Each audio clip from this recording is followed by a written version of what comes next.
The Enchanted Castle. Chapter 1. There were 3 of them, Jerry, Jimmy and Kathleen. Of course Jerry's name was Gerald and not Jeremiah, whatever you may think, and Jimmy's name was James, and Kathleen was never called by her name at all but Cathy or Catty or Puss Cat when her brothers were pleased with her, and Scratch Cat when they were not pleased, and they were at school in a little town in the west of England, the boys at one school of course, and the girl at another, because the sensible habit of having boys and girls at the same school is not yet as common as I hope it will be some day. They used to see each other on Saturdays and Sundays at the house of a kind maiden lady, but it was one of those houses where it is impossible to play. You know the kind of house, don't you? There is a sort of a something about that kind of house that makes you hardly able even to talk to each other when you are left alone, and playing seems unnatural and affected, so they looked forward to the holidays, when they should all go home and be together all day long, in a house where playing was natural and conversation possible, and where the Hampshire forests and fields were full of interesting things to do and see. Their cousin Betty was to be there too, and there were plans. Betty's school broke up before theirs, and so she got to the Hampshire home first, and the moment she got there she began to have measles, so that my 3 couldn't go home at all. You may imagine their feelings. The thought of 7 weeks at Miss Hervey's was not to be borne, and all 3 wrote home and said so. This astonished their parents very much, because they had always thought it was so nice for the children to have dear Miss Hervey's to go to. However, they were jolly decent about it, as Jerry said, and after a lot of letters and telegrams, it was arranged that the boys should go and stay at Kathleen's school, where there were now no girls left and no mistresses except the French one. "It'll be better than being at Miss Hervey's," said Kathleen, when the boys came round to ask Mademoiselle when it would be convenient for them to come. "And besides, our school's not half so ugly as yours. We do have tablecloths on the tables and curtains at the windows, and yours is all deal boards and desks and inkiness." When they had gone to pack their boxes, Kathleen made all the rooms as pretty as she could with flowers in jam jars, marigolds chiefly, because there was nothing much else in the back garden. There were geraniums in the front garden, and calceolarias and lobelias. Of course, the children were not allowed to pick these. "We ought to have some sort of play to keep us going through the holidays," said Kathleen, when tea was over, and she had unpacked and arranged the boys' clothes in the painted chests of drawers, feeling very grown-up and careful as she neatly laid the different sorts of clothes in tidy little heaps in the drawers. "Suppose we write a book." "You couldn't," said Jimmy. "I didn't mean me, of course," said Kathleen, a little injured. "I meant us." "Too much fag," said Gerald briefly. "If we wrote a book," Kathleen persisted, "about what the insides of schools really are like, people would read it and say how clever we were."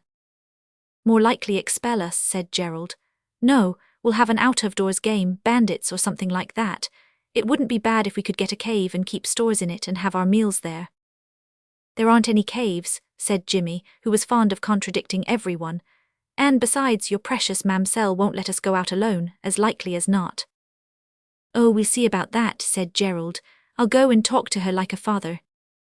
Like that, Kathleen pointed the thumb of scorn at him, and he looked in the glass. To brush his hair and his clothes, and to wash his face and hands was to our hero but the work of a moment, said Gerald, and went to suit the action to the word.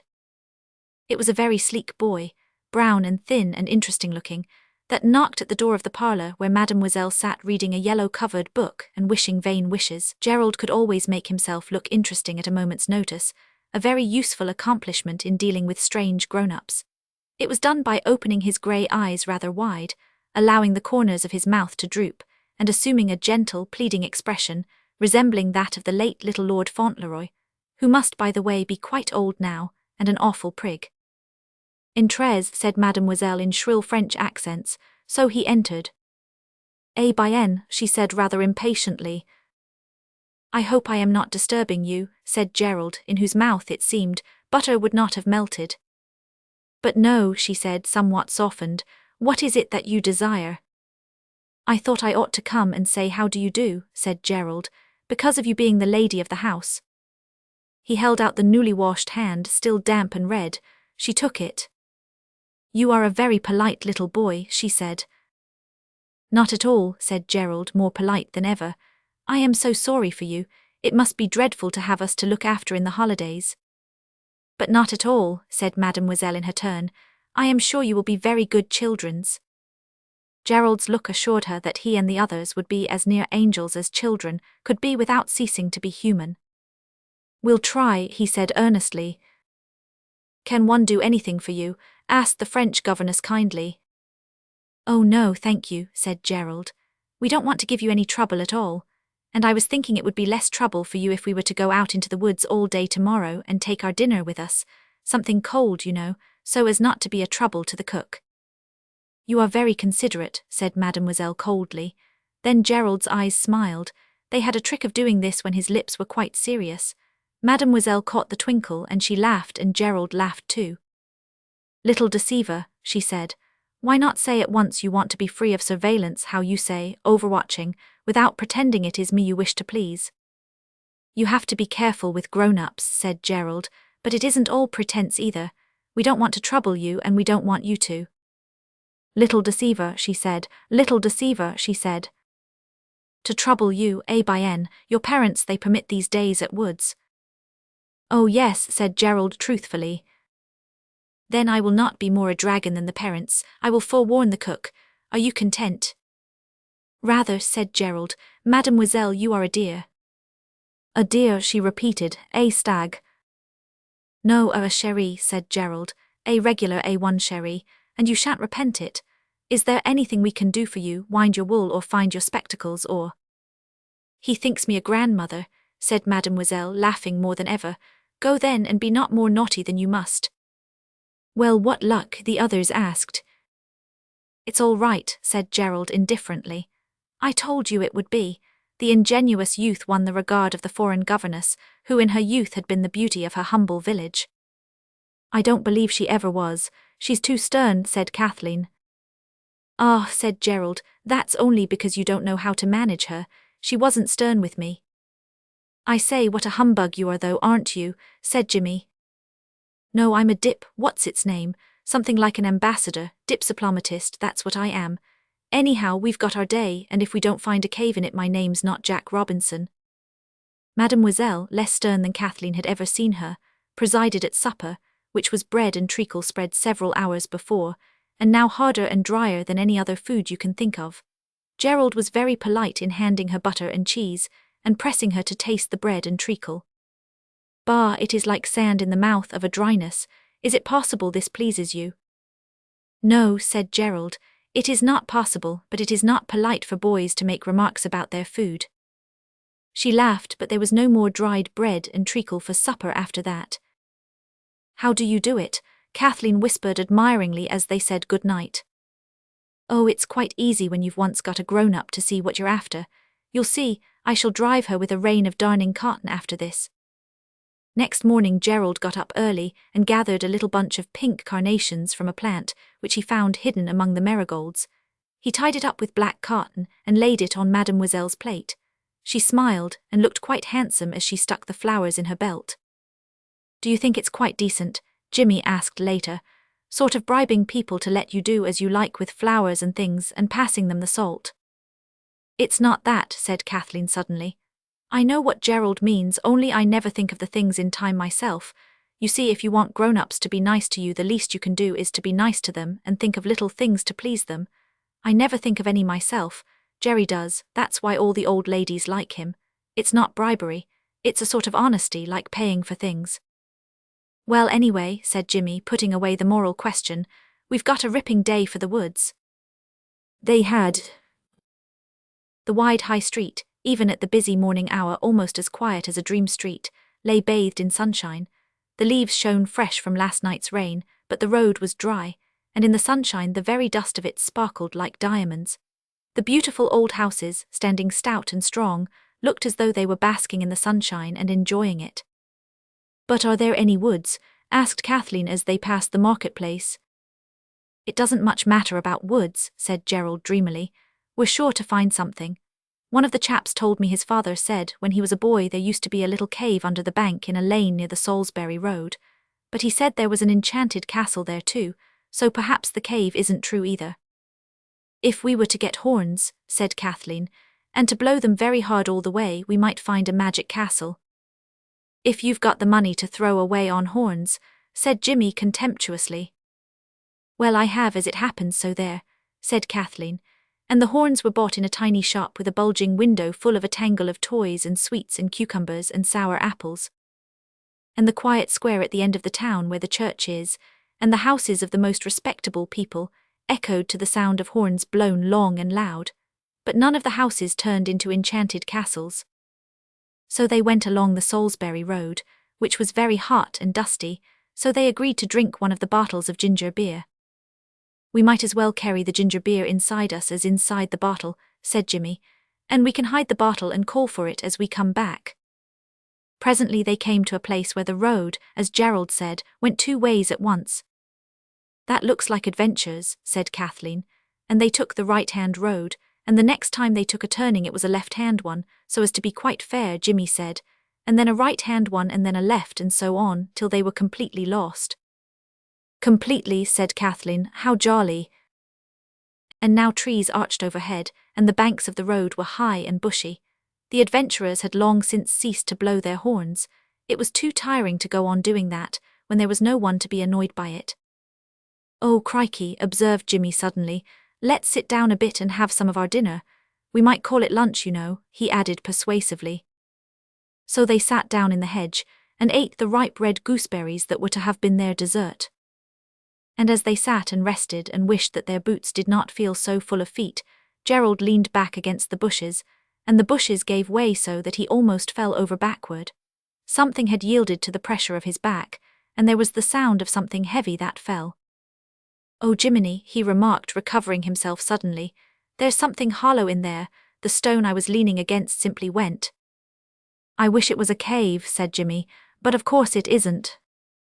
"If we blow the horns perhaps it will be," said Kathleen, and hastily blew her own. Gerald reached his hand through the bushes. "I can't feel anything but air," he said. "It's just a hole full of emptiness." The other two pulled back the bushes. There certainly was a hole in the bank. "I'm going to go in," observed Gerald. "Oh, don't," said his sister. "I wish you wouldn't, suppose there were snakes." "Not likely," said Gerald, but he leaned forward and struck a match. "It is a cave," he cried, and put his knee on the mossy stone he had been sitting on, scrambled over it and disappeared. A breathless pause followed. "You all right?" asked Jimmy. "Yes, come on, you'd better come feet first, there's a bit of a drop." "I'll go next," said Kathleen, and went feet first as advised.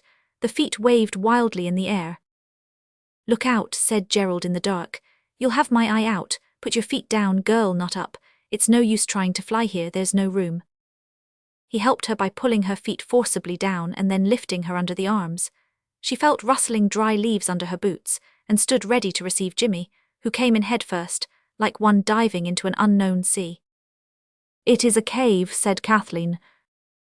"The young explorers," explained Gerald, blocking up the hole of entrance with his shoulders, dazzled at first by the darkness of the cave, could see nothing.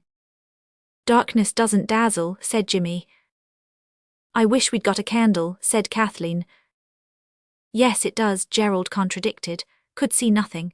But their dauntless leader, whose eyes had grown used to the dark while the clumsy forms of the others were bunging up the entrance, had made a discovery. Jimmy came in headfirst, like one diving into an unknown sea.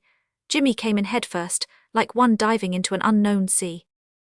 Oh, what? Both the others were used to Gerald's way of telling a story while he acted it, but they did sometimes wish that he didn't talk quite so long, and so like a book in moments of excitement. He did not reveal the dread secret to his faithful followers, till one and all had given him their word of honor to be calm. "We'll be calm all right," said Jimmy impatiently. "Well then," said Gerald, ceasing suddenly to be a book and becoming a boy, "there's a light over there, look behind you." They looked, and there was a faint greyness on the brown walls of the cave, and a brighter greyness cut off sharply by a dark line, showed that round a turning or angle of the cave there was daylight. "Attention," said Gerald. At least that was what he meant, though what he said was "shun," as becomes the son of a soldier. The others mechanically obeyed. "You will remain at attention till I give the word slow march, on which you will advance cautiously in open order, following your hero leader, taking care not to tread on the dead and wounded." "I wish you wouldn't," said Kathleen. "There aren't any," said Jimmy, feeling for her hand in the dark. "He only means take care not to tumble over stones and things." Here he found her hand, and she screamed. It's only me, said Jimmy. I thought you'd like me to hold it, but you're just like a girl. Their eyes had now begun to get accustomed to the darkness, and all could see that they were in a rough stone cave that went straight on for about 3 or 4 yards and then turned sharply to the right. Death or victory, remarked Gerald, now then slow march. He advanced carefully, picking his way among the loose earth and stones that were the floor of the cave. A sail, he cried as he turned the corner. How splendid! Kathleen drew a long breath as she came out into the sunshine. I don't see any sail, said Jimmy, following. The narrow passage ended in a round arch all fringed with ferns and creepers. They passed through the arch into a deep, narrow gully whose banks were of stones, moss-covered, and in the crannies grew more ferns and long grasses. Trees growing on the top of the bank arched across, and the sunlight came through in changing patches of brightness, turning the gully to a roofed corridor of goldy green. The path, which was of greeny-grey flagstones where heaps of leaves had drifted, sloped steeply down, and at the end of it was another round arch, quite dark inside, above which rose rocks and grass and bushes. It's like the outside of a railway tunnel, said James. It's the entrance to the Enchanted Castle, said Kathleen. Let's blow the horns. Dry up, said Gerald, the bold captain reproving the silly chatter of his subordinates. I like that, said Jimmy, indignant. I thought you would, resumed Gerald, of his subordinates, bade them advance with caution and in silence, because after all there might be somebody about, and the other arch might be an ice house or something dangerous. What? Asked Kathleen anxiously. Bears, perhaps, said Gerald briefly. There aren't any bears without bars, in England anyway, said Jimmy. They call bears bars in America, he added absently. Quick march, was Gerald's only reply. And they marched. Under the drifted damp leaves the path was firm and stony to their shuffling feet. At the dark arch they stopped. There are steps down, said Jimmy. It is an ice house, said Gerald. Don't let's, said Kathleen. Our hero, said Gerald, who nothing could dismay, raised the faltering hopes of his abject minions by saying that he was jolly well going on, and they could do as they liked about it. If you call names, said Jimmy, you can go on by yourself, he added, so there. It's the entrance to the Enchanted Castle, said Kathleen. It's the entrance to the Enchanted Castle, said Kathleen. It's part of the game, silly, explained Gerald kindly. You can be captain tomorrow, so you'd better hold your jaw now, and begin to think about what names you'll call us when it's your turn. Very slowly and carefully they went down the steps. A vaulted stone arched over their heads. Gerald struck a match when the last step was found to have no edge, and to be in fact the beginning of a passage, turning to the left. This, said Jimmy, will take us back into the road. Or under it, said Gerald. We've come down 11 steps. They went on, following their leader, who went very slowly for fear as he explained of steps. The passage was very dark. I don't half like it, whispered Jimmy. Then came a glimmer of daylight that grew, and presently ended in another arch that looked out over a scene so like a picture out of a book about Italy that everyone's breath was taken away, and they simply walked forward silent and staring. A short avenue of cypresses led, widening as it went, to a marble terrace that lay broad and white in the sunlight. The children, blinking, leaned their arms on the broad, flat balustrade and gazed. Immediately below them was a lake, just like a lake in the beauties of Italy. A lake with swans and an island and weeping willows. Beyond it were green slopes dotted with groves of trees, and amid the trees gleamed the white limbs of statues. Against a little hill to the left was a round white building with pillars, and to the right, a waterfall came tumbling down among mossy stones to splash into the lake. Steps led from the terrace to the water, and other steps to the green lawns beside it. Away across the grassy slopes deer were feeding, and in the distance where the groves of trees thickened into what looked almost a forest were enormous shapes of grey stone, like nothing that the children had ever seen before. That chap at school, said Gerald. It is an enchanted castle, said Kathleen. I don't see any castle, said Jimmy. What do you call that then? Gerald pointed to where, beyond a belt of lime trees, white towers and turrets broke the blue of the sky. There doesn't seem to be anyone about, said Kathleen, and yet it's all so tidy. I believe it is magic. Magic mowing machines, Jimmy suggested. If we were in a book it would be an enchanted castle, Certain to be, said Kathleen. It is an enchanted castle, said Gerald in hollow tones. But there aren't any, Jimmy was quite positive. How do you know? Do you think there's nothing in the world but what you've seen? His scorn was crushing. I think magic went out when people began to have steam engines, Jimmy insisted, and newspapers and telephones and wireless telegraphing. Wireless is rather like magic when you come to think of it, said Gerald. Oh, that sort. Jimmy's contempt was deep. Perhaps there's given up being magic because people didn't believe in it anymore, said Kathleen. Well, don't let's spoil the show with any silly old not believing, said Gerald with decision. I'm going to believe in magic as hard as I can. This is an enchanted garden, and that's an enchanted castle, and I'm jolly well going to explore. The dauntless knight then led the way, leaving his ignorant squires to follow or not, just as they jolly well chose. He rolled off the balustrade and strode firmly down towards the lawn, his boots making, as they went, a clatter full of determination. The others followed. There never was such a garden out of a picture or a fairy tale. They passed quite close by the deer, who only raised their pretty heads to look, and did not seem startled at all. And after a long stretch of turf they passed under the heaped-up heavy masses of lime trees and came into a rose garden, bordered with thick, close-cut yew hedges, and lying red and pink and green and white in the sun, like a giant's many-coloured, highly-scented pocket handkerchief. I know we shall meet a gardener in a minute, and he'll ask what we're doing here. And then what will you say? Kathleen asked with her nose in a rose. This is an enchanted garden, and that's an enchanted castle.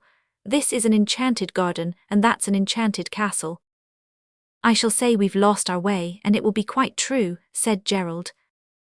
But they did not meet a gardener or anybody else, and the feeling of magic got thicker and thicker, till they were almost afraid of the sound of their feet in the great silent place. Beyond the rose garden was a yew hedge with an arch cut in it, and it was the beginning of a maze like the one in Hampton Court. Now, said Gerald, you mark my words, in the middle of this maze we shall find the secret enchantment. Draw your swords, my merry men all, and hark forward tally-ho in the utmost silence. Which they did. It was very hot in the maze, between the close yew hedges, and the way to the maze's heart was hidden well. Again and again they found themselves at the black yew arch that opened on the rose garden, and they were all glad that they had brought large, clean pocket handkerchiefs with them. It was when they found themselves there for the fourth time that Jimmy suddenly cried, "Oh, I wish," and then stopped short very suddenly. "Oh," he added in quite a different voice, "where's the dinner?" And then in a stricken silence they all remembered that the basket with the dinner had been left at the entrance of the cave. Their thoughts dwelt fondly on the slices of cold mutton, the 6 tomatoes, the bread and butter, the screwed-up paper of salt, the apple turnovers, and the little thick glass that one drank the ginger beer out of. "Let's go back," said Jimmy, "now this minute and get our things and have our dinner." "Let's have one more try at the maze. I hate giving things up," said Gerald. "I am so hungry," said Jimmy. "Why didn't you say so before?" asked Gerald bitterly. "I wasn't before." "Then you can't be now. You don't get hungry all in a minute. What's that?" That was a gleam of red that lay at the foot of the yew hedge, a thin little line that you would hardly have noticed unless you had been staring in a fixed and angry way at the roots of the hedge. It was a thread of cotton. Gerald picked it up. One end of it was tied to a thimble with holes in it, and the other. "There is no other end," said Gerald with firm triumph. "It's a clue, that's what it is. What price cold mutton now? I've always felt something magic would happen some day, and now it has." "I expect the gardener put it there," said Jimmy. "With a princess's silver thimble on it. Look, there's a crown on the thimble." "There was." "Come," said Gerald in low, urgent tones. "If you are adventurers, be adventurers. And anyhow, I expect someone has gone along the road and bagged the mutton hours ago." He walked forward, winding the red thread round his fingers as he went. And it was a clue, and it led them right into the middle of the maze. And in the very middle of the maze they came upon the wonder. The red clue led them up 2 stone steps to a round grass plot. There was a sundial in the middle, and all round against the yew hedge a low, wide marble seat. The red clue ran straight across the grass and by the sundial, and ended in a small brown hand with jewelled rings on every finger. The hand was, naturally, attached to an arm, and that had many bracelets on it, sparkling with red and blue and green stones. The arm wore a sleeve of pink and gold brocaded silk, faded a little here and there but still extremely imposing, and the sleeve was part of a dress, which was worn by a lady who lay on the stone seat asleep in the sun. The rosy gold dress fell open over an embroidered petticoat of a soft green colour. There was old yellow lace the colour of scalded cream, and a thin white veil spangled with silver stars covered the face. "It's the enchanted princess," said Gerald, now really impressed. "I told you so." "It's the sleeping beauty," said Kathleen. "It is. Look how old-fashioned her clothes are, like the pictures of Marie Antoinette's ladies in the history book. She has slept for 100 years. Oh, Gerald, you're the eldest. You must be the prince, and we never knew it." The red clue ran straight across the grass and by the sundial, and ended in a small brown hand. The red clue ran straight across the grass and by the sundial, and ended in a small brown hand. "She isn't really a princess," said Jimmy. But the others laughed at him, partly because his saying things like that was enough to spoil any game, and partly because they really were not at all sure that it was not a princess who lay there as still as the sunshine. Every stage of the adventure, the cave, the wonderful gardens, the maze, the clue, had deepened the feeling of magic, till now Kathleen and Gerald were almost completely bewitched. "Lift the veil up, Jerry," said Kathleen in a whisper. "If she isn't beautiful, we shall know she can't be the princess." "Lift it yourself," said Gerald. "I expect you're forbidden to touch the figures," said Jimmy. "It's not wax, silly," said his brother. "No," said his sister, "wax wouldn't be much good in this sun, and besides you can see her breathing. It's the princess right enough." She very gently lifted the edge of the veil and turned it back. The princess's face was small and white between long plaits of black hair. Her nose was straight and her brows finely traced. There were a few freckles on cheekbones and nose. "No wonder," whispered Kathleen, "sleeping all these years in all this sun. Her mouth was not a rosebud, but all the same." "Isn't she lovely?" Kathleen murmured. "Not so dusty," Gerald was understood to reply. "Now, Jerry," said Kathleen firmly, "you're the eldest." "Of course I am," said Gerald uneasily. "Well, you've got to wake the princess." "She's not a princess," said Jimmy with his hands in the pockets of his knickerbockers. "She's only a little girl dressed up." "But she's in long dresses," urged Kathleen. "Yes, but look what a little way down her frock her feet come. She wouldn't be any taller than Jerry if she was to stand up." "Now then," urged Kathleen. "Jerry, don't be silly, you've got to do it." "Do what?" asked Gerald, kicking his left boot with his right. "Why, kiss her awake, of course." "Not me," was Gerald's unhesitating rejoinder. "Well, someone's got to." "She'd go for me as likely as not the minute she woke up," said Gerald anxiously. "I'd do it like a shot," said Kathleen, "but I don't suppose it 'ud make any difference me kissing her." She did it, and it didn't. The princess still lay in deep slumber. "Then you must, Jimmy, I dare say you'll do. Jump back quickly before she can hit you." "She won't hit him, he's such a little chap," said Gerald. "Little yourself," said Jimmy. "I don't mind kissing her, I'm not a coward like some people, only if I do I'm going to be the dauntless leader for the rest of the day." The three stood breathless, awaiting the result. The three stood breathless, awaiting the result. "No, look here, hold on," cried Gerald, "perhaps I'd better." But in the meantime, Jimmy had planted a loud, cheerful-sounding kiss on the princess's pale cheek, and now the three stood breathless, awaiting the result. And the result was that the princess opened large, dark eyes, stretched out her arms, yawned a little, covering her mouth with a small brown hand, and said, quite plainly and distinctly, and without any room at all for mistake, "Then the 100 years are over. How the yew hedges have grown! Which of you is my prince that aroused me from my deep sleep of so many long years?" "I did," said Jimmy fearlessly, for she did not look as though she were going to slap anyone. "My noble preserver," said the princess and held out her hand. Jimmy shook it vigorously. "But I say," said he, "you aren't really a princess, are you?" "Of course I am," she answered. "Who else could I be? Look at my crown." She pulled aside the spangled veil and showed beneath it a coronet of what even Jimmy could not help seeing to be diamonds. "But," said Jimmy. "Why," she said, opening her eyes very wide, "you must have known about my being here or you'd never have come.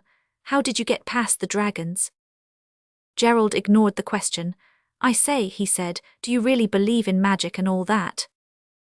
"I ought to," she said, "if anybody does. Look, here's the place where I pricked my finger with the spindle. She showed a little scar on her wrist. Then this really is an enchanted castle. Of course it is, said the princess. How stupid you are. She stood up and her pink brocaded dress lay in bright waves about her feet. I said her dress would be too long, said Jimmy. It was the right length when I went to sleep, said the princess. It must have grown in the 100 years. I don't believe you're a princess at all, said Jimmy. At least. Don't bother about believing it if you don't like, said the princess. It doesn't so much matter what you believe as what I am. She turned to the others. Let's go back to the castle, she said, and I'll show you all my lovely jewels and things. Wouldn't you like that? Yes, said Gerald with very plain hesitation. But what? The princess's tone was impatient. But we're most awfully hungry. Oh, so am I, cried the princess. We've had nothing to eat since breakfast. And it's 3 now, said the princess, looking at the sundial. Why, you've had nothing to eat for hours and hours and hours. But think of me, I haven't had anything to eat for 100 years. Come along to the castle. The mice will have eaten everything, said Jimmy sadly. He saw now that she really was a princess. Not they, cried the princess joyously. You forget everything's enchanted here. Time simply stood still for 100 years. Come along, and one of you must carry my train, or I shan't be able to move now it's grown such a frightful length. Chapter 2. When you are young, so many things are difficult to believe, and yet the dullest people will tell you that they are true, such things, for instance, as that the earth goes round the sun, and that it is not flat but round. But the things that seem really likely, like fairy tales and magic, are, so say the grown-ups, not true at all, yet they are so easy to believe, especially when you see them happening. And, as I am always telling you, the most wonderful things happen to all sorts of people, only you never hear about them because the people think that no one will believe their stories, and so they don't tell them to anyone except me. And they tell me, because they know that I can believe anything. When Jimmy had awakened the sleeping princess, and she had invited the 3 children to go with her to her palace and get something to eat, they all knew quite surely that they had come into a place of magic happenings, and they walked in a slow procession along the grass towards the castle. The princess went first, and Kathleen carried her shining train, then came Jimmy, and Gerald came last. They were all quite sure that they had walked right into the middle of a fairy tale, and they were the more ready to believe it because they were so tired and hungry. They were, in fact, so hungry and tired that they hardly noticed where they were going, or observed the beauties of the formal gardens through which the pink silk princess was leading them. They were in a sort of dream, from which they only partially awakened to find themselves in a big hall, with suits of armor and old flags round the walls, the skins of beasts on the floor, and heavy oak tables and benches ranged along it. The princess entered, slow and stately, but once inside she twitched her sheeny train out of Jimmy's hand and turned to the 3. You just wait here a minute, she said, and mind you don't talk while I'm away. This castle is crammed with magic and I don't know what will happen if you talk. And with that, picking up the thick goldy-pink folds under her arms, she ran out, as Jimmy said afterwards, most unprincess-like, showing as she ran black stockings and black strap shoes. Jimmy wanted very much to say that he didn't believe anything would happen, only he was afraid something would happen if he did, so he merely made a face and put out his tongue. The others pretended not to see this, which was much more crushing than anything they could have said. So they sat in silence, and Gerald ground the heel of his boot upon the marble floor. Then the princess came back, very slowly and kicking her long skirts in front of her at every step.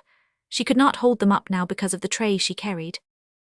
It was not a silver tray, as you might have expected, but an oblong tin one. She set it down noisily on the end of the long table and breathed a sigh of relief. Oh, it was heavy, she said. I don't know what fairy feast the children's fancy had been busy with. Anyhow, this was nothing like it. The heavy tray held a loaf of bread, a lump of cheese, and a brown jug of water. The rest of its heaviness was just plates and mugs and knives. Come along, said the princess hospitably. I couldn't find anything but bread and cheese, but it doesn't matter because everything's magic here, and unless you have some dreadful secret fault, the bread and cheese will turn into anything you like. What would you like? She asked Kathleen. Roast chicken, said Kathleen without hesitation. The Pinky Princess cut a slice of bread and laid it on a dish. There you are, she said, roast chicken. Shall I carve it or will you? You please, said Kathleen, and received a piece of dry bread on a plate. Green peas, asked the princess, cut a piece of cheese and laid it beside the bread. Kathleen began to eat the bread, cutting it up with knife and fork as you would eat chicken. It was no use owning that she didn't see any chicken and peas, or anything but cheese and dry bread, because that would be owning that she had some dreadful secret fault. If I have, it is a secret, even from me, she told herself. The others asked for roast beef and cabbage, and got it, she supposed, though to her it only looked like dry bread and Dutch cheese. I do wonder what my dreadful secret fault is, she thought, as the princess remarked that, as for her, she could fancy a slice of roast peacock. This one, she added, lifting a second mouthful of dry bread on her fork, is quite delicious. It's a game, isn't it? Asked Jimmy suddenly. What's a game? Asked the princess, frowning. Pretending it's beef, the bread and cheese, I mean. A game, but it is beef. Look at it, said the princess, opening her eyes very wide. Yes, of course, said Jimmy feebly. I was only joking. It's a game, isn't it? Asked Jimmy. It's a game, isn't it? Asked Jimmy. Bread and cheese is not perhaps so good as roast beef or chicken or peacock. I'm not sure about the peacock. I never tasted peacock, did you? But bread and cheese is, at any rate, very much better than nothing when you have gone on having nothing since breakfast. Gooseberries and ginger beer hardly count, and it is long past your proper dinner time. Every one ate and drank and felt much better. Now, said the princess, brushing the breadcrumbs off her green silk lap, if you're sure you won't have any more meat, you can come and see my treasures. Sure you won't take the least bit more chicken? No, then follow me. She got up and they followed her down the long hall to the end, where the great stone stairs ran up at each side, and joined in a broad flight leading to the gallery above. Under the stairs was a hanging of tapestry. Beneath this arras, said the princess, is the door leading to my private apartments. She held the tapestry up with both hands, for it was heavy, and showed a little door that had been hidden by it. The key, she said, hangs above. And so it did, on a large rusty nail. Put it in, said the princess, and turn it. Gerald did so, and the great key creaked and grated in the lock. Now push, she said, push hard, all of you. They pushed hard, all of them. The door gave way, and they fell over each other into the dark space beyond. The princess dropped the curtain and came after them, closing the door behind her. Look out, she said, look out, there are 2 steps down. Thank you, said Gerald, rubbing his knee at the bottom of the steps. We found that out for ourselves. I'm sorry, said the princess, but you can't have hurt yourselves much. Go straight on, there aren't any more steps. They went straight on in the dark. When you come to the door, just turn the handle and go in, then stand still till I find the matches. I know where they are. Did they have matches 100 years ago? Asked Jimmy. I meant the tinderbox, said the princess quickly. We always called it the matches, don't you? Here, let me go first. She did, and when they had reached the door she was waiting for them with a candle in her hand. She thrust it on Gerald. Hold it steady, she said, and undid the shutters of a long window, so that first a yellow streak, and then a blazing great oblong of light flashed at them, and the room was full of sunshine. It makes the candle look quite silly, said Jimmy. So it does, said the princess, and blew out the candle. Then she took the key from the outside of the door, put it in the inside keyhole and turned it. She was waiting for them with a candle in her hand. She was waiting for them with a candle in her hand. The room they were in was small and high. Its domed ceiling was of deep blue with gold stars painted on it. The walls were of wood, panelled and carved, and there was no furniture in it whatever. This, said the princess, is my treasure chamber. But where, asked Kathleen politely, are the treasures? Don't you see them? Asked the princess. No, we don't, said Jimmy bluntly. You don't come that bread and cheese game with me, not twice over, you don't. If you really don't see them, said the princess, I suppose I shall have to say the charm. Shut your eyes, please, and give me your word of honor you won't look till I tell you, and that you'll never tell anyone what you've seen. Their words of honor were something that the children would rather not have given just then, but they gave them all the same, and shut their eyes tight. Wigadil Yowgadoo Bigaddy Legadeve Nogado, said the princess rapidly, and they heard the swish of her silk train moving across the room. Then there was a creaking, rustling noise. She's locking us in, cried Jimmy. Your word of honor, gasped Gerald. Oh, do be quick, moaned Kathleen.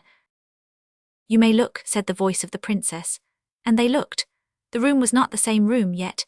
Yes, the starry vaulted blue ceiling was there, and below it 6 feet of the dark panelling, but below that the walls of the room blazed and sparkled with white and blue and red and green and gold and silver. Shelves ran round the room, and on them were gold cups and silver dishes, and platters and goblets set with gems, ornaments of gold and silver, tiaras of diamonds, necklaces of rubies, strings of emeralds and pearls, all set out in unimaginable splendor against a background of faded blue velvet.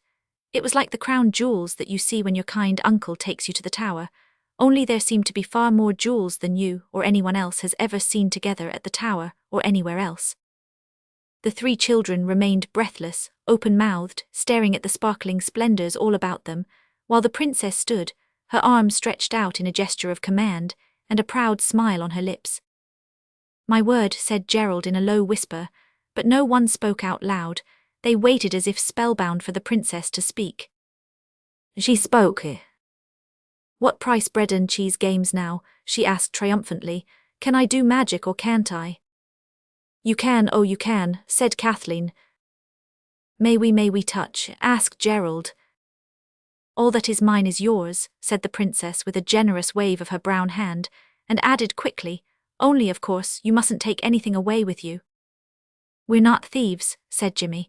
The others were already busy turning over the wonderful things on the blue velvet shelves. Perhaps not, said the princess, but you're a very unbelieving little boy. You think I can't see inside you, but I can. I know what you've been thinking. What? Asked Jimmy. Oh, you know well enough, said the princess. You're thinking about the bread and cheese that I changed into beef, and about your secret fault. I say, let's all dress up and you be princes and princesses too. To crown our hero, said Gerald, lifting a gold crown with a cross on the top, was the work of a moment. He put the crown on his head, and added a collar of SS and a zone of sparkling emeralds, which would not quite meet round his middle. He turned from fixing it by an ingenious adaptation of his belt, to find the others already decked with diadems, necklaces and rings. How splendid you look, said the princess, and how I wish your clothes were prettier. What ugly clothes people wear nowadays, 100 years ago. Kathleen stood quite still, with a diamond bracelet raised in her hand. I say, she said, the king and queen. What king and queen? Asked the princess. Your father and mother, your sorrowing parents, said Kathleen. They'll have waked up by now. Won't they be wanting to see you after 100 years, you know? Oh, yes, said the princess slowly. I embraced my rejoicing parents when I got the bread and cheese. They're having their dinner. They won't expect me yet. Here, she added, hastily putting a ruby bracelet on Kathleen's arm, see how splendid that is. Kathleen would have been quite content to go on all day trying on different jewels, and looking at herself in the little silver-framed mirror that the princess took from one of the shelves, but the boys were soon weary of this amusement. Look here, said Gerald, if you're sure your father and mother won't want you, let's go out and have a jolly good game of something. You could play besieged castles awfully well in that maze, unless you can do any more magic tricks. You forget, said the princess, I'm grown up, I don't play games, and I don't like to do too much magic at a time, it's so tiring. Besides, it'll take us ever so long to put all these things back in their proper places. It did, the children would have laid the jewels just anywhere, but the princess showed them that every necklace or ring or bracelet had its own home on the velvet, a slight hollowing in the shelf beneath, so that each stone fitted into its own little nest. Kathleen looking at herself in the little silver-framed mirror, Kathleen looking at herself in the little silver-framed mirror. As Kathleen was fitting the last shining ornament into its proper place, she saw that part of the shelf near it held, not bright jewels, but rings and brooches and chains, as well as queer things that she did not know the names of, and all were of dull metal and odd shapes. What's all this rubbish? She asked. Rubbish indeed, said the princess. Why, those are all magic things. This bracelet, anyone who wears it has got to speak the truth. This chain makes you as strong as 10 men. If you wear this spur your horse will go a mile a minute, or if you're walking it's the same as 7-league boots. What does this brooch do? Asked Kathleen, reaching out her hand. The princess caught her by the wrist. You mustn't touch, she said. If anyone but me touches them, all the magic goes out at once and never comes back. That brooch will give you any wish you like. And this ring, Jimmy pointed. Oh, that makes you invisible. What's this? Asked Gerald, showing a curious buckle. Oh, that undoes the effect of all the other charms. Do you mean really? Jimmy asked. You're not just kidding. Kidding indeed, repeated the princess scornfully. I should have thought I'd shown you enough magic to prevent you speaking to a princess like that. I say, said Gerald, visibly excited. You might show us how some of the things act. Couldn't you give us each a wish? The princess did not at once answer, and the minds of the three played with granted wishes, brilliant yet thoroughly reasonable, the kind of wish that never seems to occur to people in fairy tales when they suddenly get a chance to have their 3 wishes granted. No, said the princess suddenly. No, I can't give wishes to you, it only gives me wishes. But I'll let you see the ring make me invisible, only you must shut your eyes while I do it. They shut them. Count 50, said the princess, and then you may look, and then you must shut them again and count 50 and I'll reappear. Gerald counted aloud. Through the counting one could hear a creaking, rustling sound. 47, 48, 49, 50, said Gerald, and they opened their eyes. They were alone in the room. The jewels had vanished and so had the princess. She's gone out by the door, of course, said Jimmy, but the door was locked. That is magic, said Kathleen breathlessly. Masculine and Devant can do that trick, said Jimmy, and I want my tea. Your tea? Gerald's tone was full of contempt. The lovely princess, he went on, reappeared as soon as our hero had finished counting 50. 1, 2, 3, 4. Gerald and Kathleen had both closed their eyes, but somehow Jimmy hadn't. He didn't mean to cheat, he just forgot. And as Gerald's count reached 20, he saw a panel under the window open slowly. He said to himself, I knew it was a trick, and at once shut his eyes like an honorable little boy. On the word 50, 6 eyes opened, and the panel was closed and there was no princess. She hasn't pulled it off this time, said Gerald. Perhaps you'd better count again, said Kathleen. I believe there's a cupboard under the window, said Jimmy, and she's hidden in it. Secret panel, you know. You looked, that's cheating, said the voice of the princess so close to his ear that he quite jumped. I didn't cheat. Where on earth, whatever, said all three together, for still there was no princess to be seen. Come back visible, princess dear, said Kathleen. Shall we shut our eyes and count again? Don't be silly, said the voice of the princess, and it sounded very cross. We're not silly, said Jimmy, and his voice was cross too. Why can't you come back and have done with it? You know you're only hiding. Don't, said Kathleen gently. She is invisible, you know. So should I be if I got into the cupboard, said Jimmy. Oh yes, said the sneering tone of the princess. You think yourselves very clever, I dare say. But I don't mind. We'll play that you can't see me if you like. Well, but we can't, said Gerald. It's no use getting in a wax. If you're hiding, as Jimmy says, you'd better come out. If you've really turned invisible, you'd better make yourself visible again. Do you really mean, asked a voice quite changed but still the princess's, that you can't see me? Can't you see we can't? Asked Jimmy rather unreasonably. The sun was blazing in at the window. The 8-sided room was very hot, and everyone was getting cross. You can't see me. There was the sound of a sob in the voice of the invisible princess. No, I tell you, said Jimmy, and I want my tea and… What he was saying was broken off short, as one might break a stick of sealing wax. And then in the golden afternoon a really quite horrid thing happened. Jimmy suddenly leaned backwards, then forwards, his eyes opened wide and his mouth too. Backward and forward he went, very quickly and abruptly, then stood still. Oh, he's in a fit, oh Jimmy, dear Jimmy, cried Kathleen, hurrying to him. What is it, dear, what is it? It's not a fit, gasped Jimmy angrily. She shook me. Backward and forward he went, backward and forward he went. Yes, said the voice of the princess, and I'll shake him again if he keeps on saying he can't see me. You'd better shake me, said Gerald angrily. I'm nearer your own size. And instantly she did, but not for long. The moment Gerald felt hands on his shoulders, he put up his own and caught those other hands by the wrists. And there he was, holding wrists that he couldn't see. It was a dreadful sensation, An invisible kick made him wince, but he held tight to the wrists. "Cathy," he cried, "come and hold her legs, she's kicking me." "Where?" cried Kathleen, anxious to help. "I don't see any legs." "This is her hands I've got," cried Gerald. "She is invisible right enough. Get hold of this hand and then you can feel your way down to her legs." Kathleen did so. "I wish I could make you understand how very, very uncomfortable and frightening it is to feel, in broad daylight, hands and arms that you can't see." "I won't have you hold my legs," said the invisible princess, struggling violently. "What are you so cross about?" Gerald was quite calm. "You said you'd be invisible and you are." "I'm not." "You are really. Look in the glass." "I'm not, I can't be." "Look in the glass," Gerald repeated, quite unmoved. "Let go then," she said. Gerald did, and the moment he had done so, he found it impossible to believe that he really had been holding invisible hands. "You're just pretending not to see me," said the princess anxiously, "aren't you? Do say you are, you've had your joke with me, don't keep it up, I don't like it."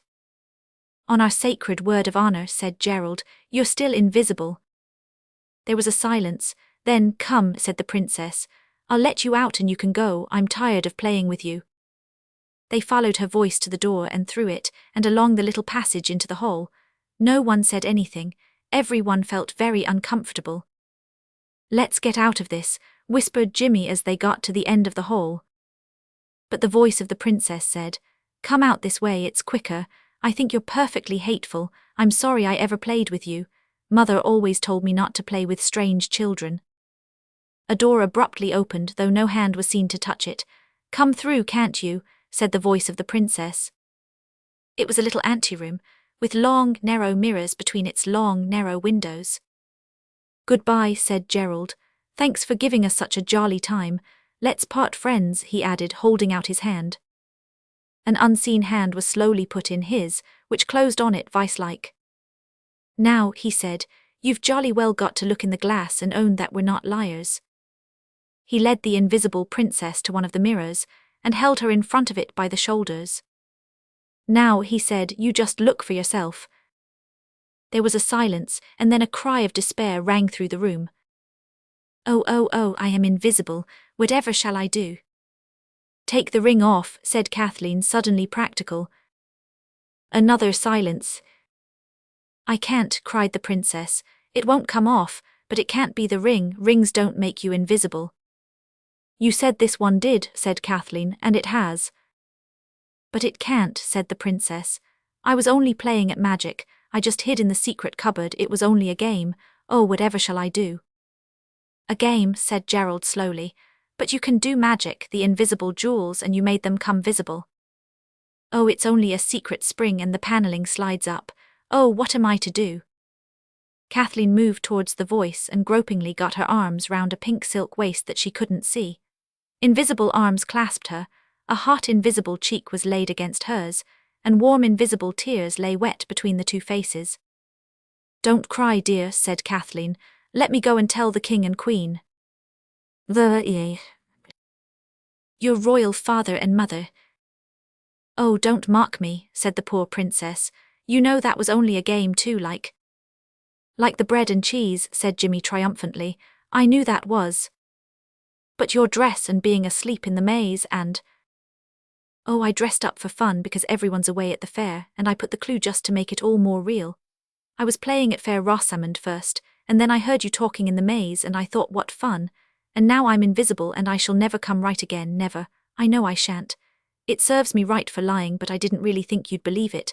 Not more than half, that is," she added hastily, trying to be truthful. "But if you're not the princess, who are you?" asked Kathleen, still embracing the unseen. "My aunt lives here," said the invisible princess. "She may be home any time. Oh, what shall I do?" "Perhaps she knows some charm." "Oh, nonsense," said the voice sharply. "She doesn't believe in charms, she would be so vexed. Oh, I daren't let her see me like this," she added wildly. "And all of you here too, she'd be so dreadfully cross." The beautiful magic castle that the children had believed in now felt as though it were tumbling about their ears. All that was left was the invisibleness of the princess, but that, you will own, was a good deal. "I just said it," moaned the voice, "and it came true. I wish I'd never played at magic, I wish I'd never played at anything at all. Oh, don't say that, Gerald said kindly. Let's go out into the garden near the lake where it's cool and we'll hold a solemn council. You'll like that, won't you? Oh, cried Kathleen suddenly, the buckle, that makes magic come undone. It doesn't really, murmured the voice that seemed to speak without lips. I only just said that. You only just said about the ring, said Gerald. Anyhow, let's try. Not you, me, said the voice. You go down to the Temple of Flora by the lake. I'll go back to the jewel room by myself. Aunt might see you. She won't see you, said Jimmy. Don't rub it in, said Gerald. Where is the Temple of Flora? That's the way, the voice said. Down those steps and along the winding path through the shrubbery.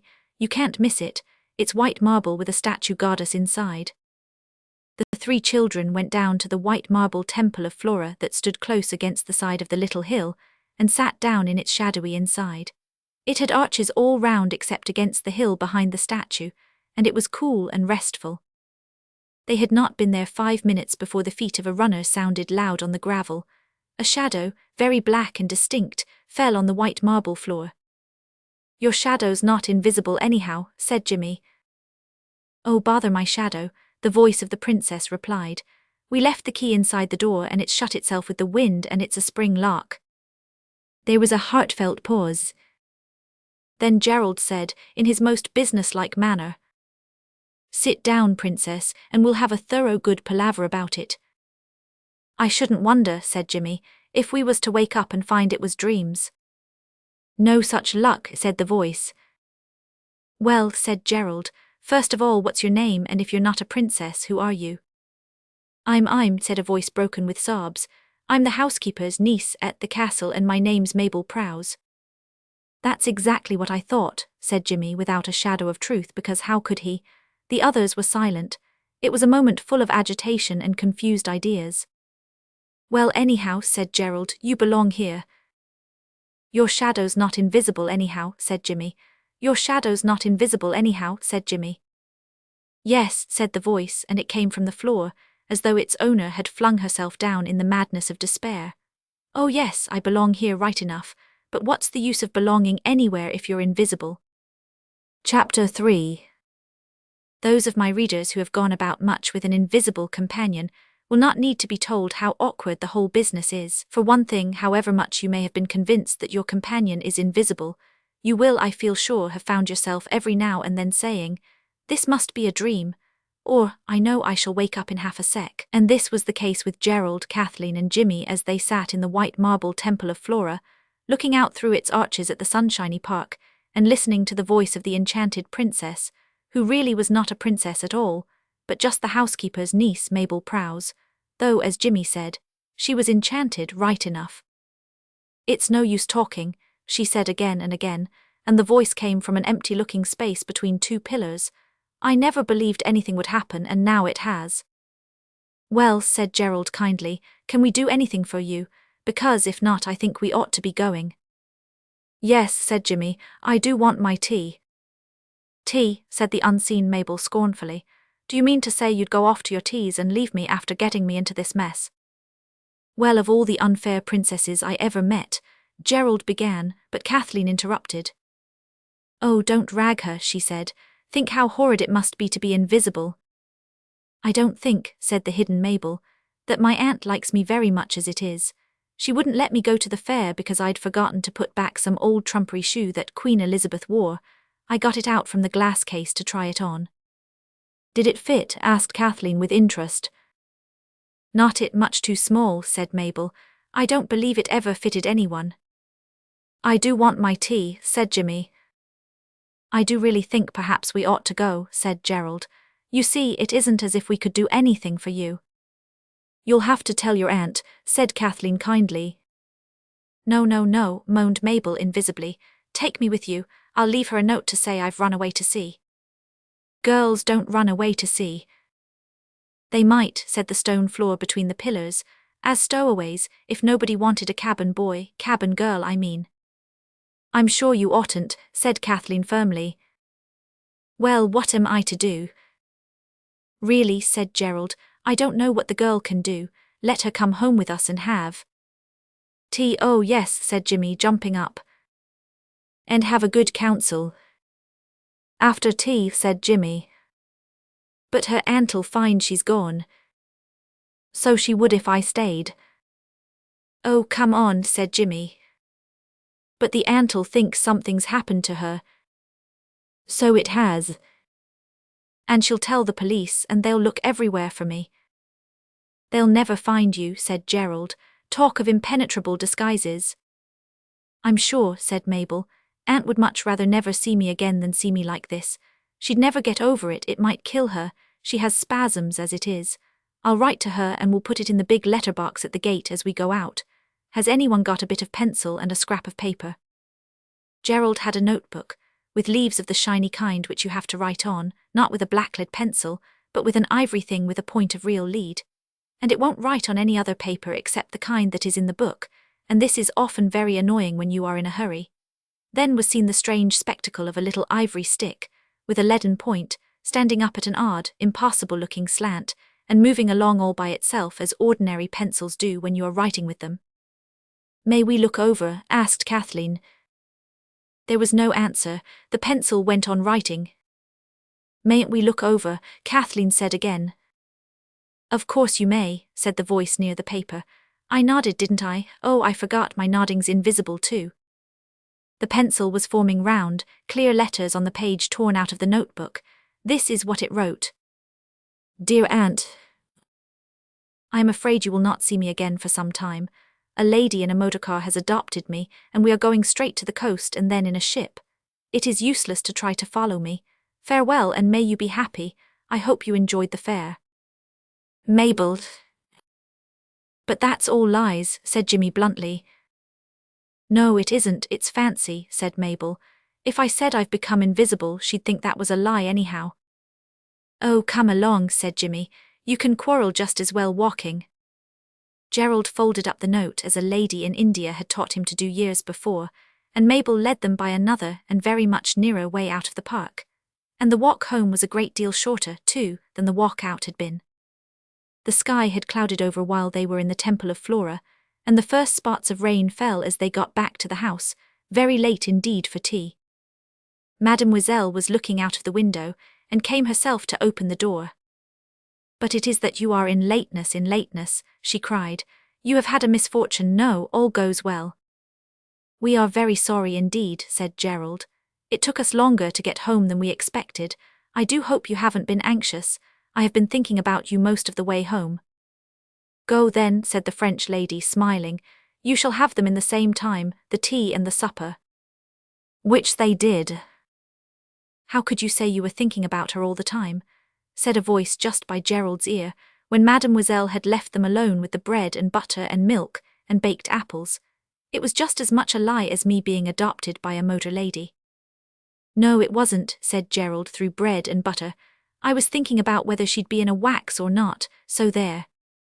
It was rather horrid to see the bread and butter waving about in the air. It was rather horrid to see the bread and butter waving about in the air. There were only 3 plates, but Jimmy let Mabel have his and shared with Kathleen. It was rather horrid to see the bread and butter waving about in the air, and bite after bite disappearing from it apparently by no human agency, and the spoon rising with apple in it and returning to the plate empty. Even the tip of the spoon disappeared as long as it was in Mabel's unseen mouth, so that at times it looked as though its bowl had been broken off. Everyone was very hungry, and more bread and butter had to be fetched. Cook grumbled when the plate was filled for the 3rd time. I tell you what, said Jimmy, I did want my tea.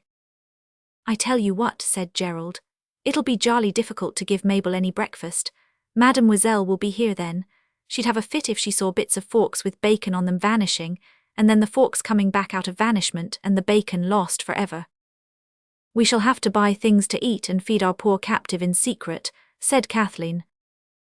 Our money won't last long, said Jimmy in gloom. Have you got any money? He turned to where a mug of milk was suspended in the air, without visible means of support.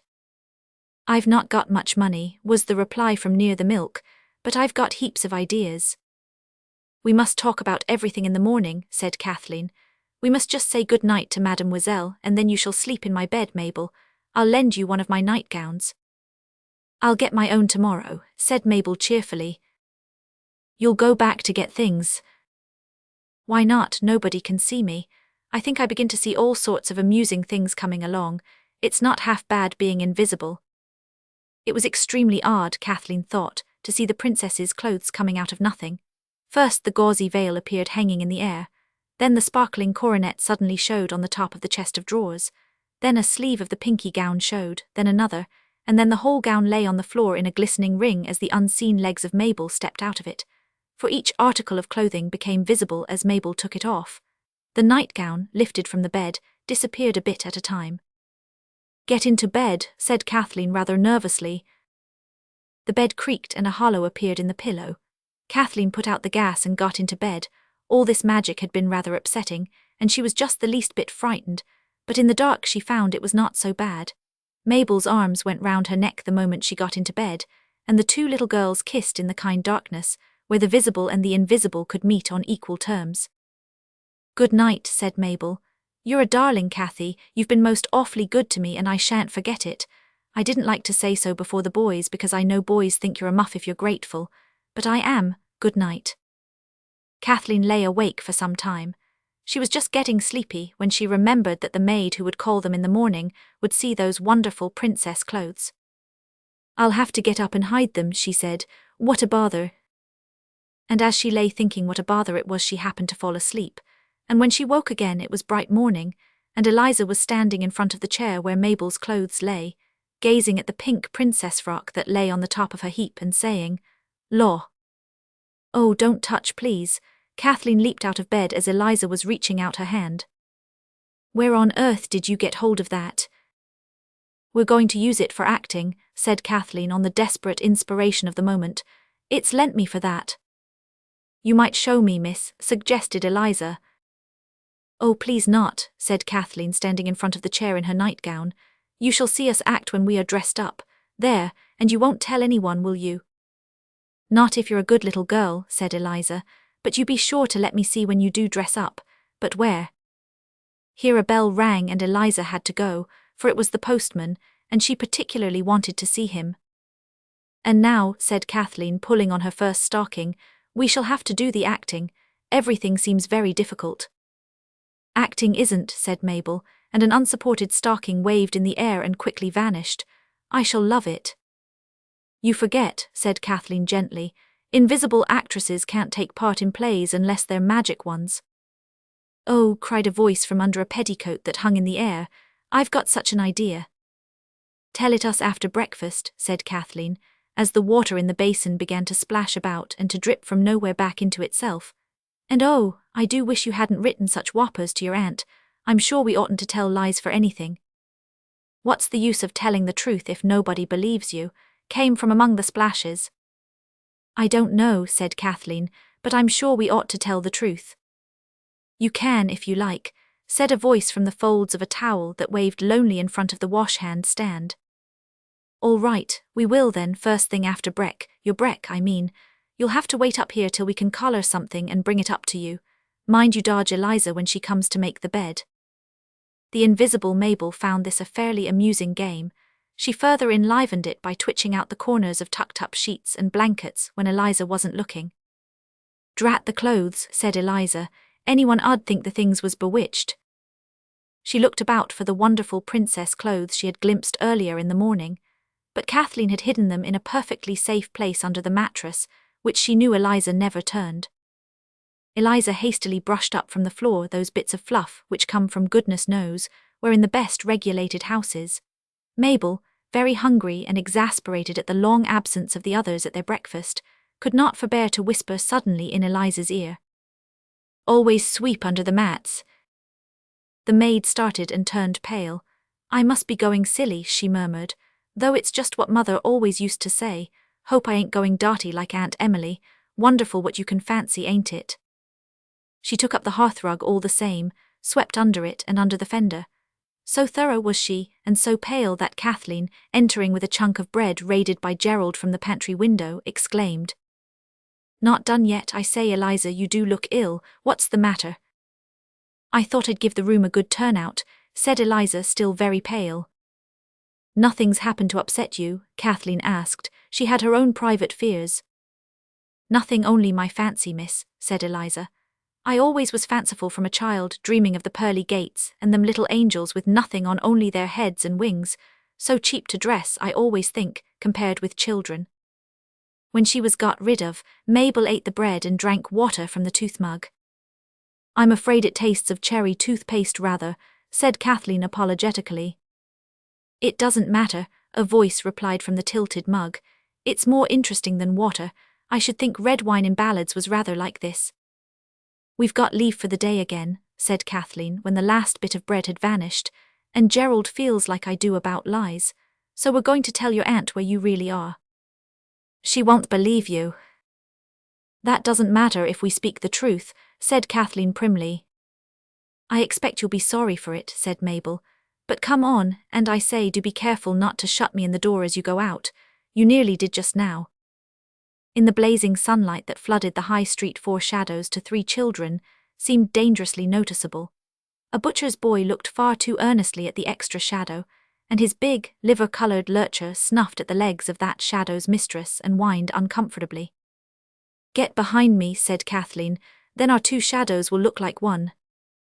But Mabel's shadow, very visible, fell on Kathleen's back, and the ostler of the Davenant Arms looked up to see what big bird had cast that big shadow.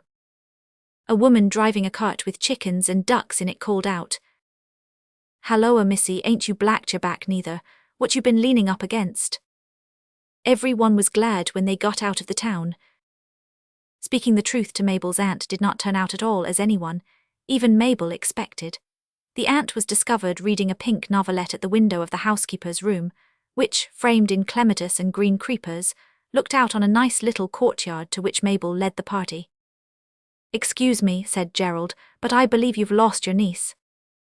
Not lost, my boy, said the aunt, who was spare and tall with a drab fringe and a very genteel voice. We could tell you something about her, said Gerald. Halloa, missy, ain't you blacked your back neither? Halloa, missy, ain't you blacked your back neither? Now, replied the aunt in a warning voice, no complaints, please. My niece has gone, and I am sure no one thinks less than I do of her little pranks. If she's played any tricks on you, it's only her light-hearted way. Go away, children, I'm busy. Did you get her note? Asked Kathleen. The aunt showed rather more interest than before, but she still kept her finger in the novelette. Oh, she said, so you witnessed her departure. Did she seem glad to go? Quite, said Gerald truthfully. Then I can only be glad that she is provided for, said the aunt. I dare say you were surprised. These romantic adventures do occur in our family. Lord Wielding selected me out of 11 applicants for the post of housekeeper here. I've not the slightest doubt the child was changed at birth and her rich relatives have claimed her. But aren't you going to do anything, tell the police or… Shish, said Mabel. I won't shish, said Jimmy. Your Mabel's invisible, that's all it is, she's just beside me now.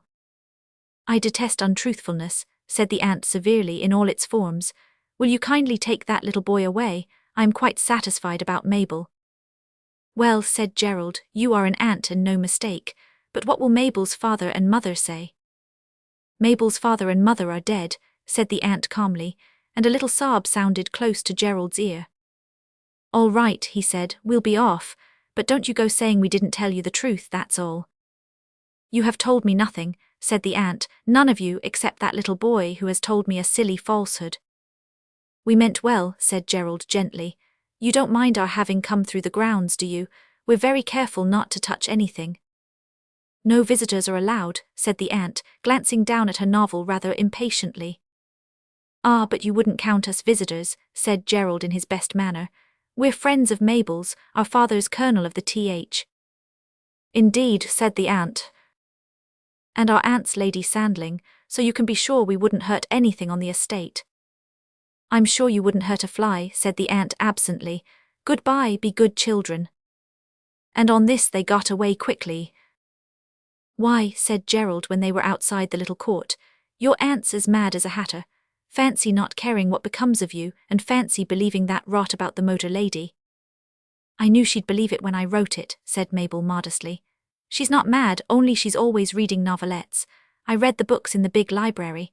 Oh, it's such a jolly room, such a queer smell, like boots and old leather books, sort of powdery at the edges. I'll take you there some day.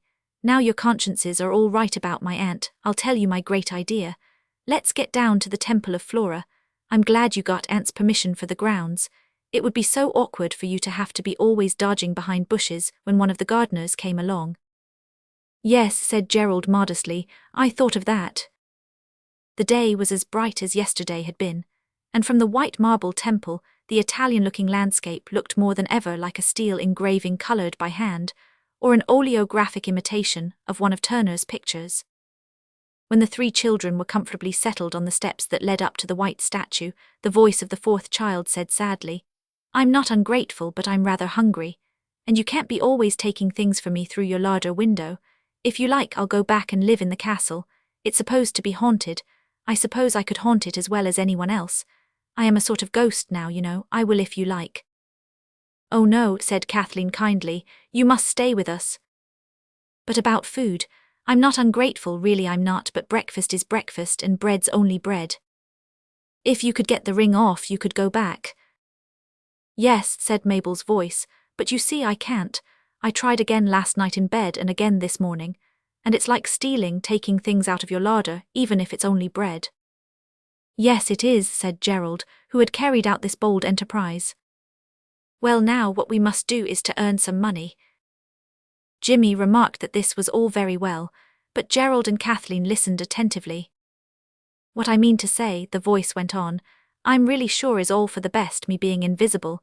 We shall have adventures, you see, if we don't. Adventures, said the bold buccaneer, are not always profitable. It was Gerald who murmured this. This one will be anyhow, you see, only you mustn't all go. Look here, if Jerry could make himself look common. That ought to be easy, said Jimmy, and Kathleen told him not to be so jolly disagreeable. I'm not, said Jimmy, only he has an inside feeling that this Mabel of yours is going to get us into trouble, put in Gerald. Like la belle dame sans merci, and he does not want to be found in future ages alone and palely loitering in the middle of sedge and things. I won't get you into trouble, indeed I won't, said the voice. Why, we're a band of brothers for life, after the way you stood by me yesterday. What I mean is, Gerald can go to the fair and do conjuring. He doesn't know any, said Kathleen. I should do it really, said Mabel, but Jerry could look like doing it, move things without touching them and all that, but it wouldn't do for all three of you to go. The more there are of children, the younger they look, I think, and the more people wonder what they're doing all alone by themselves. The accomplished conjurer deemed these the words of wisdom, said Gerald, and answered the dismal, well, but what about us? Of his brother and sister, by suggesting that they should mingle unsuspected with the crowd. But don't let on that you know me, he said, and try to look as if you belonged to some of the grown-ups at the fair.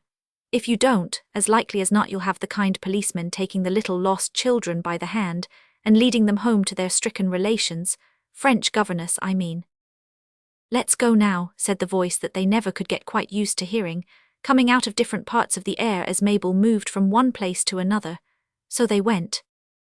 The fair was held on a waste bit of land, about half a mile from the castle gates.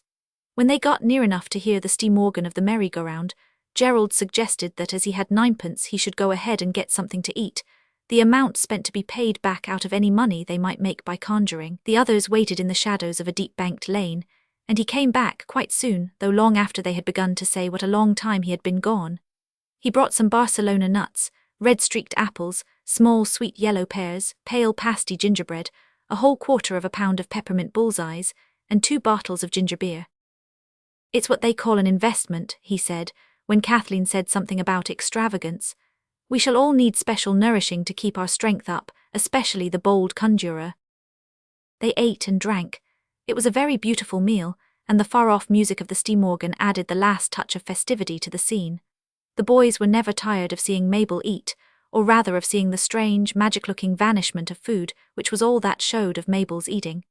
They were entranced by the spectacle, and pressed on her more than her just share of the feast, just for the pleasure of seeing it disappear.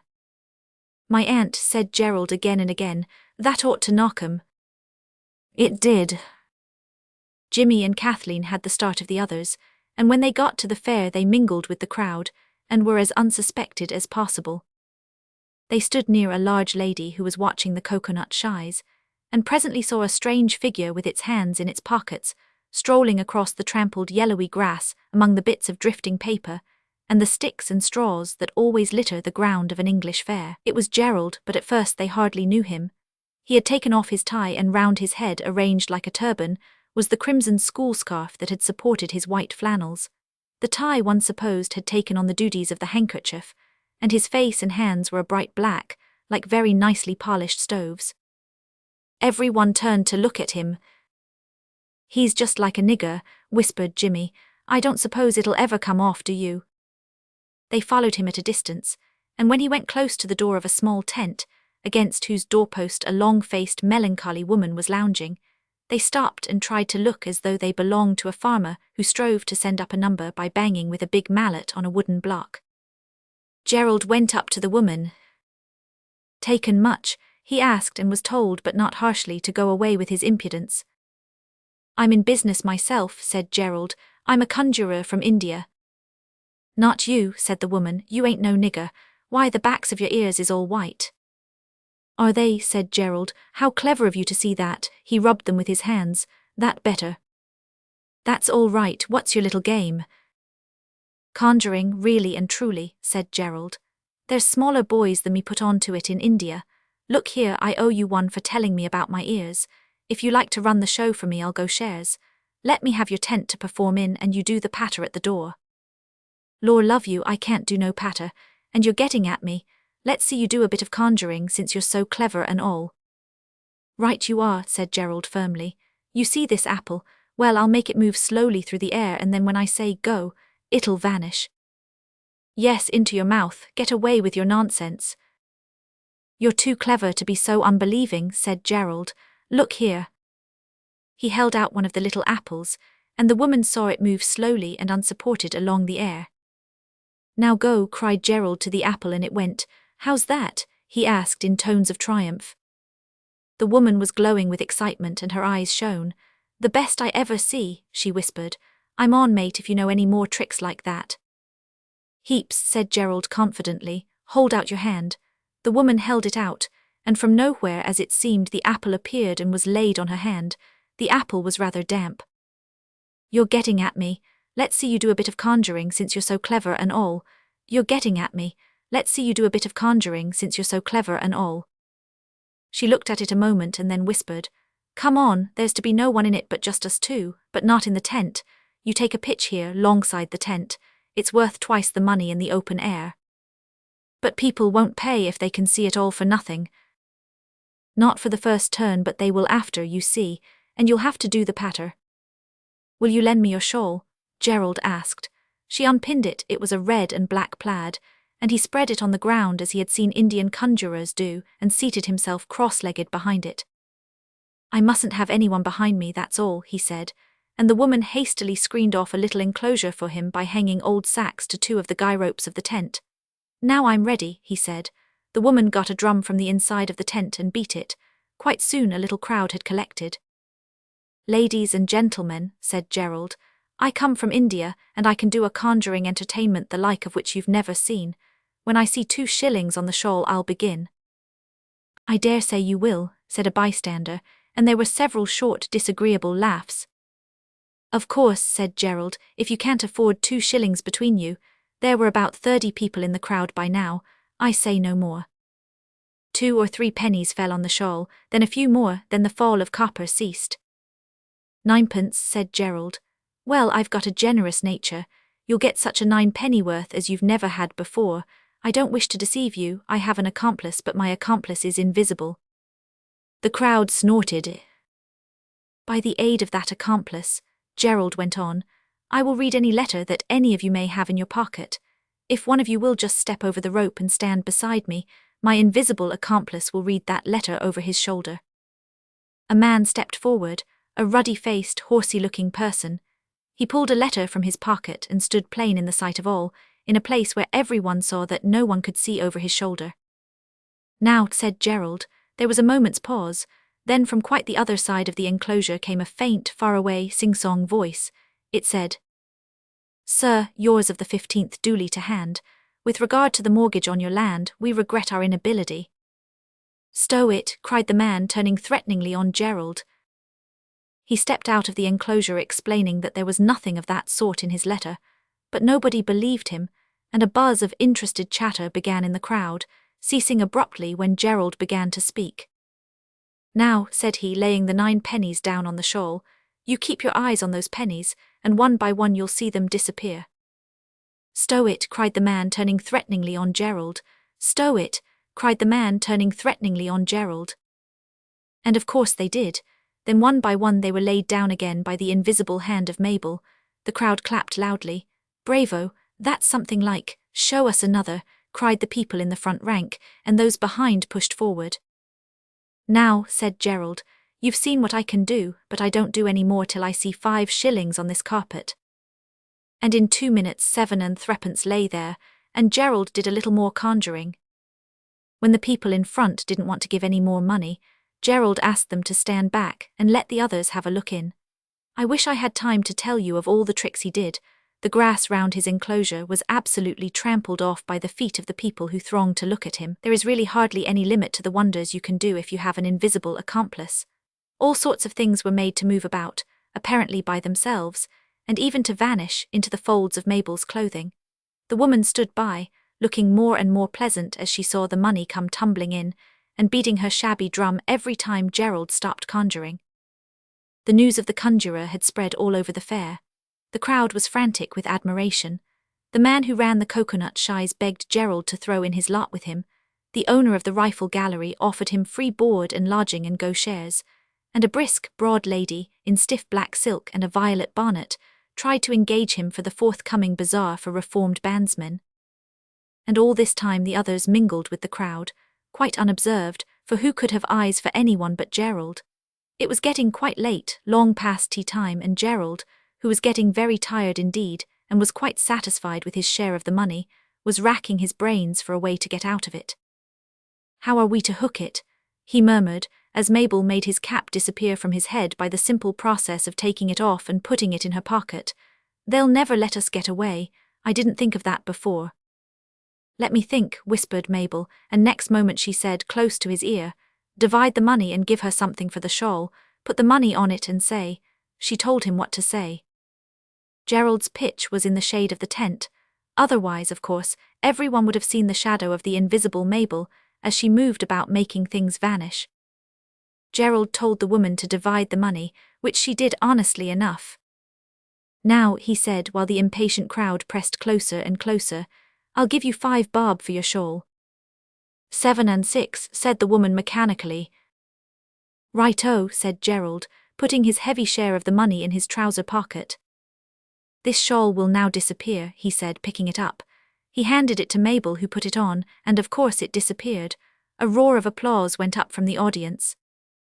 Now, he said, I come to the last trick of all. I shall take 3 steps backward and vanish. He took 3 steps backward. Mabel wrapped the invisible shawl round him and he did not vanish. The shawl, being invisible, did not conceal him in the least. Yah, cried a boy's voice in the crowd. Look at him, he knows he can't do it. I wish I could put you in my pocket, said Mabel. The crowd was crowding closer. At any moment they might touch Mabel, and then anything might happen, simply anything. Gerald took hold of his hair with both hands, as his way was when he was anxious or discouraged. Mabel, in invisibility, wrung her hands as people are said to do in books. That is, she clasped them and squeezed very tight. Oh, she whispered suddenly, it's loose, I can get it off.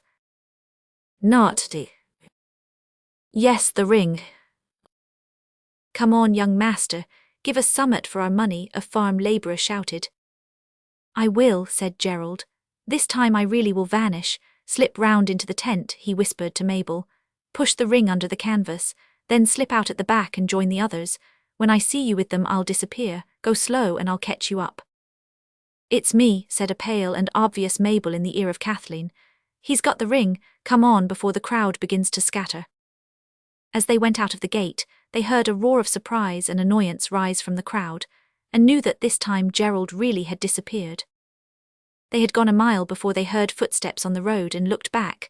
No one was to be seen. Next moment Gerald's voice spoke out of clear, empty-looking space. Halloa, it said gloomily. How horrid, cried Mabel. You did make me jump. Take the ring off. It makes me feel quite creepy, you being nothing but a voice. So did you us, said Jimmy. Don't take it off yet, said Kathleen, who was really rather thoughtful for her age. Because you're still black, I suppose, and you might be recognized and eloped with by gypsies, so that you should go on doing conjuring for ever and ever. I should take it off, said Jimmy. It's no use going about invisible and people seeing us with Mabel and saying we've eloped with her. Yes, said Mabel impatiently, that would be simply silly, and besides I want my ring. It's not yours any more than ours anyhow, said Jimmy. Yes, it is, said Mabel. Oh, stow it, said the weary voice of Gerald beside her. What's the use of jawing? I want the ring, said Mabel rather mulishly. Want, the words came out of the still evening air. Want must be your master. You can't have the ring, I can't get it off. Chapter 4. The difficulty was not only that Gerald had got the ring on and couldn't get it off, and was therefore invisible, but that Mabel, who had been invisible and therefore possible to be smuggled into the house, was now plain to be seen and impossible for smuggling purposes. The children would have not only to account for the apparent absence of one of themselves, but for the obvious presence of a perfect stranger. I can't go back to Aunt. I can't and I won't, said Mabel firmly, not if I was visible 20 times over. She'd smell a rat if you did, Gerald owned, about the motorcar I mean, and the adopting lady, and what we're to say to Mademoiselle about you. He tugged at the ring. Suppose you told the truth, said Mabel meaningly. She wouldn't believe it, said Cathy, or if she did she'd go stark staring raving mad. No, said Gerald's voice, we daren't tell her, but she's really rather decent. Let's ask her to let you stay the night because it's too late for you to get home.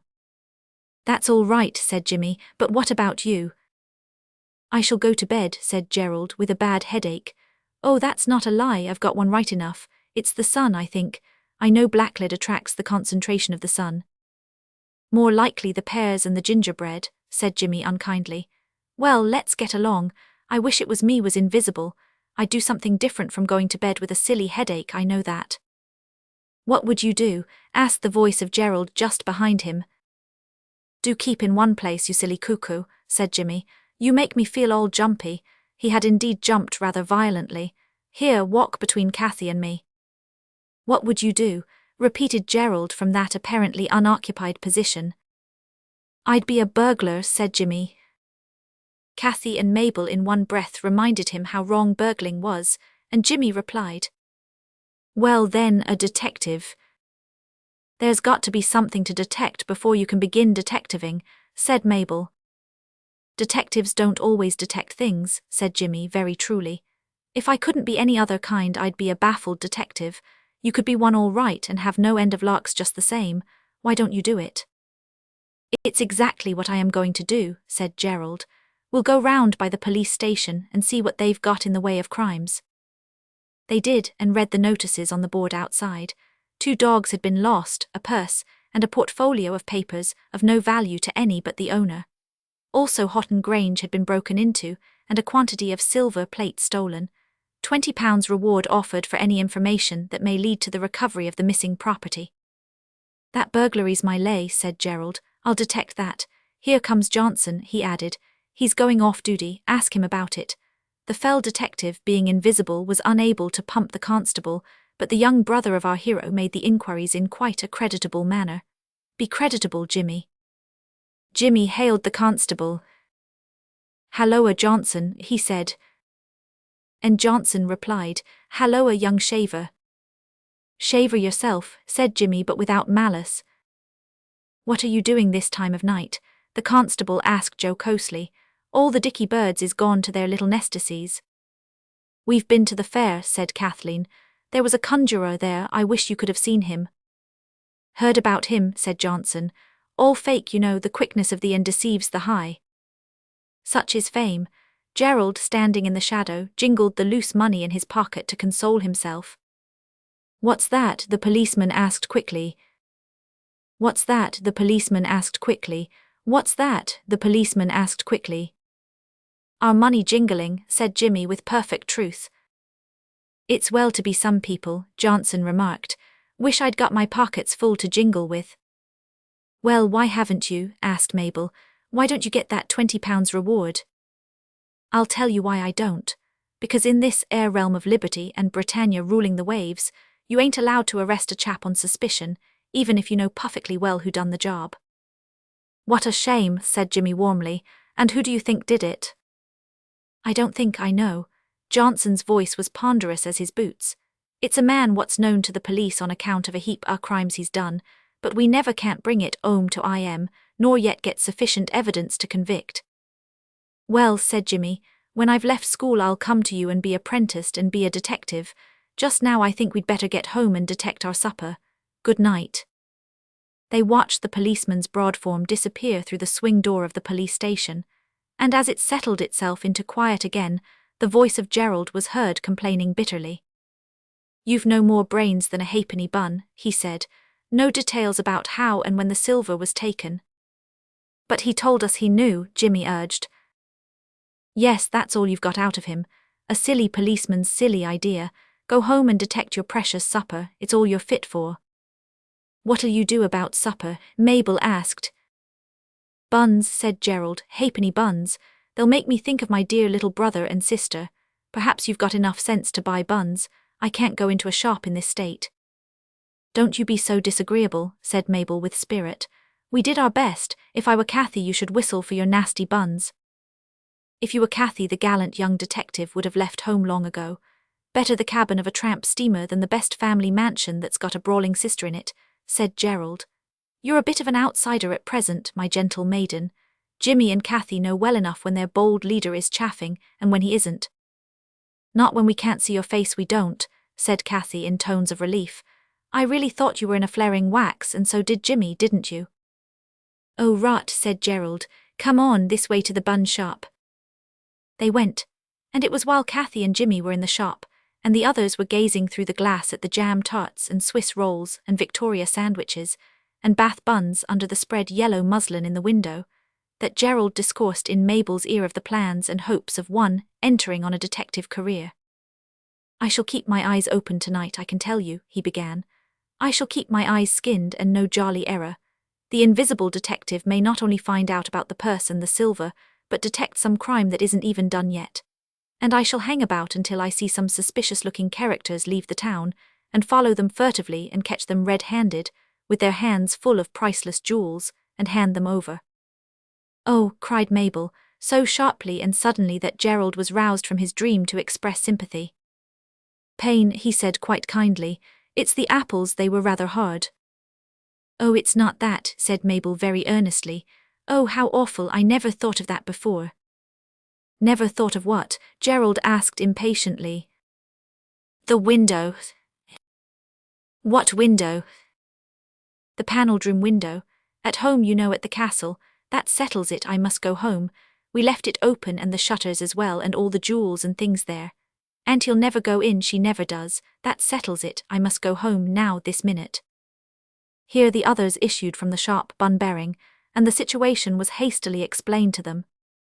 I must go home now this minute. I must go home now this minute. So you see I must go, Mabel ended. And Kathleen agreed that she must. But Jimmy said he didn't see what good it would do, because the key's inside the door anyhow. She will be cross, said Mabel sadly. She'll have to get the gardeners to get a ladder and… Hooray, said Gerald. Here's me. Nobler and more secret than gardeners or ladders was the invisible Jerry. I'll climb in at the window, it's all ivy, I know I could, and shut the window and the shutters all sereno, put the key back on the nail, and slip out unperceived the back way, threading my way through the maze of unconscious retainers. There'll be plenty of time. I don't suppose burglars begin their fell work until the night is far advanced. Won't you be afraid? Mabel asked. Will it be safe suppose you were caught? As houses? I can't be, Gerald answered, and wondered that the question came from Mabel and not from Kathleen, who was usually inclined to fuss a little annoyingly about the danger and folly of adventures. But all Kathleen said was, Well, goodbye, we'll come and see you tomorrow, Mabel, the Floral Temple at 10:30. I hope you won't get into an awful row about the motorcar lady. Let's detect our supper now, said Jimmy. All right, said Gerald a little bitterly. It is hard to enter on an adventure like this and to find the sympathetic interest of years suddenly cut off at the meter, as it were. Gerald felt that he ought at a time like this to have been the centre of interest, and he wasn't. They could actually talk about supper. Well, let them. He didn't care. He spoke with sharp sternness. Leave the pantry window undone for me to get in by when I've done my detecting. Come on, Mabel. He caught her hand. Bags are the buns, though, he added by a happy afterthought, and snatching the bag, pressed it on Mabel, and the sound of 4 boots echoed on the pavement of the high street as the outlines of the running Mabel grew small with distance. Mademoiselle was in the drawing-room. She was sitting by the window in the waning light reading letters. "Ah, vous voici," she said unintelligibly. "You are again late, and my little Gerald, where is he?" This was an awful moment. Jimmy's detective scheme had not included any answer to this inevitable question. The silence was unbroken till Jimmy spoke. He said he was going to bed because he had a headache, and this, of course, was true. "This poor Gerald," said Mademoiselle. "Is it that I should mount him some supper?" "He never eats anything when he's got one of his headaches," Kathleen said, and this also was the truth. Jimmy and Kathleen went to bed, wholly untroubled by anxiety about their brother, and Mademoiselle pulled out the bundle of letters and read them amid the ruins of the simple supper. "It is ripping being out late like this," said Gerald through the soft summer dusk. "Yes," said Mabel, a solitary-looking figure plodding along the high road. "I do hope Auntie won't be very furious." "Have another bun," suggested Gerald kindly, and a sociable munching followed. It was the aunt herself who opened to a very pale and trembling Mabel the door which is appointed for the entrances and exits of the domestic staff at Wielding Towers. She looked over Mabel's head first, as if she expected to see someone taller. Then a very small voice said, "Auntie." The aunt started back, then made a step towards Mabel. "You naughty, naughty girl," she cried angrily. "How could you give me such a fright? I've a good mind to keep you in bed for a week for this, miss. Oh, Mabel, thank heaven you're safe." And with that the aunt's arms went round Mabel, and Mabel's round the aunt in such a hug as they had never met in before. "But you didn't seem to care a bit this morning," said Mabel, when she had realized that her aunt really had been anxious, really was glad to have her safe home again. "How do you know?" "I was there listening. Don't be angry, Auntie." "I feel as if I never could be angry with you again, now I've got you safe," said the aunt surprisingly. "But how was it?" Mabel asked. "My dear," said the aunt impressively, "I've been in a sort of trance. I think I must be going to be ill. I've always been fond of you, but I didn't want to spoil you. But yesterday, about 3:30, I was talking about you to Mr. Lucen at the fair, and quite suddenly I felt as if you didn't matter at all. And I felt the same when I got your letter and when those children came. And today in the middle of tea I suddenly woke up and realized that you were gone. It was awful. I think I must be going to be ill. Oh, Mabel, why did you do it?" "It was a joke," said Mabel feebly, and then the two went in and the door was shut. "That's most uncommon odd," said Gerald outside. "Looks like more magic to me. I don't feel as if we'd got to the bottom of this yet by any manner of means. There's more about this castle than meets the eye." There certainly was. For this castle happened to be, but it would not be fair to Gerald to tell you more about it than he knew on that night, when he went alone and invisible through the shadowy great grounds of it, to look for the open window of the panelled room. He knew that night no more than I have told you. But as he went along the dewy lawns and through the groups of shrubs and trees, where pools lay like giant looking-glasses reflecting the quiet stars, and the white limbs of statues gleamed against a background of shadow, he began to feel, well, not excited, not surprised, not anxious, but different. The incident of the invisible princess had surprised, the incident of the conjuring had excited, and the sudden decision to be a detective had brought its own anxieties. But all these happenings, though wonderful and unusual, had seemed to be, after all, inside the circle of possible things, wonderful as the chemical experiments are where 2 liquids poured together make fire, surprising as legerdemain, thrilling as a juggler's display, but nothing more. Only now a new feeling came to him as he walked through those gardens. By day those gardens were like dreams, at night they were like visions. He could not see his feet as he walked, but he saw the movement of the dewy grass blades that his feet displaced, and he had that extraordinary feeling so difficult to describe, and yet so real and so unforgettable, the feeling that he was in another world, that had covered up and hidden the old world as a carpet covers a floor. The floor was there all right underneath, but what he walked on was the carpet that covered it, and that carpet was drenched in magic, as the turf was drenched in dew. The feeling was very wonderful. Perhaps you will feel it some day.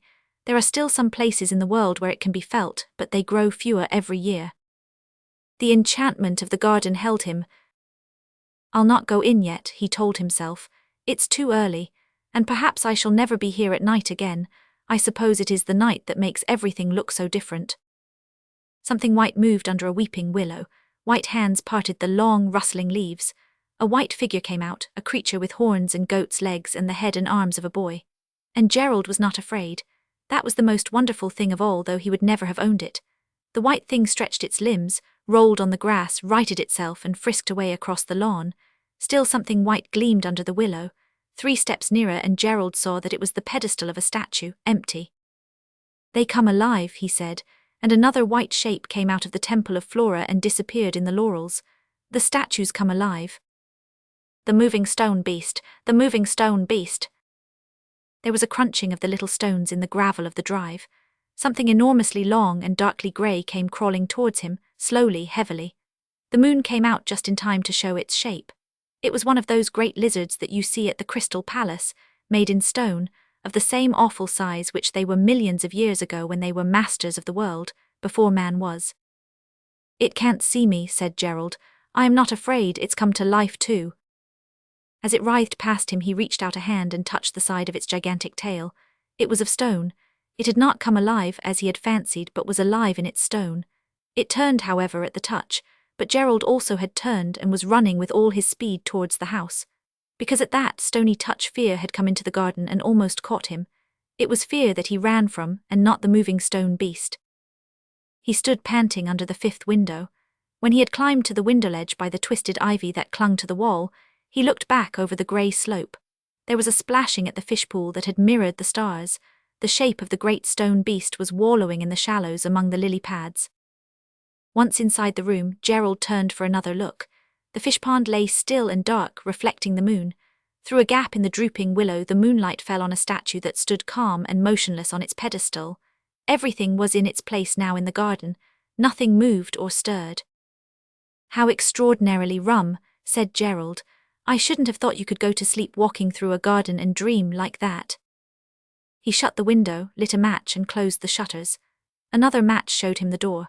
He turned the key, went out, locked the door again, hung the key on its usual nail and crept to the end of the passage.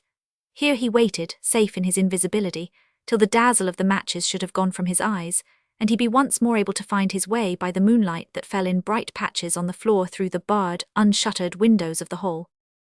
Wonder where the kitchen is, said Gerald. He had quite forgotten that he was a detective.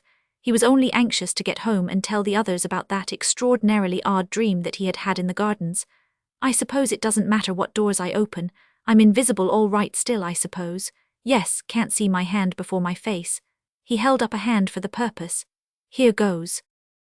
He opened many doors, wandered into long rooms with furniture dressed in brown holland covers that looked white in that strange light, rooms with chandeliers hanging in big bags from the high ceilings, rooms whose walls were alive with pictures, rooms whose walls were deadened with rows on rows of old books, state bedrooms in whose great plumed 4-posters Queen Elizabeth had, no doubt, slept.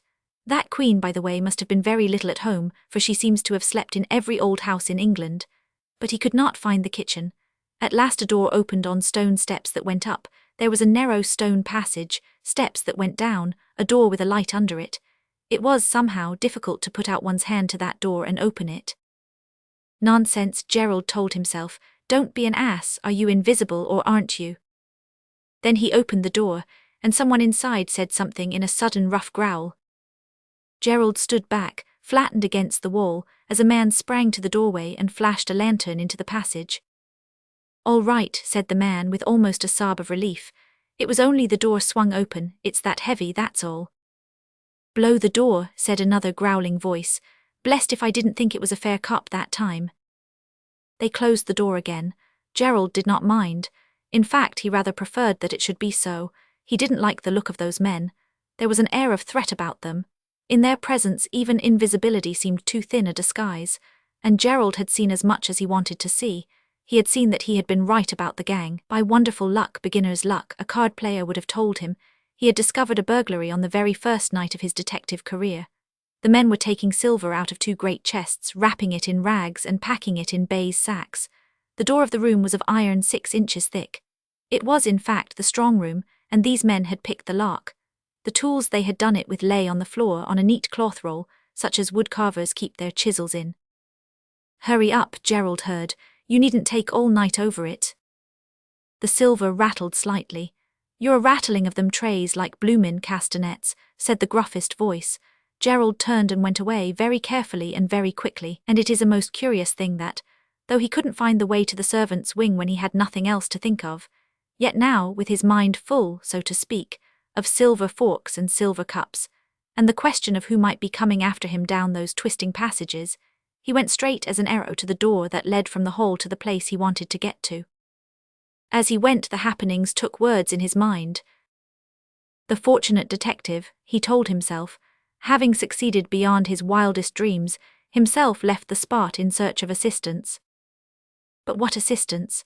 There were no doubt men in the house, also the aunt, but he could not warn them. He was too hopelessly invisible to carry any weight with strangers. The assistance of Mabel would not be of much value. The police, before they could be got, and the getting of them presented difficulties, the burglars would have cleared away with their sacks of silver. The men were taking silver out of 2 great chests. The men were taking silver out of 2 great chests. Gerald stopped and thought hard. He held his head with both hands to do it. You know the way, the same as you sometimes do for simple equations or the dates of the battles of the Civil War. Then with pencil, notebook, a window ledge, and all the cleverness he could find at the moment, he wrote, "You know the room where the silver is. Burglars are burgling it, the thick door is picked. Send a man for police. I will follow the burglars if they get away ere police arrive on the spot." He hesitated a moment and ended, "From a friend, this is not a cell." This letter, tied tightly round a stone by means of a shoelace, thundered through the window of the room where Mabel and her aunt, in the ardour of reunion, were enjoying a supper of unusual charm: stewed plums, cream, sponge cakes, custard in cups, and cold bread and butter pudding. Gerald, in hungry invisibility, looked wistfully at the supper before he threw the stone. He waited till the shrieks had died away, saw the stone picked up, the warning letter read. "Nonsense," said the aunt, growing calmer. "How wicked, of course it's a hoax." "Oh, do send for the police like he says," wailed Mabel. "Like who says?" snapped the aunt. "Whoever it is," Mabel moaned. "Send for the police at once," said Gerald outside in the manliest voice he could find. "You'll only blame yourself if you don't. I can't do any more for you." I'll set the dogs on you," cried the aunt. "Oh, auntie, don't." Mabel was dancing with agitation. "It's true, I know it's true. Do wake Bates." "I don't believe a word of it," said the aunt. No more did Bates when, owing to Mabel's persistent worryings, he was awakened. But when he had seen the paper, and had to choose whether he'd go to the strong room and see that there really wasn't anything to believe or go for the police on his bicycle, he chose the latter course. When the police arrived, the strong room door stood ajar, and the silver, or as much of it as 3 men could carry, was gone. Gerald's notebook and pencil came into play again later on that night. It was 5 in the morning before he crept into bed, tired out and cold as a stone. "Master Gerald," it was Eliza's voice in his ears. "It's 7 o'clock and another fine day, and there's been another burglary. My cat's alive," she screamed as she drew up the blind and turned towards the bed. "Look at his bed, all crocked with black, and him not there. Oh, Jiminy!" It was a scream this time. Kathleen came running from her room. Jimmy sat up in his bed and rubbed his eyes. "Whatever is it?" Kathleen cried. "I dunno when I 'ad such a turn." Eliza sat down heavily on a box as she spoke. "First thing his bed all empty and black as the chimney back and him not in it, and then when I looks again he is in it all the time. I must be going silly. I thought as much when I heard them haunting angel voices yesterday morning. But I'll tell Mamselle of you, my lad, with your tricks you may rely on that. Blacking yourself all over like a dirty nigger and crocking up your clean sheets and pillowcases. It's going back of beyond, this is." "Look here," said Gerald slowly, "I'm going to tell you something." Eliza simply snorted, and that was rude of her, but then she had had a shock and had not got over it. "Can you keep a secret?" asked Gerald, very earnest through the grey of his partly rubbed-off blacklead. "Yes," said Eliza. Then keep it and I'll give you 2 bob. But what was you going to tell me? That about the 2 bob and the secret, and you keep your mouth shut. I didn't ought to take it, said Eliza, holding out her hand eagerly. Now you get up and mind you wash all the corners, Master Gerald. Oh, I'm so glad you're safe, said Kathleen when Eliza had gone. You didn't seem to care much last night, said Gerald coldly. I can't think how I let you go. I didn't care last night, but when I woke this morning and remembered. There, that'll do, it'll come off on you, said Gerald through the reckless hugging of his sister. How did you get visible? Jimmy asked. It just happened when she called me. The ring came off. Tell us all about everything, said Kathleen. Not yet, said Gerald mysteriously. Where's the ring? Jimmy asked after breakfast. I want to have a try now. I forgot it, said Gerald. I expect it's in the bed somewhere. But it wasn't. Eliza had made the bed. I'll swear there ain't no ring there, she said. I should 'a' seen it if there had 'a' been. Chapter 5. Search and research proving vain, said Gerald, when every corner of the bedroom had been turned out and the ring had not been found. The noble detective hero of our tale remarked that he would have other fish to fry in half a jiff, and if the rest of you want to hear about last night. Let's keep it till we get to Mabel, said Kathleen heroically. The assignation was 10:30, wasn't it? Why shouldn't Gerald gas as we go along? I don't suppose anything very much happened anyhow. This, of course, was Jimmy. That shows, remarked Gerald sweetly, how much you know. The melancholy Mabel will await the tryst without success as far as this one is concerned. Fish, fish, other fish I fry. He warbled to the tune of Cherry Ripe, till Kathleen could have pinched him. Jimmy turned coldly away, remarking, when you've quite done. But Gerald went on singing. Where the lips of Johnson smile, there's the land of Cherry Isle. Other fish, fish I fry. Stately Johnson, come and buy. How can you, asked Kathleen, be so aggravating? I don't know, said Gerald, returning to prose. Want of sleep or intoxication of success, I mean. Come where no one can hear us. Oh, come to some island where no one can hear. And beware of the keyhole that's glued to an ear. He whispered, opened the door suddenly, and there sure enough was Eliza stooping without. She flicked feebly at the wainscot with a duster, but concealment was vain. You know what listeners never hear, said Jimmy severely. I didn't then, so there, said Eliza, whose listening ears were crimson. So they passed out and up the high street to sit on the churchyard wall and dangle their legs, and all the way Gerald's lips were shut into a thin, obstinate line. Now, said Kathleen, oh, Jerry, don't be a goat, I'm simply dying to hear what happened. That's better, said Gerald, and he told his story.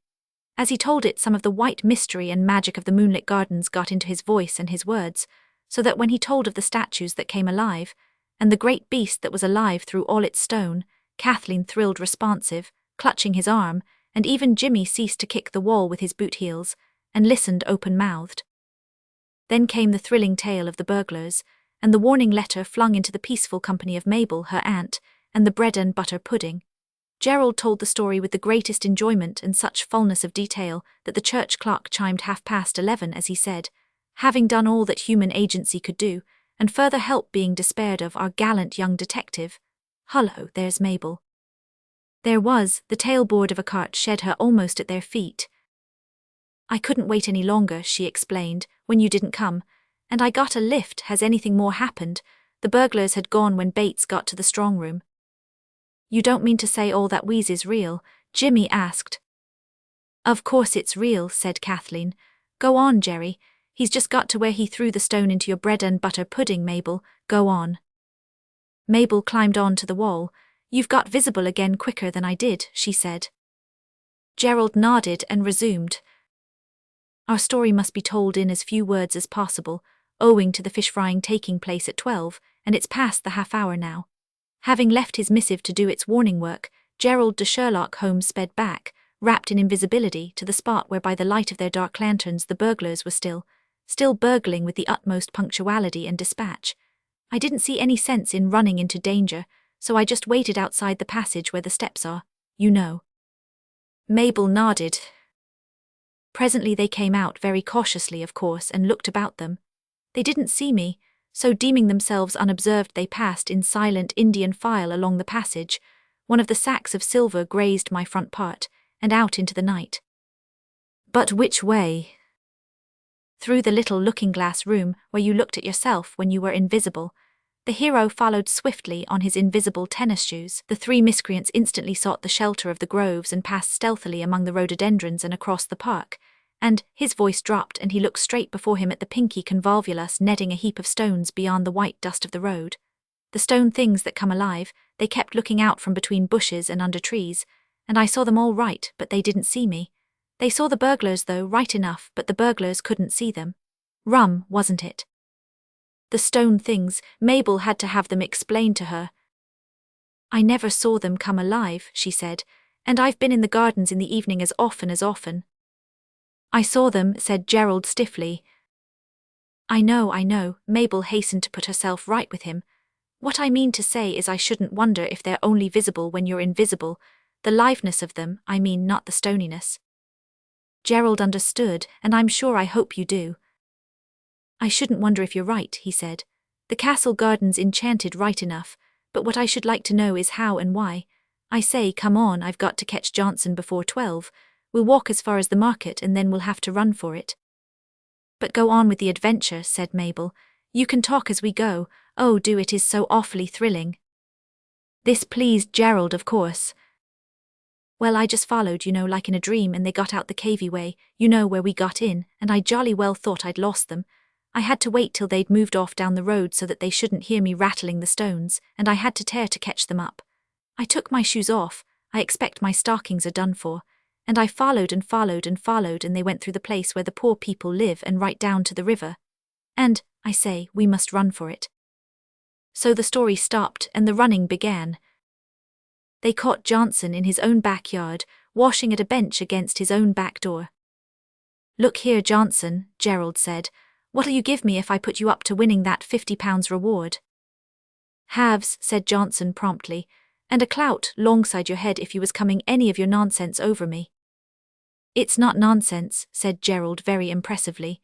If you'll let us in I'll tell you all about it, and when you've caught the burglars and got the swag back you just give me a quid for luck.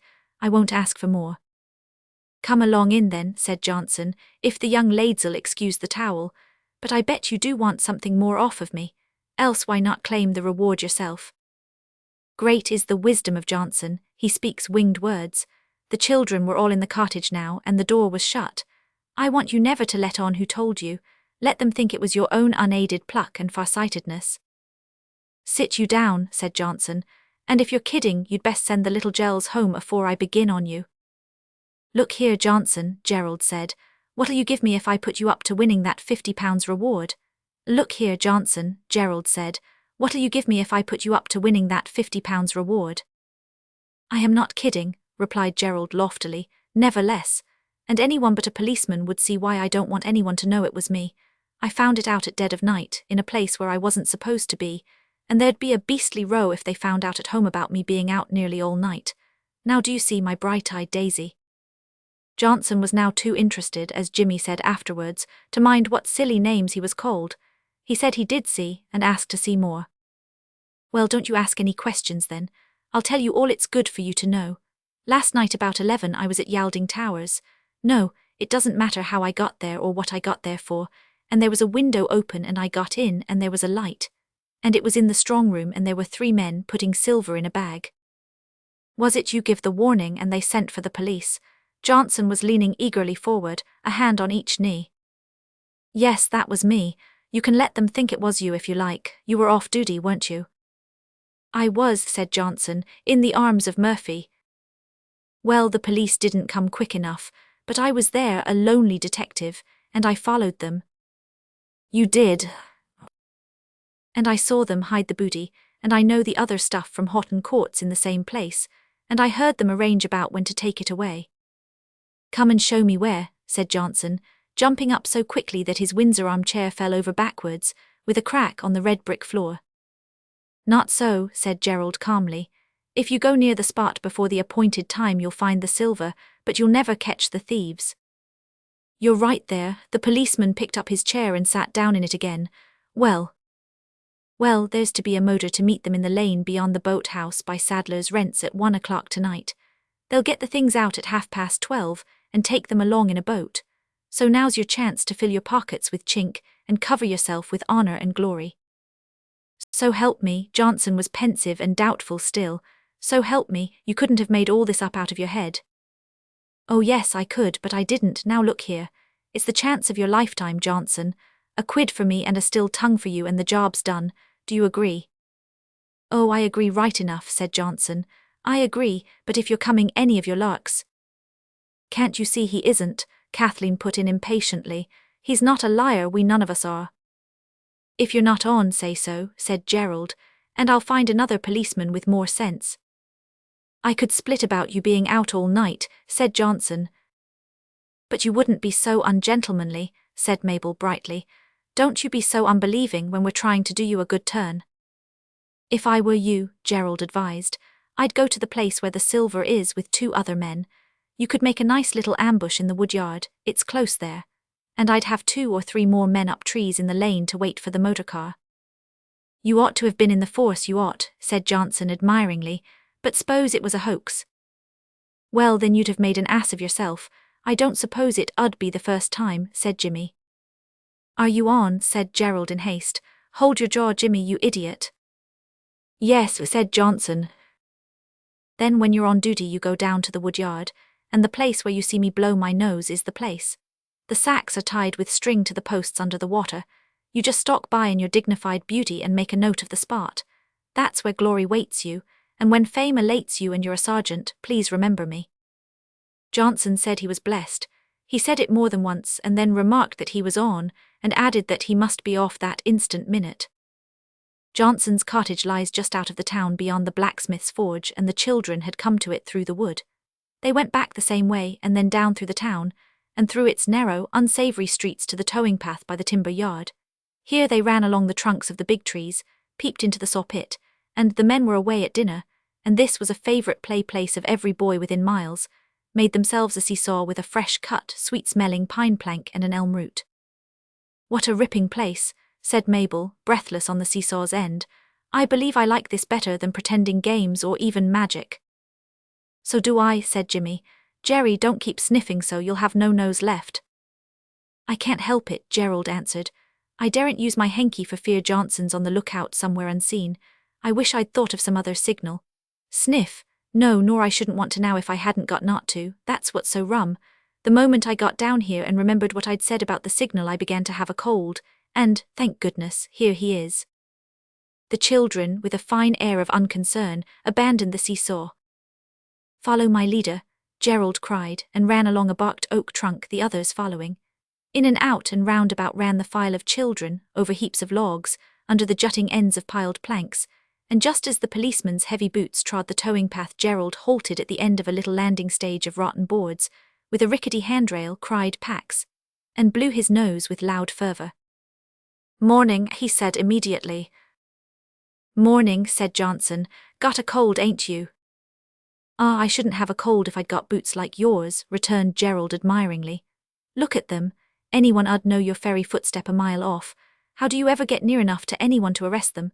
He skipped off the landing stage, whispered as he passed Johnson, courage, promptitude and dispatch. That's the place, and was off again, the active leader of an active procession. We've brought a friend home to dinner, said Kathleen when Eliza opened the door. Where's Mademoiselle? Gone to see Yalding Towers. Today's show day, you know. And just you hurry over your dinners. It's my afternoon out and my gentleman friend don't like it if he's kept waiting. All right, we'll eat like lightning, Gerald promised. Set another place, there's an angel. They kept their word. The dinner, it was minced veal and potatoes and rice pudding, perhaps the dullest food in the world, was over in a quarter of an hour. And now, said Mabel, when Eliza and a jug of hot water had disappeared up the stairs together, where's the ring? I ought to put it back. Gerald halted at the end of a little landing stage of rotten boards. Gerald halted at the end of a little landing stage of rotten boards. I haven't had a turn yet, said Jimmy. When we find it, Cathy and I ought to have turns same as you and Gerald did. When you find it, Mabel's pale face turned paler between her dark locks.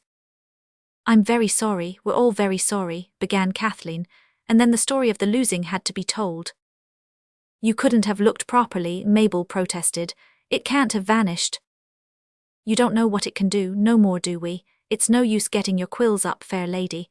Perhaps vanishing itself is just what it does do. You see, it came off my hand in the bed. We looked everywhere." "Would you mind if I looked?" Mabel's eyes implored her little hostess. "You see, if it's lost, it's my fault. It's almost the same as stealing. That Johnson would say it was just the same. I know he would." "Let's all look again," said Mabel, jumping up. "We were rather in a hurry this morning." So they looked and they looked. In the bed, under the carpet, under the furniture. They shook the curtains, they explored the corners and found dust and flue but no ring. They looked and they looked. Everywhere they looked. Jimmy even looked fixedly at the ceiling as though he thought the ring might have bounced up there and stuck. But it hadn't. "Then," said Mabel at last, "your housemaid must have stolen it, that's all. I shall tell her I think so." And she would have done it too, but at that moment the front door banged, and they knew that Eliza had gone forth in all the glory of her best things to meet her gentleman friend. "It's no use," Mabel was almost in tears. "Look here, will you leave me alone? Perhaps you others looking distracts me, and I'll go over every inch of the room by myself." Respecting the emotion of their guest, the kindly charcoal burners withdrew, said Gerald, and they closed the door softly from the outside on Mabel and her search. They waited for her, of course. Politeness demanded it, and besides they had to stay at home to let Mademoiselle in, though it was a dazzling day, and Jimmy had just remembered that Gerald's pockets were full of the money earned at the fair, and that nothing had yet been bought with that money, except a few buns in which he had had no share. And of course they waited impatiently. It seemed about an hour, and was really quite 10 minutes, before they heard the bedroom door open and Mabel's feet on the stairs. "She hasn't found it," Gerald said. "How do you know?" Jimmy asked. "The way she walks," said Gerald. "You can in fact almost always tell whether the thing has been found that people have gone to look for by the sound of their feet as they return." Mabel's feet said no go, as plain as they could speak, and her face confirmed the cheerless news. A sudden and violent knocking at the back door prevented anyone from having to be polite about how sorry they were, or fanciful about being sure the ring would turn up soon. All the servants except Eliza were away on their holidays, so the children went together to open the door because, as Gerald said, if it was the baker they could buy a cake from him and eat it for dessert. "That kind of dinner sort of needs dessert," he said. But it was not the baker. When they opened the door they saw in the paved court where the pump is, and the dustbin and the water butt, a young man, with his hat very much on one side, his mouth open under his fair bristly moustache, and his eyes as nearly round as human eyes can be. He wore a suit of a bright mustard colour, a blue necktie, and a goldish watch chain across his waistcoat. His body was thrown back and his right arm stretched out towards the door, and his expression was that of a person who is being dragged somewhere against his will. He looked so strange that Kathleen tried to shut the door in his face, murmuring, "Escaped insane." But the door would not close. There was something in the way. "Leave go of me," said the young man. "Ho yous, I'll leave go of you." It was the voice of Eliza, but no Eliza could be seen. "Who's got hold of you?" asked Kathleen. "She has, miss," replied the unhappy stranger. "Who's she?" asked Kathleen, to gain time, as she afterwards explained, for she now knew well enough that what was keeping the door open was Eliza's unseen foot. "My fiancée, miss. At least it sounds like her voice and it feels like her bones, but something's come over me, miss, and I can't see her." "That's what he keeps on saying," said Eliza's voice. "'E's my gentleman friend. Is 'e gone darty or is it me?" "Both, I shouldn't wonder," said Jimmy. "Now," said Eliza, "you call yourself a man. You look me in the face and say you can't see me." "Well, I can't," said the wretched gentleman friend. "If I'd stolen a ring," said Gerald, looking at the sky, "I should go indoors and be quiet, not stand at the back door and make an exhibition of myself." "Not much exhibition about her," whispered Jimmy. "Good old ring." "I haven't stolen anything," said the gentleman friend. "Here, you leave me be, it's my eyes has gone wrong. Leave go of me, d'ye hear?" Suddenly his hand dropped and he staggered back against the water butt. Eliza had left go of him. She pushed past the children, shoving them aside with her invisible elbows. Gerald caught her by the arm with one hand, felt for her ear with the other and whispered, "You stand still and don't say a word. If you do, well, what's to stop me from sending for the police?" He staggered back against the water butt. Eliza did not know what there was to stop him, so she did as she was told and stood invisible and silent, save for a sort of blowing, snorting noise peculiar to her when she was out of breath. The mustard-colored young man had recovered his balance and stood looking at the children with eyes, if possible, rounder than before. "What is it?" he gasped feebly. "What's up? What's it all about?" "If you don't know, I'm afraid we can't tell you," said Gerald politely. "Have I been talking very strange-like?" he asked, taking off his hat and passing his hand over his forehead. "Very," said Mabel. "I hope I haven't said anything that wasn't good manners," he said anxiously. "Not at all," said Kathleen. "You only said your fiancé had hold of your hand and that you couldn't see her." "No more I can't." "No more can we," said Mabel. "But I couldn't have dreamed it, and then come along here making a penny show of myself like this, could I?" "You know best," said Gerald courteously. But the mustard-colored victim almost screamed, "Do you mean to tell me?"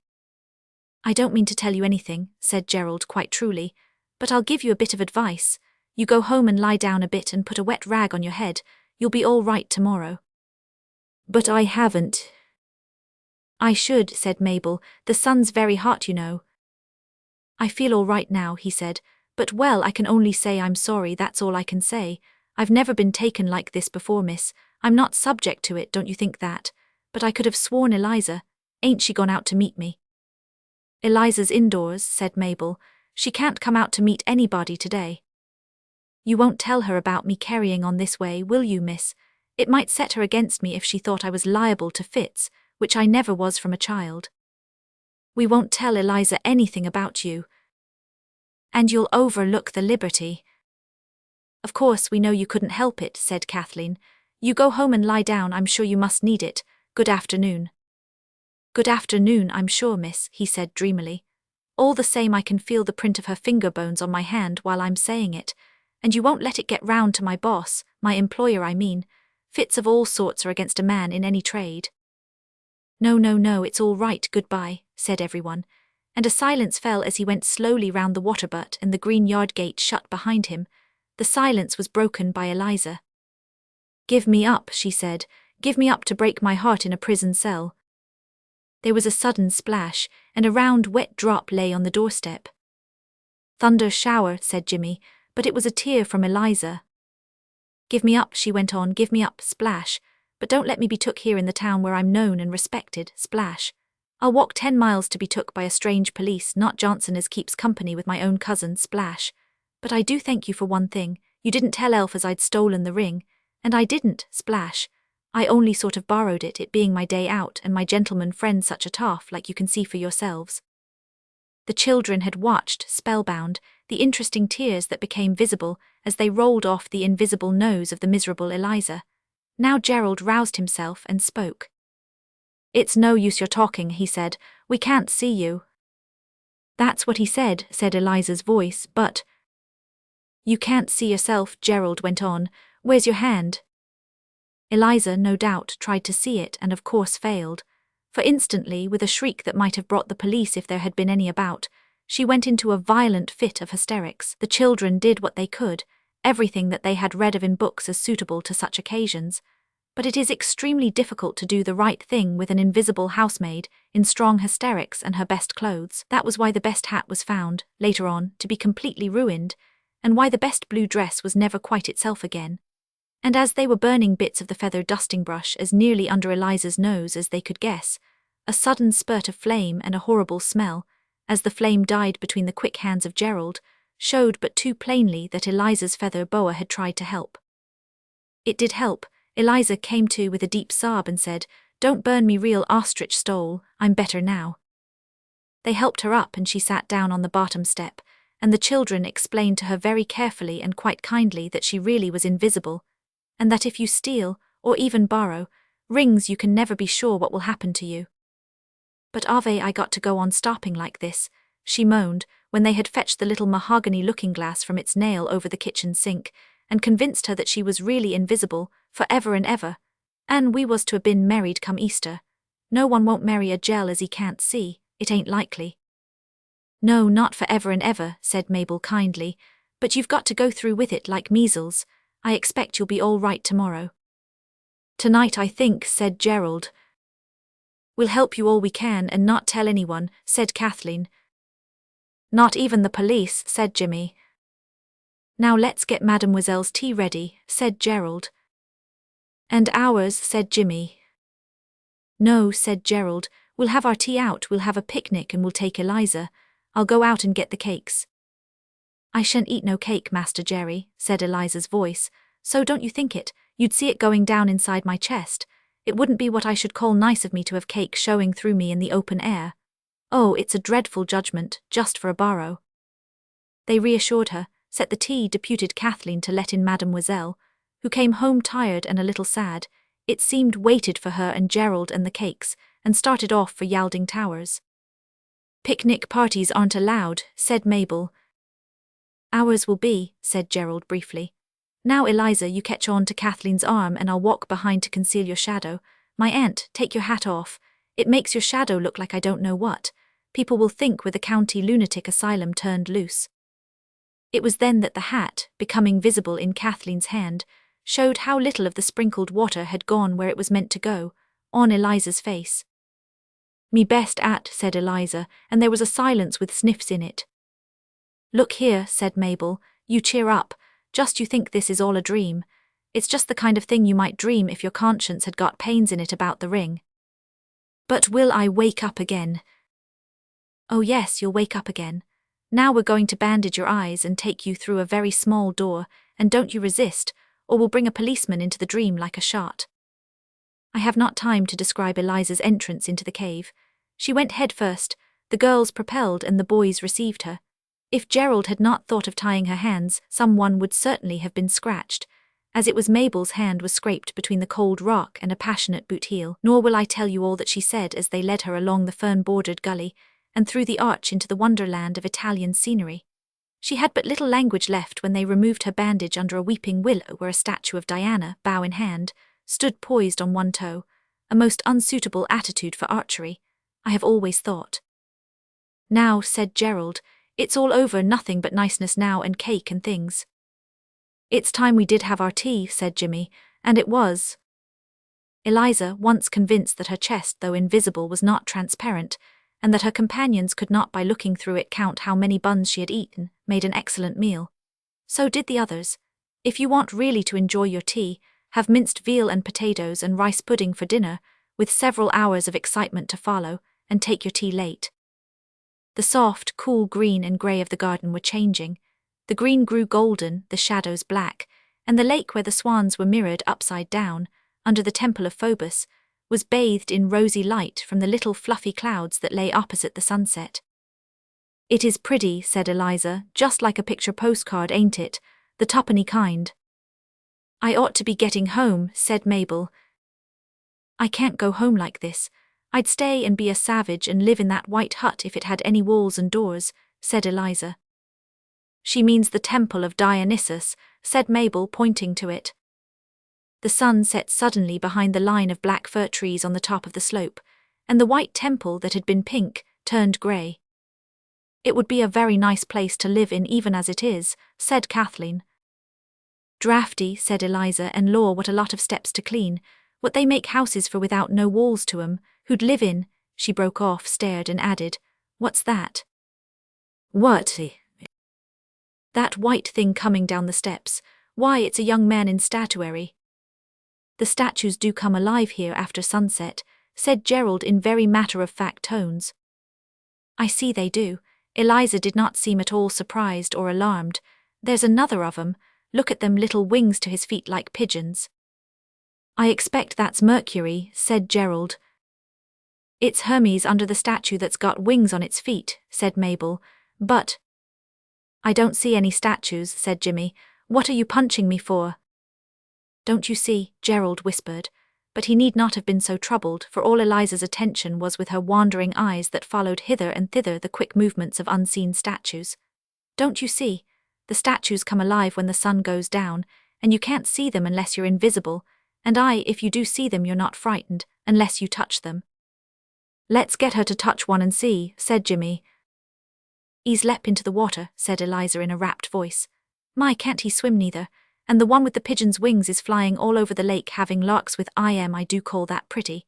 It's like cupids as you see on wedding cakes, and here's another of 'em, a little chap with long ears and a baby deer galloping alongside, and look at the lady with the baby throwing it up and catching it like as if it was a ball.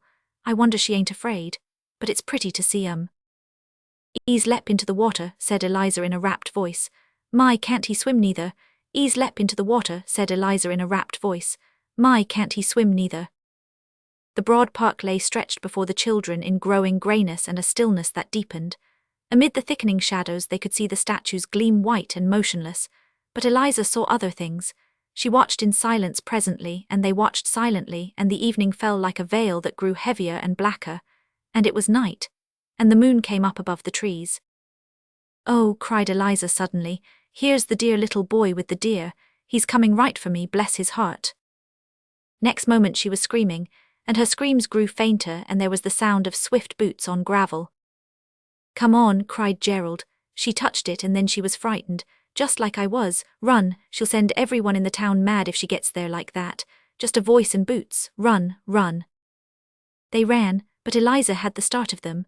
Also when she ran on the grass they could not hear her footsteps and had to wait for the sound of leather on faraway gravel. Also she was driven by fear, and fear drives fast. She went, it seemed, the nearest way, invisibly through the waxing moonlight, seeing she only knew what amid the glades and groves. I'll stop here, see you tomorrow, gasped Mabel, as the loud pursuers followed Eliza's clatter across the terrace. She's gone through the stable yard. The back way, Gerald panted as they turned the corner of their own street, and he and Jimmy swung in past the water butt. An unseen but agitated presence seemed to be fumbling with the locked back door. The church clock struck the half-hour. 9:30, Gerald had just breath to say, pull at the ring, perhaps it'll come off now. He spoke to the bare doorstep, but it was Eliza, dishevelled, breathless, her hair coming down, her collar crooked, her dress twisted and disordered, who suddenly held out a hand that they could see, and in the hand, plainly visible in the moonlight, the dark circle of the magic ring. Alpha Mo, said Eliza's gentleman friend next morning. He was waiting for her when she opened the door with pail and hearthstone in her hand. Sorry you couldn't come out yesterday. Samai Eliza swept the wet flannel along the top step. What did you do? It was Eliza, dishevelled, breathless, her hair coming down, her collar crooked, her dress twisted and disordered, who suddenly held out a hand. It was Eliza, dishevelled, breathless, her hair coming down, her collar crooked, her dress twisted and disordered, who suddenly held out a hand. I 'ad a bit of a headache, said the gentleman friend. I laid down most of the afternoon. What were you up to? Oh, nothing particular, said Eliza. Then it was all a dream, she said when he was gone, but it'll be a lesson to me not to meddle with anybody's old ring again in a hurry. So they didn't tell about me behaving like I did, said he as he went. Son, I suppose, like our army in India. I hope I ain't going to be liable to it, that's all. Chapter 6. Johnson was the hero of the hour. It was he who had tracked the burglars, laid his plans, and recovered the lost silver. He had not thrown the stone. Public opinion decided that Mabel and her aunt must have been mistaken in supposing that there was a stone at all. But he did not deny the warning letter. It was Gerald who went out after breakfast to buy the newspaper, and who read aloud to the others the 2 columns of fiction which were the Littlesby Observer's report of the facts. As he read, every mouth opened wider and wider, and when he ceased with this gifted fellow townsman with detective instincts which outrival those of Messrs. Lecoq and Holmes, and whose promotion is now assured, there was quite a blank silence. Well, said Jimmy, breaking it, he doesn't stick it on neither, does he? I feel, said Kathleen, as if it was our fault, as if it was us had told all these whoppers, because if it hadn't been for you they couldn't have, Jerry. How could he say all that? Well, said Gerald, trying to be fair, you know, after all the chap had to say something. I'm glad He stopped abruptly. You're glad you what? No matter, said he with an air of putting away affairs of state. Now, what are we going to do today? The faithful Mabel approaches, she will want her ring. And you and Jimmy want it too. Oh, I know, Mademoiselle hasn't had any attention paid to her for more days than our hero likes to confess. I wish you wouldn't always call yourself our hero, said Jimmy. You aren't mine anyhow. You're both of you mine, said Kathleen hastily. Good little girl, Gerald smiled annoyingly. Keep baby brother in a good temper till Nursey comes back. You're not going out without us? Kathleen asked in haste.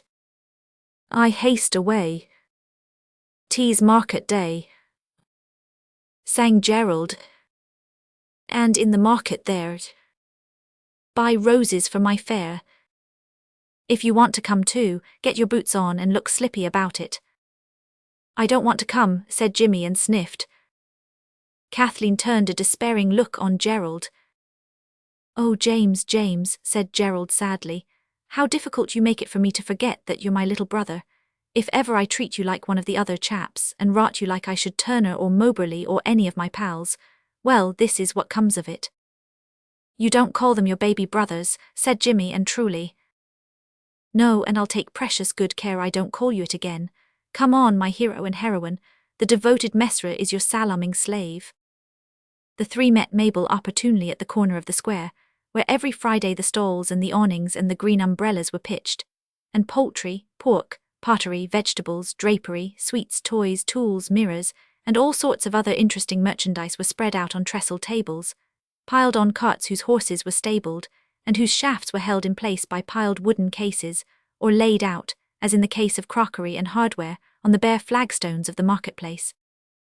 The sun was shining with great goodwill, and as Mabel remarked, all nature looked smiling and gay. There were a few bunches of flowers among the vegetables, and the children hesitated, balanced in choice. Mignonette is sweet, said Mabel. Roses are roses, said Kathleen. Carnations are tuppence, said Jimmy, and Gerald, sniffing among the bunches of tightly tied tea roses, agreed that this settled it. So the carnations were bought, a bunch of yellow ones like sulphur, a bunch of white ones like clotted cream, and a bunch of red ones like the cheeks of the doll that Kathleen never played with. They took the carnations home, and Kathleen's green hair ribbon came in beautifully for tying them up, which was hastily done on the doorstep. Then discreetly Gerald knocked at the door of the drawing-room, where Mademoiselle seemed to sit all day. Entrez, came her voice, and Gerald entered. She was not reading as usual but bent over a sketchbook. On the table was an open colour box of un-English appearance, and a box of that slate-coloured liquid so familiar alike to the greatest artist in watercolours, and to the humblest child with a sixpenny paint-box. With all of our loves, said Gerald, laying the flowers down suddenly before her. But it is that you are a dear child. For this it must that I embrace you, no. And before Gerald could explain that he was too old, she kissed him with little quick French pecks on the 2 cheeks. Are you painting? He asked hurriedly to hide his annoyance at being treated like a baby. I achieve a sketch of yesterday, she answered, and before he had time to wonder what yesterday would look like in a picture, she showed him a beautiful and exact sketch of Yalding Towers. She kissed him with little quick French pecks. She kissed him with little quick French pecks. Oh, I say, ripping, was the critic's comment. I say, mayn't the others come and see? The others came, including Mabel, who stood awkwardly behind the rest and looked over Jimmy's shoulder. I say you are clever, said Gerald respectfully. To what good to have the talent, when one must pass one's life at teaching the infants, said Mademoiselle. It must be fairly beastly, Gerald owned. You too see the design, Mademoiselle asked Mabel, adding, a friend from the town, yes. How do you do, said Mabel politely. No, I'm not from the town, I live at Yalding Towers. The name seemed to impress Mademoiselle very much. Gerald anxiously hoped in his own mind that she was not a snob. Yalding Towers, she repeated, but this is very extraordinary.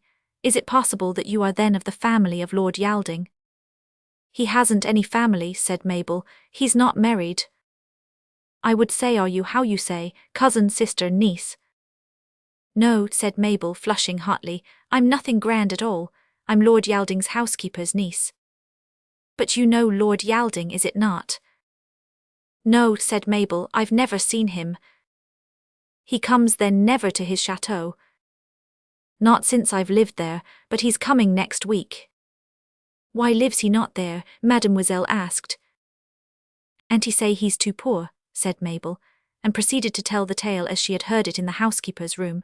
How Lord Yalding's uncle had left all the money he could leave away from Lord Yalding to Lord Yalding's second cousin, and poor Lord Yalding had only just enough to keep the old place in repair, and to live very quietly indeed somewhere else, but not enough to keep the house open or to live there, and how he couldn't sell the house because it was in tail.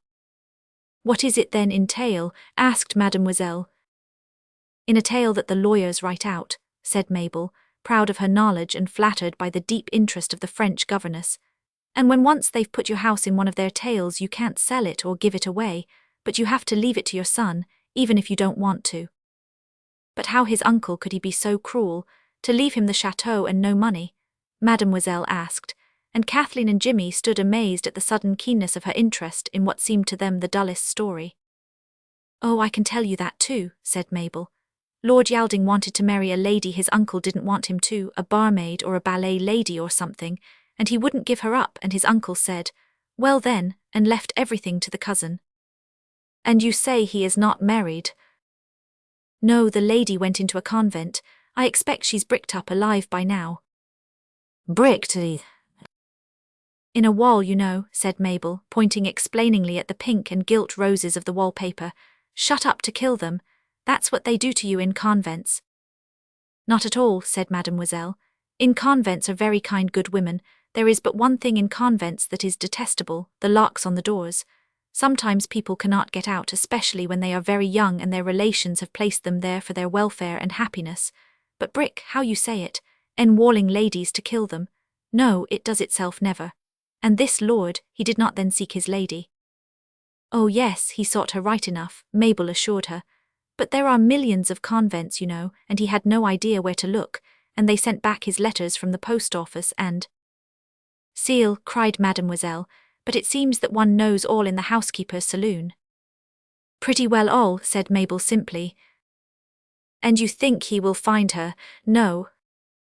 Oh, he'll find her all right, said Mabel, when he's old and broken down, you know, and dying, and then a gentle sister of charity will soothe his pillow, and just when he's dying she'll reveal herself and say, my own lost love, and his face will light up with a wonderful joy, and he'll expire with her beloved name on his parched lips. Mademoiselle's was the silence of sheer astonishment. You do the prophesy, it appears, she said at last. Oh no, said Mabel, I got that out of a book. I can tell you lots more fatal love stories any time you like. The French governess gave a little jump, as though she had suddenly remembered something. It is nearly dinner time, she said. Your friend Mabel, yes, will be your convivial, and in her honor we will make a little feast. My beautiful flowers, put them to the water, Kathleen. I run to buy the cakes. Wash the hands all and be ready when I return. Smiling and nodding to the children, she left them and ran up the stairs. Just as if she was young, said Kathleen. She is young, said Mabel. Heaps of ladies have offers of marriage when they're no younger than her. I've seen lots of weddings too, with much older brides. And why didn't you tell me she was so beautiful? Is she? Asked Kathleen. Of course she is, and what a darling to think of cakes for me, and calling me a convivial. Look here, said Gerald, I call this jolly decent of her. You know governesses never have more than the meanest pittance, just enough to sustain life, and here she is spending her little all on us. Supposing we just don't go out today but play with her instead, I expect she's most awfully bored really. Would she really like it? Kathleen wondered.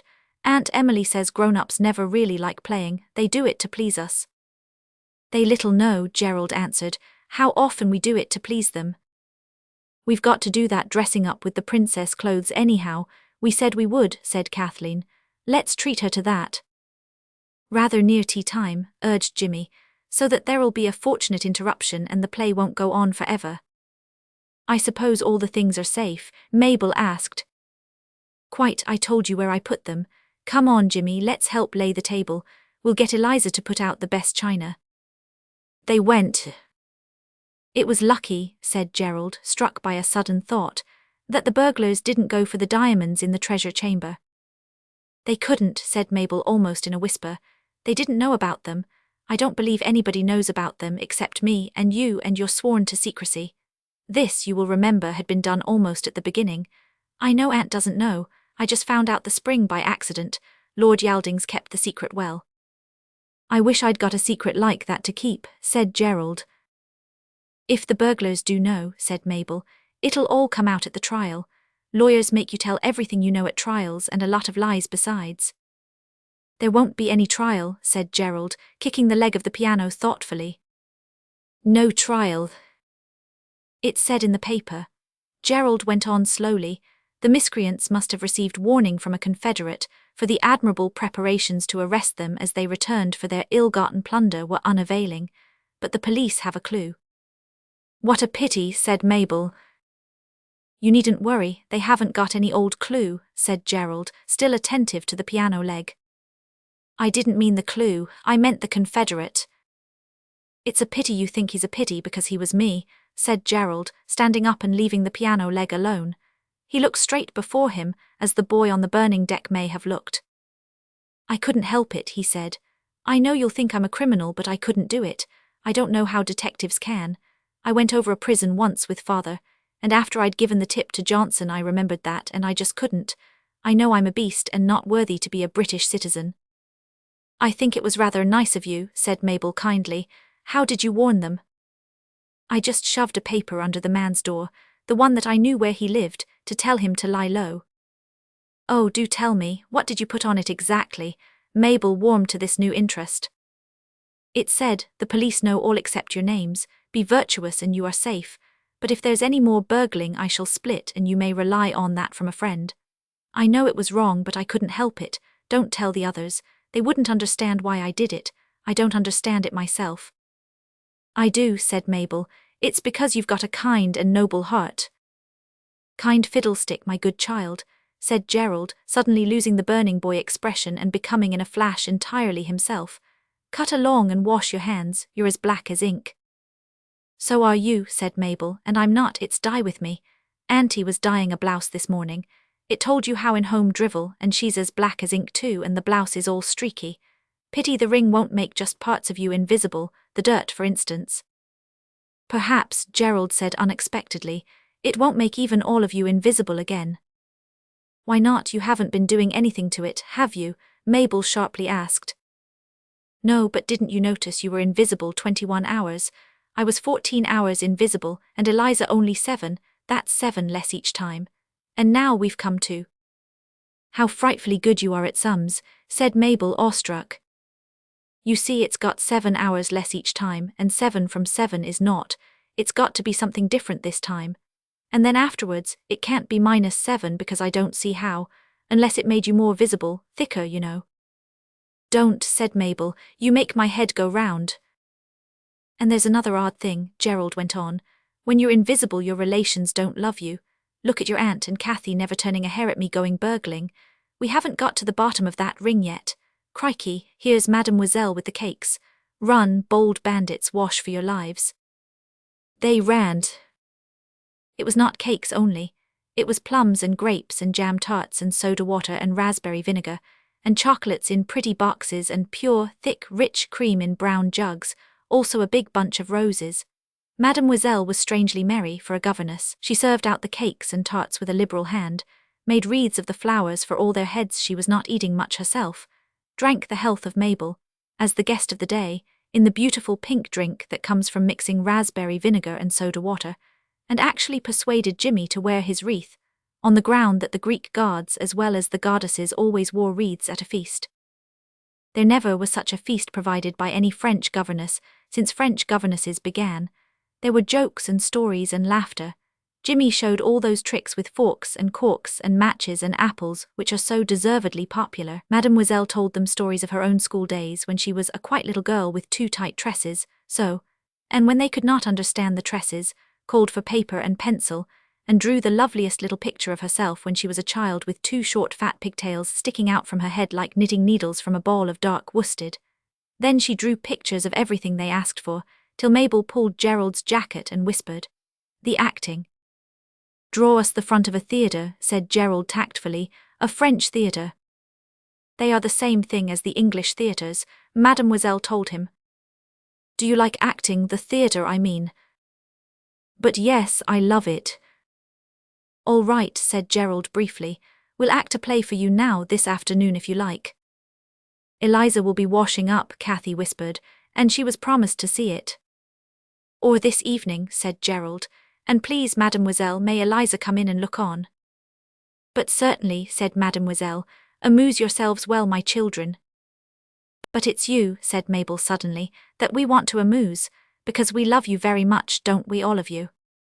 Yes, the chorus came unhesitatingly, though the others would never have thought of saying such a thing on their own account, yet as Mabel said it they found to their surprise that it was true. Tynes, said mademoiselle, you love the old French governess. Impossible, and she spoke rather indistinctly. You're not old, said Mabel, at least not so very, she added brightly, and you're as lovely as a princess. Go then, flatteress, said mademoiselle laughing, and Mabel went. The others were already halfway up the stairs. Down came the loveliest blue-black hair, down came the loveliest blue-black hair. Mademoiselle sat in the drawing-room as usual, and it was a good thing that she was not engaged in serious study, for it seemed that the door opened and shut almost ceaselessly all throughout the afternoon. Might they have the embroidered antimacassars and the sofa cushions? Might they have the clothesline out of the wash-house? Eliza said they mightn't, but might they? Might they have the sheepskin hearth rugs? Might they have tea in the garden because they had almost got the stage ready in the dining-room, and Eliza wanted to set tea? Could mademoiselle lend them any coloured clothes, scarves or dressing-gowns or anything bright? Yes, mademoiselle could and did, silk things surprisingly lovely for a governess to have. Had mademoiselle any rouge? They had always heard that French ladies— No, mademoiselle hadn't, and to judge by the colour of her face mademoiselle didn't need it. Did mademoiselle think the chemist sold rouge, or had she any false hair to spare? At this challenge mademoiselle's pale fingers pulled out a dozen hairpins, and down came the loveliest blue-black hair, hanging to her knees in straight, heavy lines. No, you terrible infants, she cried. I have not the false hair nor the rouge, and my teeth you want them also without doubt. She showed them in a laugh. I said you were a princess, said Mabel, and now I know, you're Rapunzel. Do always wear your hair like that. May we have the peacock fans, please, off the mantelpiece, and the things that loop back the curtains and all the handkerchiefs you've got? Mademoiselle denied them nothing. They had the fans and the handkerchiefs and some large sheets of expensive drawn paper out of the school cupboard, and mademoiselle's best sable paintbrush and her paint-box. Who would have thought, murmured Gerald, pensively sucking the brush and gazing at the paper mask he had just painted, that she was such a brick in disguise. I wonder why Crimson Lake always tastes just like Liebig's extract. Everything was pleasant that day somehow. There are some days like that, you know, when everything goes well from the very beginning.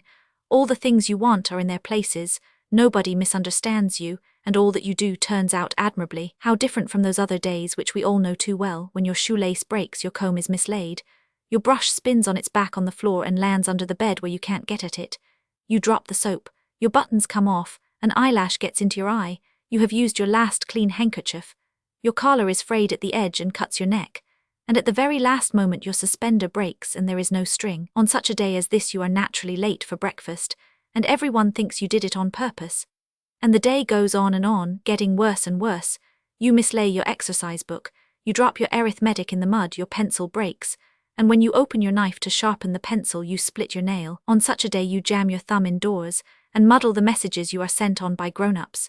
You upset your tea, and your bread and butter won't hold together for a moment. And when at last you get to bed, usually in disgrace, it is no comfort at all to you to know that not a single bit of it is your own fault. This day was not one of those days, as you will have noticed. Even the tea in the garden, there was a bricked bit by a rockery that made a steady floor for the tea table, was most delightful, though the thoughts of 4 out of the 5 were busy with the coming play, and the 5th had thoughts of her own that had had nothing to do with tea or acting. Then there was an interval of slamming doors, interesting silences, feet that flew up and down stairs. It was still good daylight when the dinner bell rang. The signal had been agreed upon at tea time, and carefully explained to Eliza. Mademoiselle laid down her book and passed out of the sunset-yellowed hall into the faint yellow gaslight of the dining-room. The giggling Eliza held the door open before her, and followed her in. The shutters had been closed, streaks of daylight showed above and below them. The green and black tablecloths of the school dining tables were supported on the clothesline from the backyard. The line sagged in a graceful curve, but it answered its purpose of supporting the curtains which concealed that part of the room which was the stage. She saw that fully half a dozen of these chairs were occupied, and by the queerest people. She saw that fully half a dozen of these chairs were occupied, and by the queerest people. Rows of chairs had been placed across the other end of the room, all the chairs in the house, as it seemed, and Mademoiselle started violently when she saw that fully half a dozen of these chairs were occupied.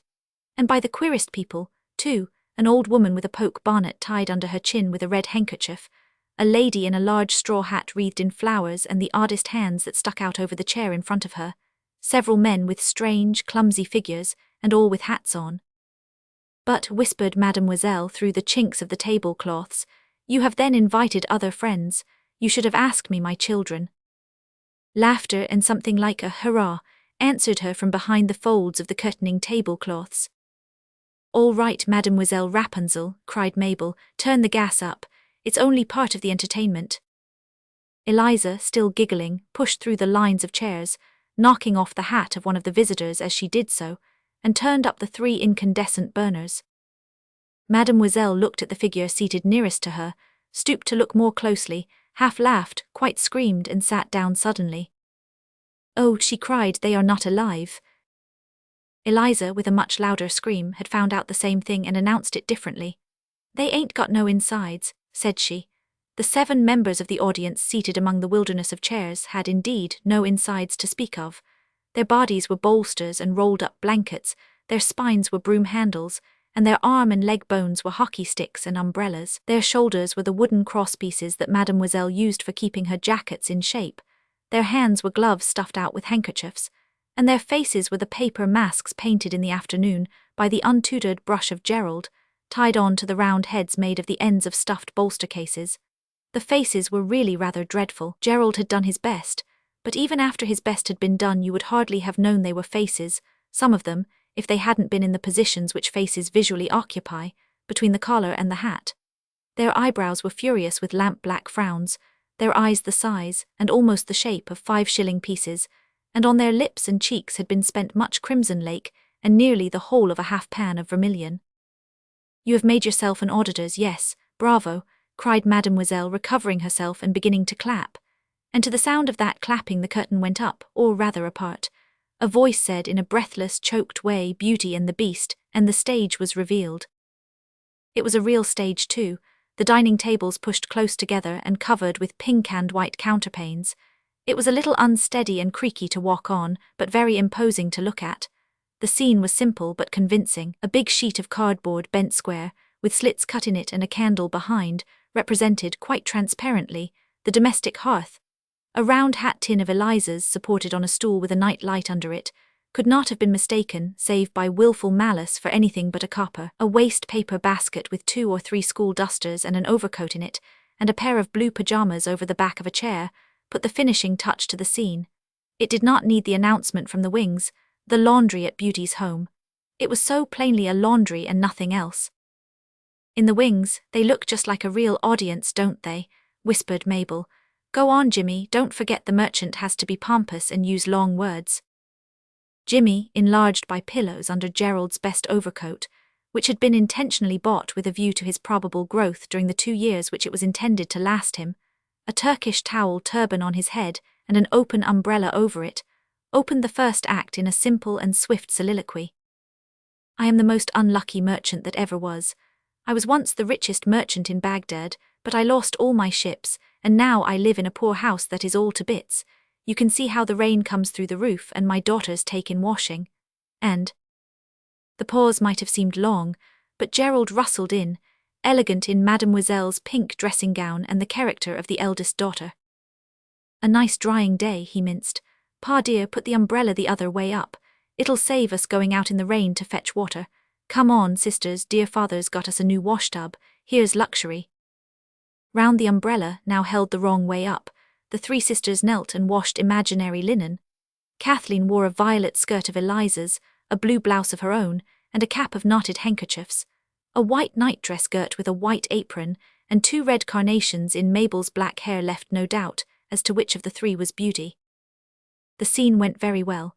The final dance with waving towels was all that there is of charming, Mademoiselle said, and Eliza was so much amused that, as she said, she got quite a nasty stitch along of laughing so hearty.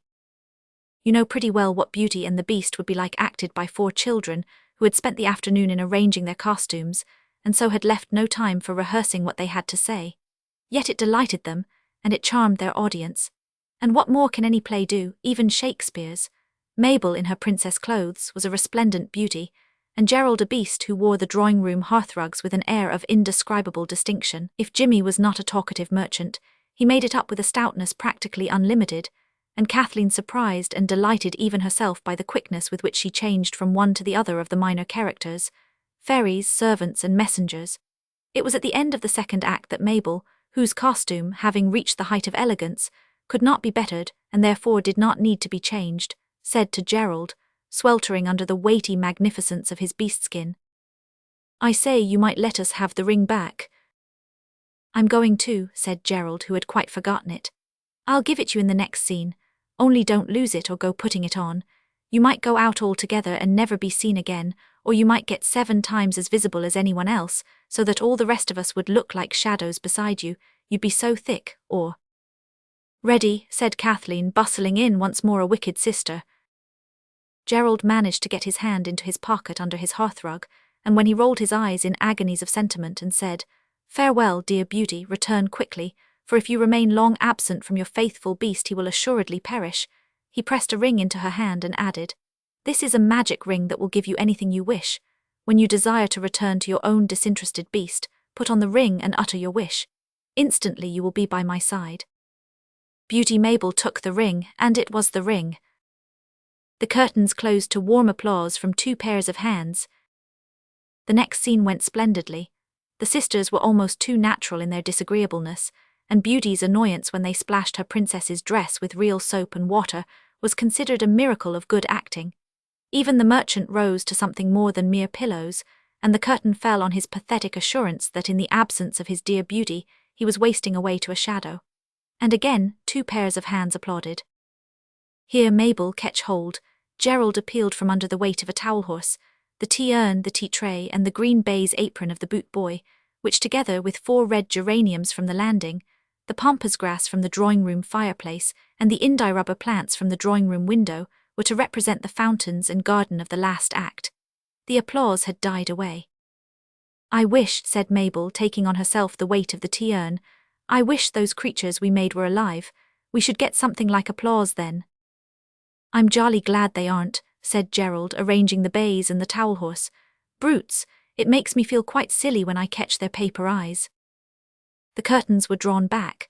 There lay the hearthrug-coated beast, in flat abandonment among the tropic beauties of the garden, the pampas grass shrubbery, the india-rubber plant bushes, the geranium trees, and the urn fountain. Beauty was ready to make her great entry in all the thrilling splendor of despair, and then suddenly it all happened. Mademoiselle began it.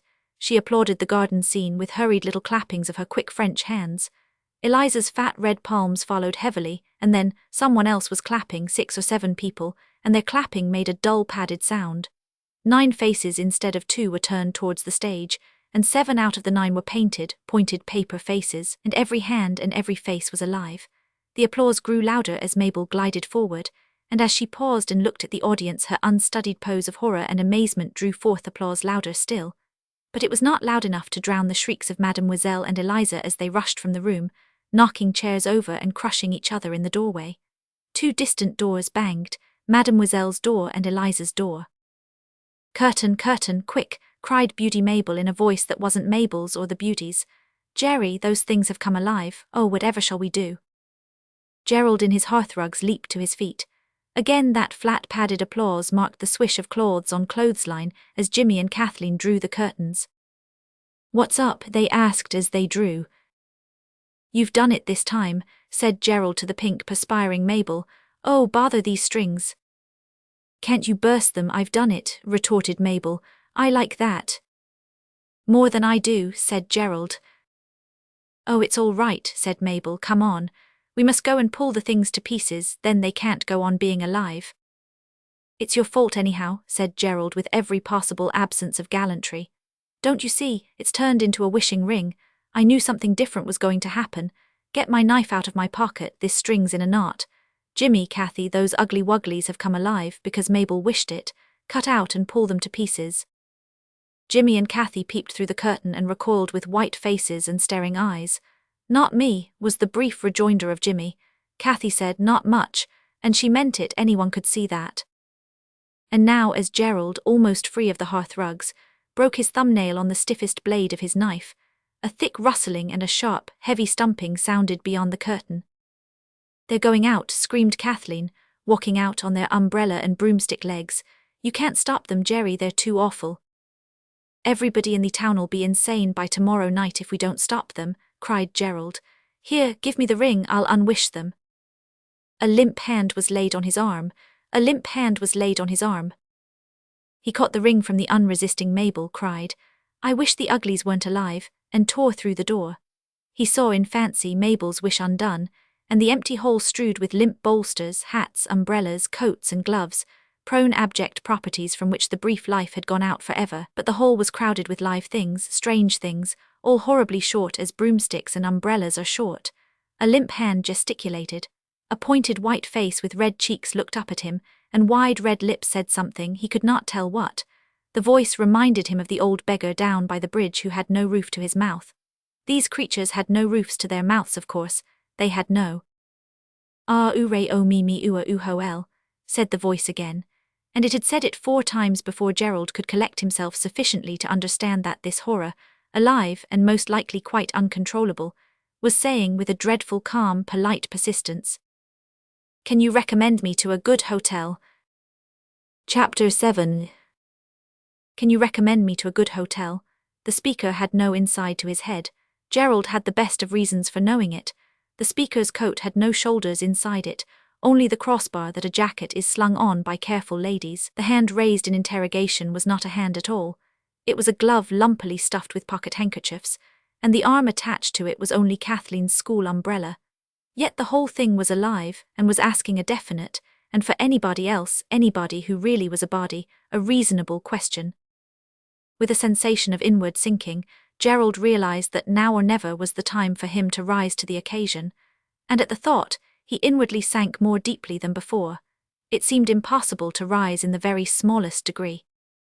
I beg your pardon was absolutely the best he could do, and the painted, pointed paper face turned to him once more, and once more said, Ah ure o mimi uazu hoel. You want a hotel, Gerald repeated stupidly, a good hotel. Hoel, reiterated the painted lips. I'm awfully sorry, Gerald went on. One can always be polite, of course, whatever happens, and politeness came natural to him. But all our hotels shut so early, about 8, I think. Achim said the ugly wuggly. Gerald even now does not understand how that practical joke, hastily wrought of hat, overcoat, paper face and limp hands, could have managed by just being alive to become perfectly respectable, apparently about 50 years old, and obviously well off, known and respected in his own suburb, the kind of man who travels first class and smokes expensive cigars. Gerald knew this time, without need of repetition, that the ugly wuggly had said, Knock him up. You can't, Gerald explained. They're all stone deaf, every single person who keeps a hotel in this town. He wildly plunged, it's a county council law. Only deaf people allowed to keep hotels. It's because of the hops in the beer, he found himself adding. You know hops are so good for earache. I-o-y alo oo, said the respectable ugly wuggly, and Gerald was not surprised to find that the thing did not quite follow him. It is a little difficult at first, he said. The other ugly wugglies were crowding round. The lady in the poke bonnet said. Gerald found he was getting quite clever at understanding the conversation of those who had no roofs to their mouths. If not a hotel, a lodging. My lodging is on the cold ground, sang itself unhidden and unavailing in Gerald's ear. Yet stay, was it unavailing? I do know a lodging, he said slowly, but, the tallest of the ugly wugglies pushed forward.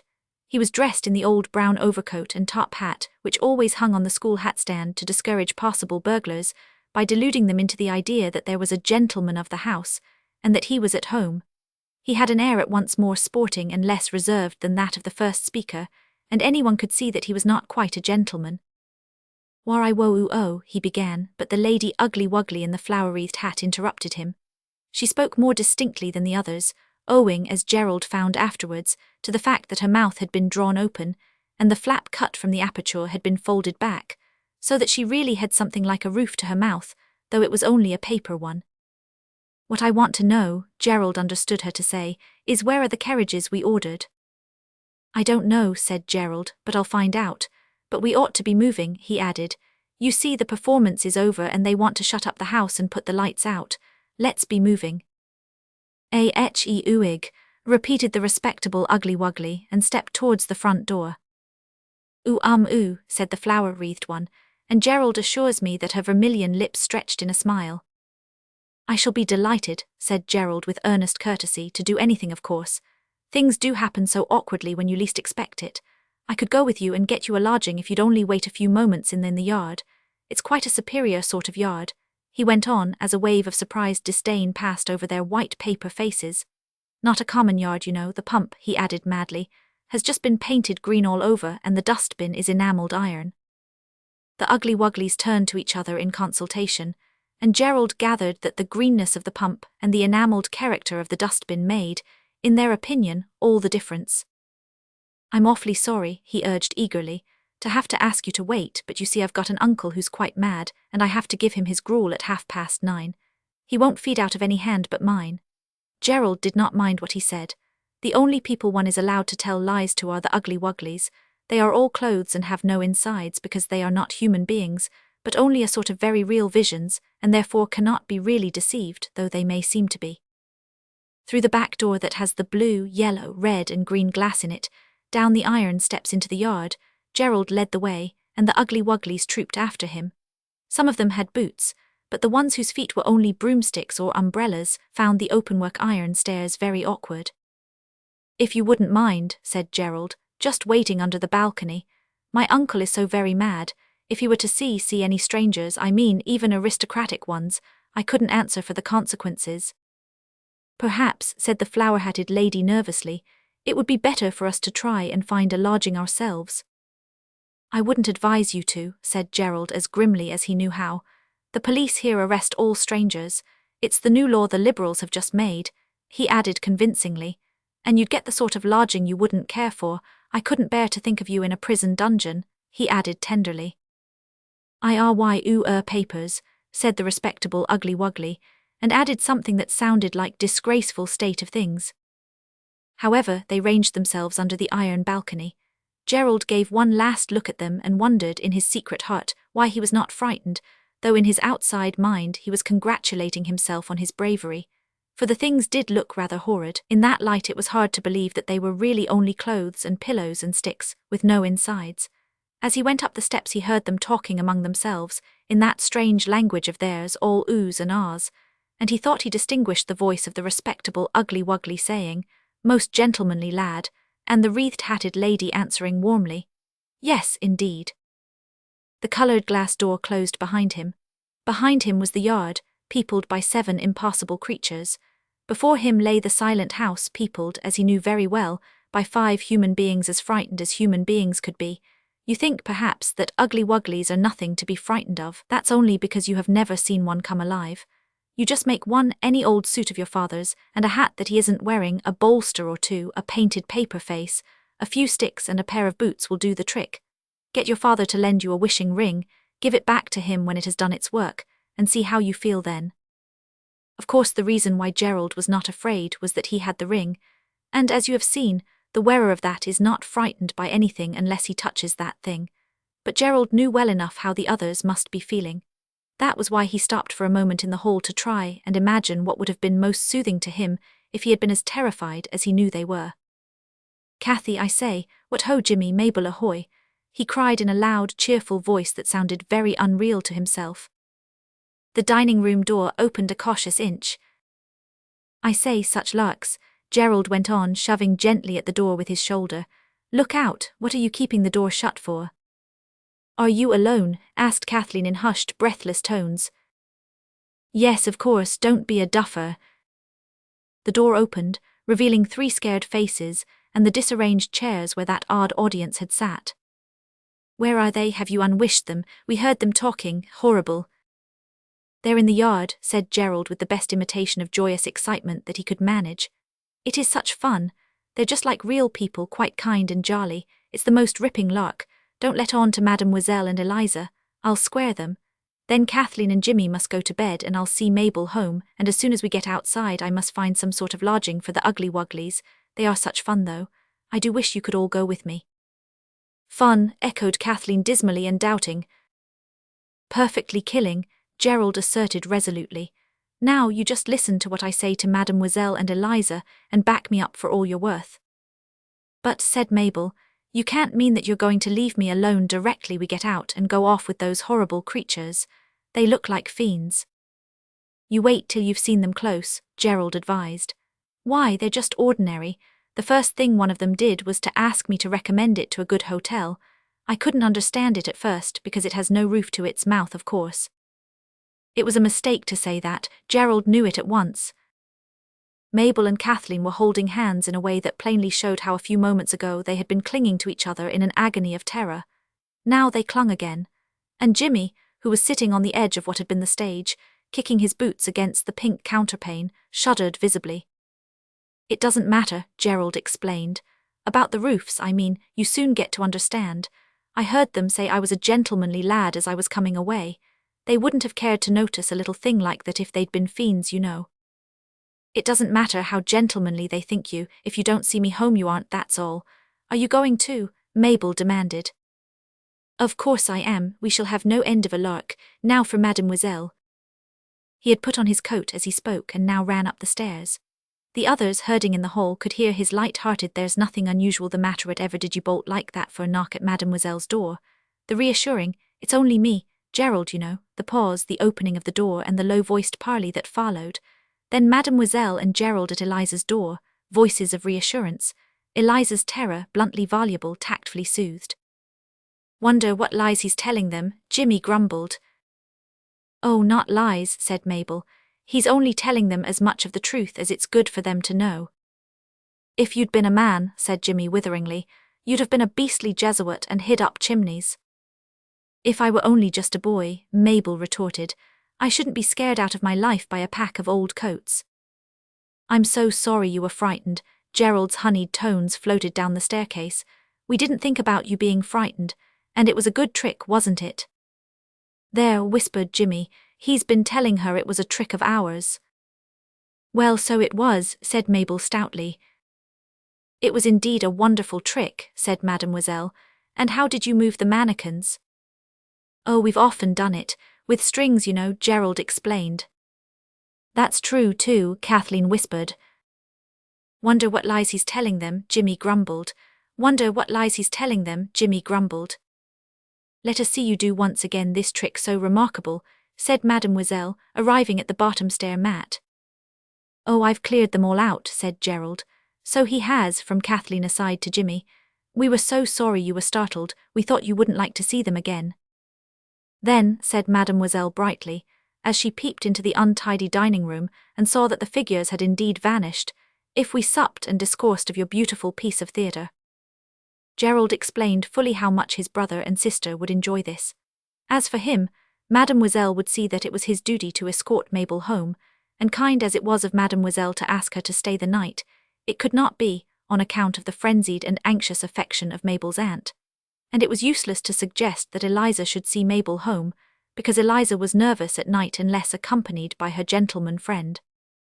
So Mabel was hatted with her own hat, and cloaked with a cloak that was not hers, and she and Gerald went out by the front door, amid kind last words and appointments for the morrow. The moment that front door was shut, Gerald caught Mabel by the arm and led her briskly to the corner of the side street which led to the yard. Just round the corner he stopped. "Now," he said, "what I want to know is, are you an idiot or aren't you?" "Idiot yourself," said Mabel, but mechanically, for she saw that he was in earnest. "Because I'm not frightened of the ugly wugglies. They're as harmless as tame rabbits, but an idiot might be frightened and give the whole show away. If you're an idiot, say so, and I'll go back and tell them you're afraid to walk home, and that I'll go and let your aunt know you're stopping." "I'm not an idiot," said Mabel, and, she added, glaring round her with the wild gaze of the truly terror-stricken, "I'm not afraid of anything." "I'm going to let you share my difficulties and dangers," said Gerald. "At least I'm inclined to let you. I wouldn't do as much for my own brother, I can tell you, and if you queer my pitch I'll never speak to you again or let the others either. You're a beast, that's what you are. I don't need to be threatened to make me brave, I am. Mabel, said Gerald in low, thrilling tones, for he saw that the time had come to sound another note. I know you're brave, I believe in you, that's why I've arranged it like this. I'm certain you've got the heart of a lion under that black and white exterior. Can I trust you, to the death? Mabel felt that to say anything but yes was to throw away a priceless reputation for courage, so yes was what she said. Then wait here, you're close to the lamp, and when you see me coming with them remember they're as harmless as serpents, I mean doves. Talk to them just like you would to anyone else. See? He turned to leave her, but stopped at her natural question. What hotel did you say you were going to take them to? Oh Jiminy, the harassed Gerald caught at his hair with both hands. There, you see Mabel, you're a help already. He had even at that moment some tact left. I clean forgot. I meant to ask you, isn't there any lodge or anything in the castle grounds where I could put them for the night? The charm will break, you know, sometime, like being invisible did, and there'll just be a pack of coats and things that we can easily carry home any day. Is there a lodge or anything? There's a secret passage, Mabel began, but at that moment the yard door opened and an ugly wuggly put out its head and looked anxiously down the street. Right-o, Gerald ran to meet it. It was all Mabel could do not to run in an opposite direction with an opposite motive. It was all she could do, but she did it, and was proud of herself as long as ever she remembered that night. And now, with all the silent precaution necessitated by the near presence of an extremely insane uncle, the Ugly Wugglies, a grisly band, trooped out of the yard door. Walk on your toes, dear, the bonneted Ugly Wuggly whispered to the one with a wreath, and even at that thrilling crisis Gerald wondered how she could, since the toes of one foot were but the end of a golf club, and of the other the end of a hockey stick. Mabel felt that there was no shame in retreating to the lamp-post at the street corner, but once there she made herself halt, and no one but Mabel will ever know how much making that took. Think of it, to stand there firm and quiet, and wait for those hollow, unbelievable things to come up to her, clattering on the pavement with their stumpy feet or borne along noiselessly, as in the case of the flower-hatted lady, by a skirt that touched the ground and had, Mabel knew very well, nothing at all inside it. She stood very still, the insides of her hands grew cold and damp, but still she stood, saying over and over again, "They're not true, they can't be true, it's only a dream, they aren't really true, they can't be." And then Gerald was there and all the Ugly Wugglies crowding round and Gerald saying, "This is one of our friends, Mabel, the princess in the play, you know, be a man," he added in a whisper for her ear alone. Mabel, all her nerves stretched tight as banjo strings, had an awful instant of not knowing whether she would be able to be a man, or whether she would be merely a shrieking and running little mad girl. For the respectable Ugly Wuggly shook her limply by the hand. He can't be true, she told herself, and the rose-wreathed one took her arm with a soft padded glove at the end of an umbrella arm and said, "You dear clever little thing, do walk with me," in a gushing girlish way and in speech almost wholly lacking in consonance. Then they all walked up the high street as if, as Gerald said, they were anybody else. It was a strange procession, but Littlesby goes early to bed, and the Littlesby police, in common with those of most other places, wear boots that one can hear a mile off. If such boots had been heard, Gerald would have had time to turn back and head them off. He felt now that he could not resist a flush of pride in Mabel's courage, as he heard her polite rejoinders to the still more polite remarks of the amiable Ugly Wugglies. He did not know how near she was to the scream that would throw away the whole thing and bring the police and the residents out to the ruin of everybody. They met no one except one man who murmured, "Guy Fawkes, swelp me," and crossed the road hurriedly, and when next day he told what he had seen his wife disbelieved him and also said it was a judgment on him which was unreasonable. It was a strange procession, it was a strange procession. Mabel felt as though she were taking part in a very completely arranged nightmare, but Gerald was in it too, Gerald who had asked if she was an idiot. Well, she wasn't, but she soon would be, she felt, yet she went on answering the courteous vowel talk of these impossible people. She had often heard her aunt speak of impossible people. Well, now she knew what they were like. Summer twilight had melted into summer moonlight. The shadows of the Ugly Wugglies on the white road were much more horrible than their more solid selves. Mabel wished it had been a dark night, and then corrected the wish with a hasty shudder.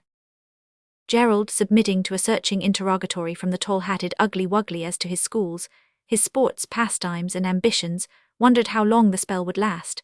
The ring seemed to work in sevens. Would these things have 7 hours life, or 14, or 21?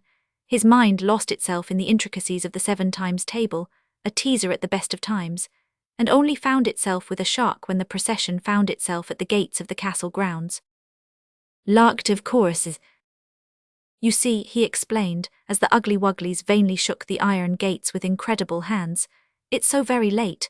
There is another way, but you have to climb through a hole. The ladies, the respectable Ugly Wuggly, began objecting, but the ladies with one voice affirmed that they loved adventures. So frightfully thrilling, added the one who wore roses. So they went round by the road, and coming to the hole, it was a little difficult to find in the moonlight, which always disguises the most familiar things. Gerald went first with the bicycle lantern which he had snatched as his pilgrims came out of the yard.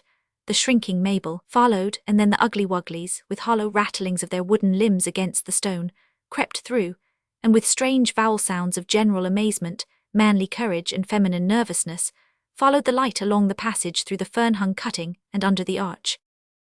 When they emerged on the moonlit enchantment of the Italian garden, a quite intelligible "oh" of surprised admiration broke from more than one painted paper lip, and the respectable Ugly Wuggly was understood to say that it must be quite a show place. By George, sir.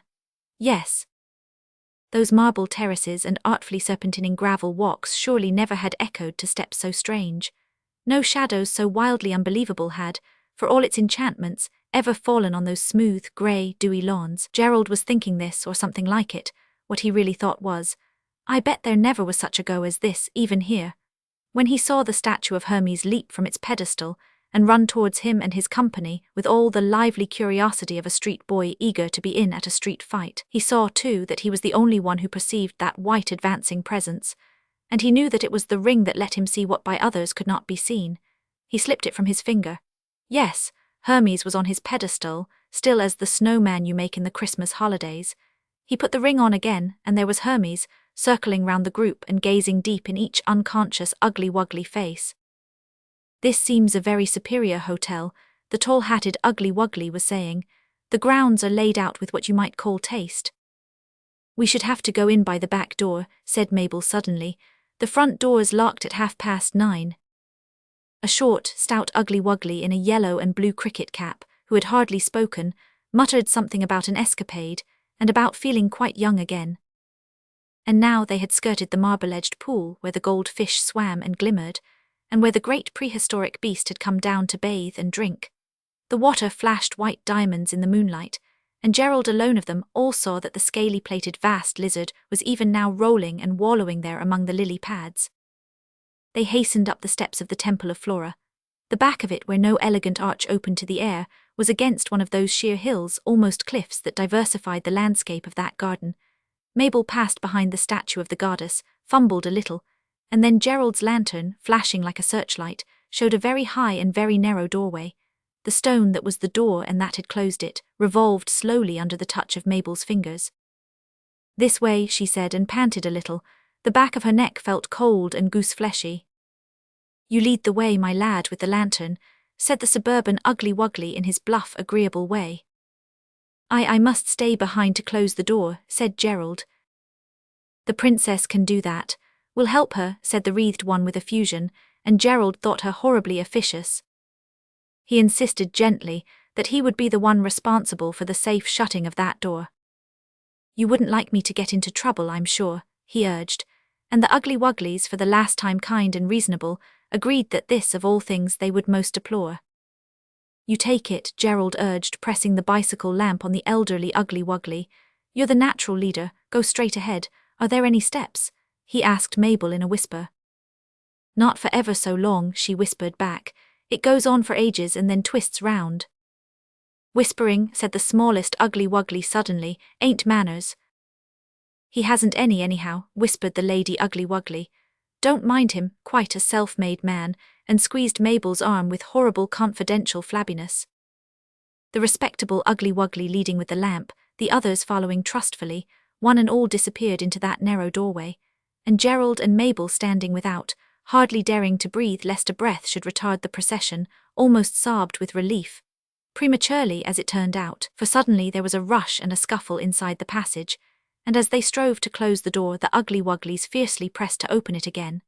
Whether they saw something in the dark passage that alarmed them, whether they took it into their empty heads that this could not be the back way to any really respectable hotel, or whether a convincing sudden instinct warned them that they were being tricked, Mabel and Gerald never knew. But they knew that the Ugly Wugglies were no longer friendly and commonplace, that a fierce change had come over them. Cries of "No, no, we won't go on, make him lead," broke the dreamy stillness of the perfect night. There were screams from ladies' voices, the hoarse, determined shouts of strong Ugly Wugglies roused to resistance, and worse than all, the steady pushing open of that narrow stone door that had almost closed upon the ghastly crew. Through the chink of it they could be seen, a writhing black crowd against the light of the bicycle lamp. A padded hand reached round the door, stick-boned arms stretched out angrily towards the world that door, if it closed, would shut them off from forever. And the tone of their consonantless speech was no longer conciliatory and ordinary, it was threatening, full of the menace of unbearable horrors. The padded hand fell on Gerald's arm, and instantly all the terrors that he had, so far only known in imagination, became real to him, and he saw in the sort of flash that shows drowning people their past lives, what it was that he had asked of Mabel, and that she had given. "Push, push for your life," he cried, and setting his heel against the pedestal of Flora, pushed manfully. "I can't any more, oh, I can't," moaned Mabel, and tried to use her heel likewise, but her legs were too short. "They mustn't get out, they mustn't," Gerald panted. "You'll know it when we do," came from inside the door in tones which fury and mouth-rooflessness would have made unintelligible to any ears, but those sharpened by the wild fear of that unspeakable moment. "What's up there?" cried suddenly a new voice, a voice with all its consonants comforting, clean-cut and ringing, and abruptly a new shadow fell on the marble floor of Flora's temple. "Come and help push," Gerald's voice only just reached the newcomer. "If they get out they'll kill us all." A strong, velveteen-covered shoulder pushed suddenly between the shoulders of Gerald and Mabel. A stout man's heel sought the aid of the goddess's pedestal. The heavy, narrow door yielded slowly, it closed, its spring clicked, and the furious, surging, threatening mass of Ugly Wugglies was shut in, and Gerald and Mabel, oh, incredible relief, were shut out. Mabel threw herself on the marble floor, sobbing slow, heavy sobs of achievement and exhaustion. If I had been there I should have looked the other way, so as not to see whether Gerald yielded himself to the same abandonment. The newcomer, he appeared to be a gamekeeper, Gerald decided later, looked down on, well, certainly on Mabel, and said, "Come on, don't be a little duffer." He may have said a couple of little duffers. "Who is it and what's it all about?" "I can't possibly tell you," Gerald panted. "We shall have to see about that, shan't we?" said the newcomer amiably. "Come out into the moonlight and let's review the situation." Gerald, even in that topsy-turvy state of his world, found time to think that a gamekeeper who used such words as that had most likely a romantic past. But at the same time he saw that such a man would be far less easy to square with an unconvincing tale than Eliza or Johnson or even Mademoiselle. In fact, he seemed, with the only tale that they had to tell, practically unsquarable. Gerald got up, if he was not up already or still up, and pulled at the limp and now hot hand of the sobbing Mabel, and as he did so the unsquarable one took his hand, and thus led both children out from under the shadow of Flora's dome into the bright white moonlight that carpeted Flora's steps. Here he sat down, a child on each side of him, drew a hand of each through his velveteen arm, pressed them to his velveteen sides in a friendly, reassuring way, and said, "Now then, go ahead." Mabel merely sobbed. We must excuse her. She had been very brave, and I have no doubt that all heroines from Joan of Arc to Grace Darling have had their sobbing moments. But Gerald said, "It's no use, if I made up a story you'd see through it." "That's a compliment to my discernment anyhow," said the stranger. "What price telling me the truth?" "If we told you the truth," said Gerald, "you wouldn't believe it." "Try me," said the velveteen one. He was clean-shaven and had large eyes that sparkled when the moonlight touched them. "I can't," said Gerald, and it was plain that he spoke the truth. "You'd either think we were mad and get us shut up, or else, oh, it's no good. Thank you for helping us, and do let us go home."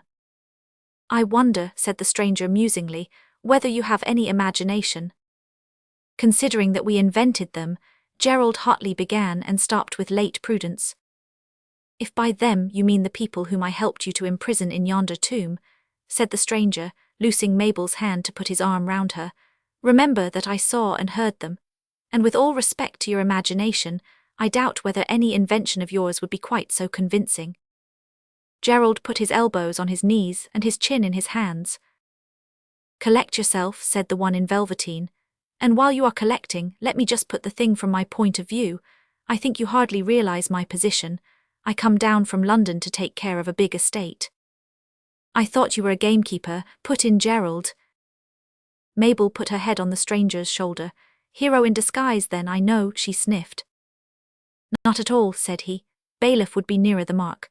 On the very first evening I go out to take the moonlit air, and approaching a white building, hear sounds of an agitated scuffle, accompanied by frenzied appeals for assistance. Carried away by the enthusiasm of the moment, I do assist and shut up goodness knows who behind a stone door. Now, is it unreasonable that I should ask who it is that I've shut up, helped to shut up I mean, and who it is that I've assisted? It's reasonable enough, Gerald admitted. Well then, said the stranger. Well then, said Gerald, the fact is no, he added after a pause, the fact is I simply can't tell you. Then I must ask the other side, said Velveteens. Let me go, I'll undo that door and find out for myself. Tell him, said Mabel, speaking for the first time. Never mind if he believes or not, we can't have them let out. Very well, said Gerald, I'll tell him. Now look here, Mr. Bailiff, will you promise us on an English gentleman's word of honour? Because of course I can see you're that, bailiff or not. Will you promise that you won't tell anyone what we tell you, and that you won't have us put in a lunatic asylum, however mad we sound? Yes, said the stranger, I think I can promise that. But if you've been having a sham fight or anything and shoved the other side into that hole, don't you think you'd better let them out? They'll be most awfully frightened, you know. After all, I suppose they are only children. Wait till you hear, Gerald answered. They're not children, not much. Shall I just tell about them or begin at the beginning? The beginning, of course, said the stranger. Mabel lifted her head from his velveteen shoulder and said, Let me begin then. I found a ring and I said it would make me invisible. I said it in play. And it did. I was invisible 21 hours. Never mind where I got the ring. Now, Gerald, you go on. Gerald went on. For quite a long time he went on, for the story was a splendid one to tell. And so, he ended, we got them in there, and when 7 hours are over or 14 or 21 or something with a 7 in it, they'll just be old coats again. They came alive at 9:30. I think they'll stop being it in 7 hours, that's 4:30. Now will you let us go home? I'll see you home, said the stranger in a quite new tone of exasperating gentleness. Come, let's be going. You don't believe us, said Gerald. Of course you don't, nobody could, but I could make you believe if I chose. All three stood up, and the stranger stared in Gerald's eyes till Gerald answered his thought. No, I don't look mad, do I? No, you aren't. But come, you're an extraordinarily sensible boy. Don't you think you may be sickening for a fever or something? And Cathy and Jimmy and Mademoiselle and Eliza and the man who said Guy Fawkes swelt me. And you saw them move, you heard them call out. Are you sickening for anything? No, or at least not for anything but information. Come and I'll see you home. Mabel lives at the Towers, said Gerald, as the stranger turned into the broad drive that leads to the big gate. No relation to Lord Wielding, said Mabel hastily, housekeeper's niece. She was holding on to his hand all the way. At the servants' entrance she put up her face to be kissed and went in. Poor little thing, said the bailiff as they went down the drive towards the gate. He went with Gerald to the door of the school. Look here, said Gerald at parting. I know what you're going to do, you're going to try to undo that door. Discerning, said the stranger. Well, don't, or anyway wait till daylight and let us be there. We can get there by 10. All right, I'll meet you there by 10, answered the stranger. By George, you're the rummest kids I ever met. We are rum, Gerald owned, but so would you be if, good night. As the four children went over the smooth lawn towards Flora's temple they talked, as they had talked all the morning, about the adventures of last night and of Mabel's bravery. It was not 10, but 12:30, for Eliza, backed by Mademoiselle, had insisted on their clearing up, and clearing up very thoroughly, the litter of last night. You're a Victoria Cross heroine, dear, said Cathy warmly. You ought to have a statue put up to you. It would come alive if you put it here, said Gerald grimly. I shouldn't have been afraid, said Jimmy.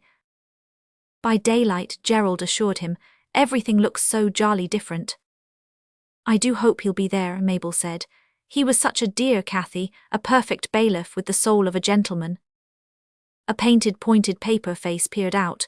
A painted pointed paper face peered out. He isn't there though, said Jimmy. I believe you just dreamed him like you did the statues coming alive. They went up the marble steps in the sunshine, and it was difficult to believe that this was the place where only in last night's moonlight fear had laid such cold hands on the hearts of Mabel and Gerald. Shall we open the door, suggested Kathleen, and begin to carry home the coats? Let's listen first, said Gerald. Perhaps they aren't only coats yet.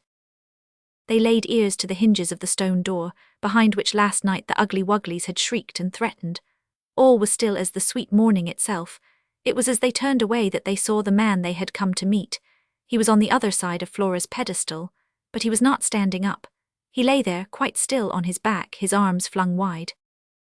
Oh, look, cried Cathy and pointed. His face was a queer greenish colour, and on his forehead there was a cut. Its edges were blue, and a little blood had trickled from it onto the white of the marble. At the same time Mabel pointed too, but she did not cry out as Cathy had done. And what she pointed at was a big glossy-leaved rhododendron bush, from which a painted pointed paper face peered out, very white, very red in the sunlight, and as the children gazed, shrank back into the cover of the shining leaves. Chapter 8. It was but too plain. The unfortunate bailiff must have opened the door before the spell had faded, while yet the ugly wugglies were something more than mere coats and hats and sticks. They had rushed out upon him and had done this. He lay there insensible. Was it a golf club or a hockey stick that had made that horrible cut on his forehead? Gerald wondered. The girls had rushed to the sufferer. Already his head was in Mabel's lap. Kathleen had tried to get it onto hers, but Mabel was too quick for her. Jimmy and Gerald both knew what was the first thing needed by the unconscious, even before Mabel impatiently said, "Water, water." "What in?" Jimmy asked, looking doubtfully at his hands, and then down the green slope to the marble-bordered pool where the water lilies were. "Your hat, anything," said Mabel. The two boys turned away. "Suppose they come after us," said Jimmy. "What come after us?" Gerald snapped rather than asked. "The ugly wugglies," Jimmy whispered. "Who's afraid?" Gerald inquired. But he looked to right and left very carefully, and chose the way that did not lead near the bushes. He scooped water up in his straw hat and returned to Flora's temple, carrying it carefully in both hands. When he saw how quickly it ran through the straw, he pulled his handkerchief from his breast pocket with his teeth and dropped it into the hat. It was with this that the girls wiped the blood from the bailiff's brow. "We ought to have smelling salts," said Kathleen half in tears. "I know we ought." "They would be good," Mabel owned. "Hasn't your aunt any?" "Yes, but—" "Don't be a coward," said Gerald. "Think of last night, they wouldn't hurt you. He must have insulted them or something. Look here, you run, we'll see that nothing runs after you." There was no choice but to relinquish the head of the interesting invalid to Kathleen. So Mabel did it, cast one glaring glance round the rhododendron-bordered slope, and fled towards the castle. The other three bent over the still unconscious bailiff. "He's not dead, is he?" asked Jimmy anxiously. "No," Kathleen reassured him, his heart beating. "Mabel and I felt it in his wrist where doctors do. How frightfully good-looking he is." "Not so dusty," Gerald admitted. "I never know what you mean by good-looking," said Jimmy, and suddenly a shadow fell on the marble beside them and a fourth voice spoke. Not Mabel's, her hurrying figure, though still in sight, was far away. "Quite a personable young man," it said. The children looked up, into the face of the eldest of the ugly wugglies, the respectable one. Jimmy and Kathleen screamed. "I am sorry, but they did." "Hush," said Gerald savagely. He was still wearing the ring. "Hold your tongues, I'll get him away," he added in a whisper. "Very sad affair this," said the respectable ugly wuggly. He spoke with a curious accent. There was something odd about his R's, and his M's and N's were those of a person labouring under an almost intolerable cold in the head. But it was not the dreadful ooh and ah voice of the night before. Kathleen and Jimmy stooped over the bailiff. Even that prostrate form, being human, seemed some little protection. But Gerald, strong in the fearlessness that the ring gave to its wearer, looked full into the face of the ugly wuggly, and started. For though the face was almost the same as the face he had himself painted on the school drawing paper, it was not the same, for it was no longer paper. It was a real face, and the hands, lean and almost transparent as they were real hands. As it moved a little to get a better view of the bailiff, it was plain that it had legs, arms, live legs and arms, and a self-supporting backbone. It was alive indeed, with a vengeance. How did it happen? Gerald asked with an effort at calmness, a successful effort. Most regrettable, said the ugly wuggly. The others must have missed the way last night in the passage. They never found the hotel. Did you? Asked Gerald blankly. Of course, said the ugly wuggly. Most respectable, exactly as you said. Then when I came away, I didn't come the front way because I wanted to revisit this sylvan scene by daylight, and the hotel people didn't seem to know how to direct me to it. I found the others all at this door, very angry. They'd been here all night trying to get out. Then the door opened. This gentleman must have opened it, and before I could protect him, that underbred man in the high hat, you remember. Gerald remembered. Hit him on the head and he fell where you see him. The others dispersed, and I myself was just going for assistance when I saw you. Here Jimmy was discovered to be in tears, and Kathleen white as any drawn paper. What's the matter, my little man? Said the respectable ugly wuggly kindly. Jimmy passed instantly from tears to yells. Here, take the ring, said Gerald in a furious whisper, and thrust it on to Jimmy's hot, damp, resisting finger. Jimmy's voice stopped short in the middle of a howl, and Gerald in a cold flash realized what it was that Mabel had gone through the night before. But it was daylight, and Gerald was not a coward. We must find the others, he said. I imagine, said the elderly ugly wuggly, that they have gone to bathe. Their clothes are in the wood. He pointed stiffly. You two go and see, said Gerald. I'll go on dabbing this chap's head. In the wood Jimmy, now fearless as any lion, discovered 4 heaps of clothing, with broomsticks, hockey sticks and masks complete, all that had gone to make up the gentlemen ugly wugglies of the night before. On a stone seat well in the sun sat the 2 lady ugly wugglies, and Kathleen approached them gingerly. Valor is easier in the sunshine than at night, as we all know. When she and Jimmy came close to the bench, they saw that the ugly wugglies were only ugly wugglies such as they had often made. There was no life in them. Jimmy shook them to pieces, and a sigh of relief burst from Kathleen. The spell's broken, you see, she said, and that old gentleman, he's real. He only happens to be like the ugly wuggly we made. He's got the coat that hung in the hall on anyway, said Jimmy. Jimmy shook them to pieces. Jimmy shook them to pieces. No, it's only like it. Let's get back to the unconscious stranger. They did, and Gerald begged the elderly ugly wuggly to retire among the bushes with Jimmy. Because, said he, I think the poor bailiff's coming round, and it might upset him to see strangers, and Jimmy'll keep you company. He's the best one of us to go with you, he added hastily. And this, since Jimmy had the ring, was certainly true. So the 2 disappeared behind the rhododendrons. Mabel came back with the salts just as the bailiff opened his eyes. It's just like life, she said. I might just as well not have gone. However, she knelt down at once and held the bottle under the sufferer's nose till he sneezed and feebly pushed her hand away with the faint question. What's up now? You've hurt your head, said Gerald. Lie still. No more smelling bottle, he said weakly, and lay. Quite soon he sat up and looked round him. There was an anxious silence. Here was a grown-up who knew last night's secret, and none of the children were at all sure what the utmost rigour of the law might be in a case where people, no matter how young, made ugly wugglies and brought them to life, dangerous, fighting, angry life. What would he say? What would he do? He said. What an odd thing, have I been insensible long? Hours, said Mabel earnestly. Not long, said Kathleen. We don't know, we found you like it, said Gerald. I'm all right now, said the bailiff, and his eye fell on the blood-stained handkerchief. I say I did give my head a bang, and you've been giving me first aid, thank you most awfully, but it is rum. What's rum? Politeness obliged Gerald to ask. Well, I suppose it isn't really rum. I expect I saw you just before I fainted, or whatever it was, but I've dreamed the most extraordinary dream while I've been insensible, and you were in it. Nothing but us? Asked Mabel breathlessly. Oh, lots of things, impossible things, but you were real enough. Everyone breathed deeply in relief. It was indeed, as they agreed later, a lucky let-off. Are you sure you're all right? They all asked as he got on his feet. Perfectly, thank you. He glanced behind Flora's statue as he spoke. Do you know, I dreamed there was a door there, but of course there isn't. I don't know how to thank you, he added, looking at them with what the girls called his beautiful, kind eyes. It's lucky for me you came along. You come here whenever you like, you know, he added. I give you the freedom of the place. You're the new bailiff, aren't you? Said Mabel. Yes, how did you know? He asked quickly, but they did not tell him how they knew. Instead, they found out which way he was going and went the other way after warm handshakes and hopes on both sides that they would meet again soon.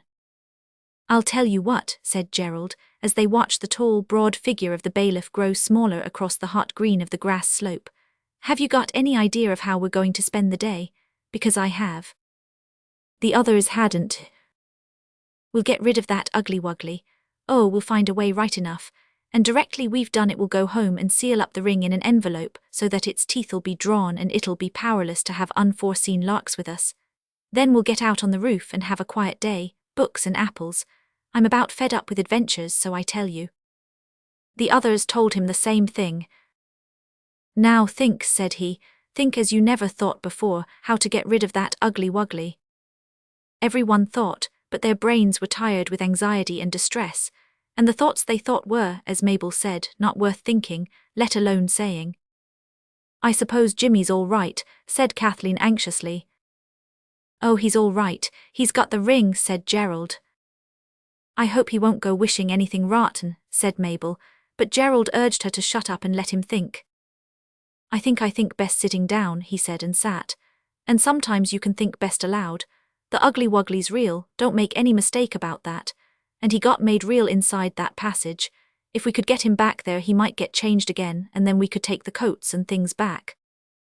Isn't there any other way? Kathleen asked, and Mabel, more candid, said bluntly, I'm not going into that passage, so there. Afraid in broad daylight, Gerald sneered. It wouldn't be broad daylight in there, said Mabel, and Kathleen shivered. If we went to him and suddenly tore his coat off, said she, he is only coats, he couldn't go on being real then. Couldn't he, said Gerald, you don't know what he's like under the coat. Kathleen shivered again. And all this time the sun was shining gaily, and the white statues and the green trees, and the fountains and terraces looked as cheerfully romantic as a scene in a play. Anyway, said Gerald, we'll try to get him back and shut the door, that's the most we can hope for. And then apples and Robinson Crusoe or the Swiss Family or any book you like that's got no magic in it.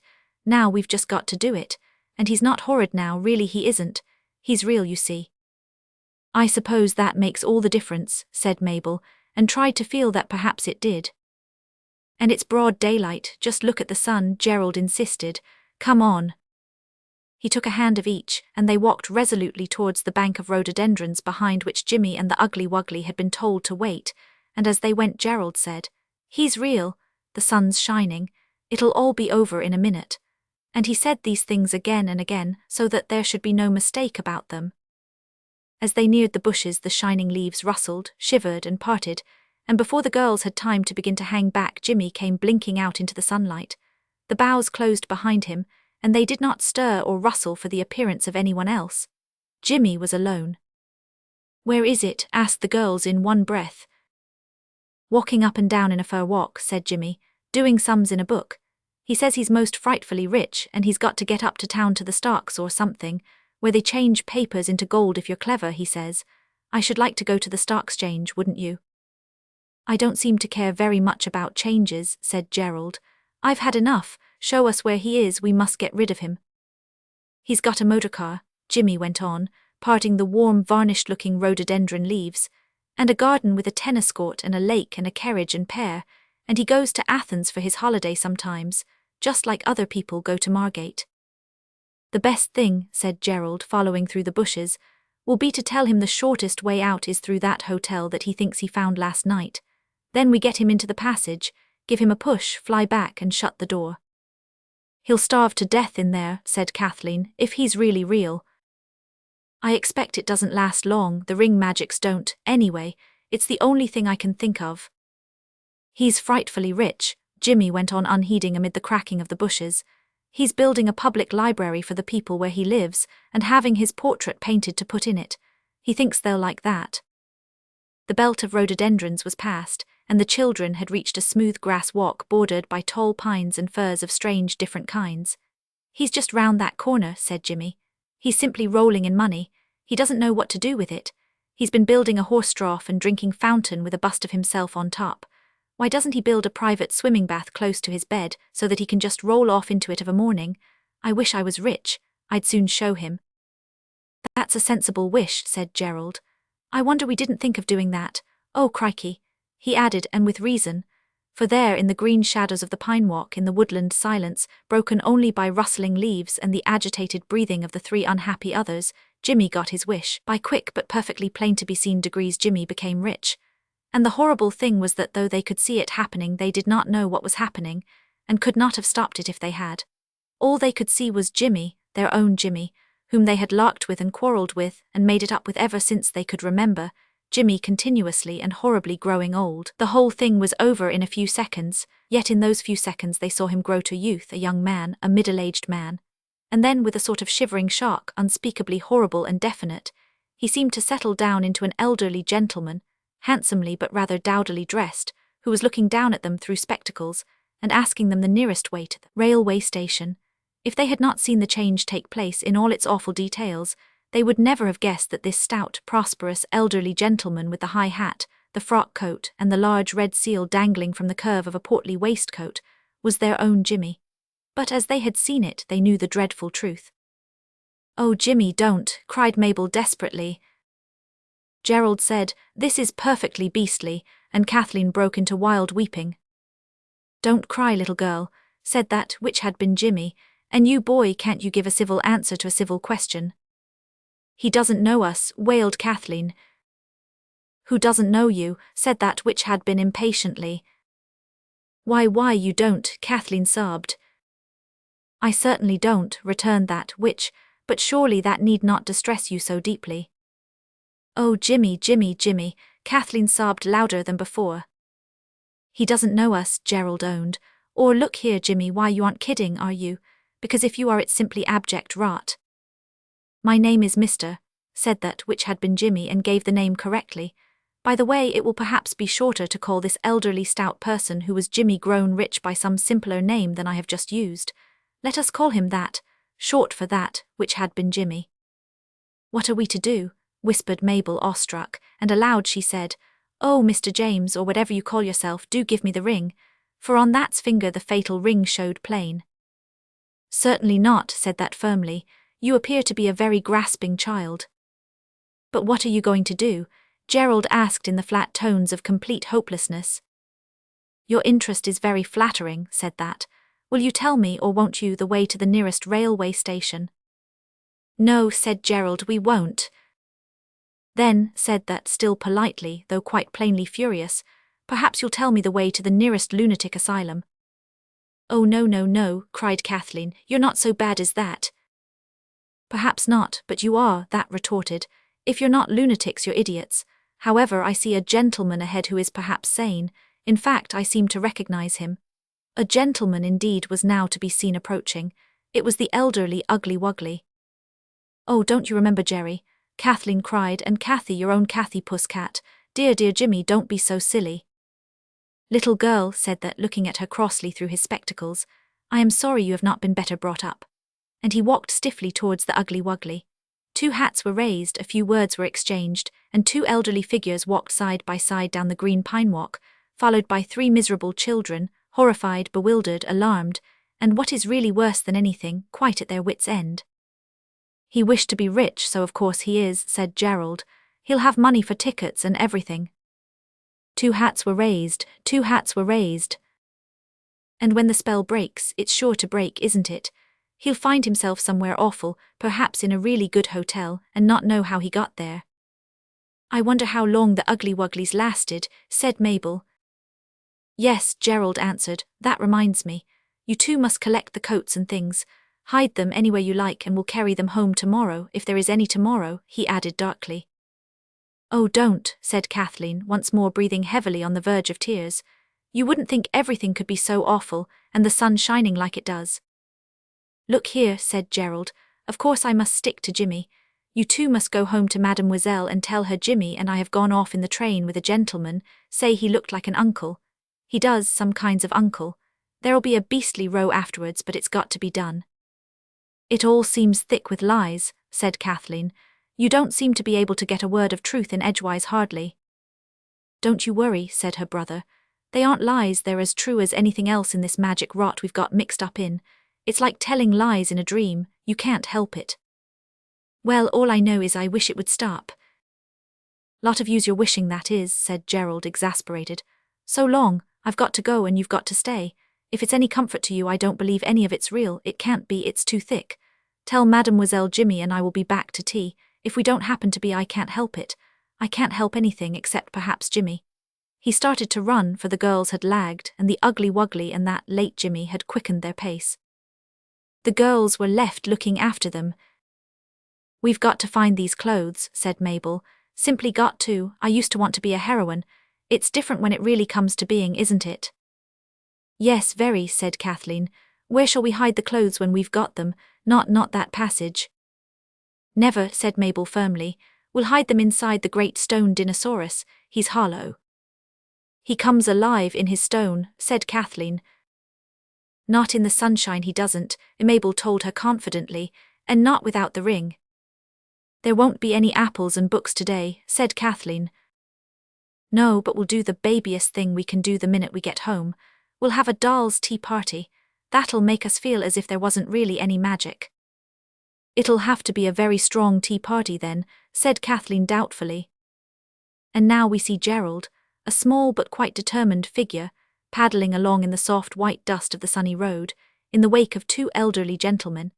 His hand in his trousers pocket buries itself with a feeling of satisfaction in the heavy mixed coinage that is his share of the profits of his conjuring at the fair. His noiseless tennis shoes bear him to the station, where, unobserved, he listens at the ticket office to the voice of that, which was James, 1 London, it says, and Gerald, waiting till that and the ugly wuggly have strolled on to the platform, politely conversing of politics and the Kaffir market, takes a third return to London.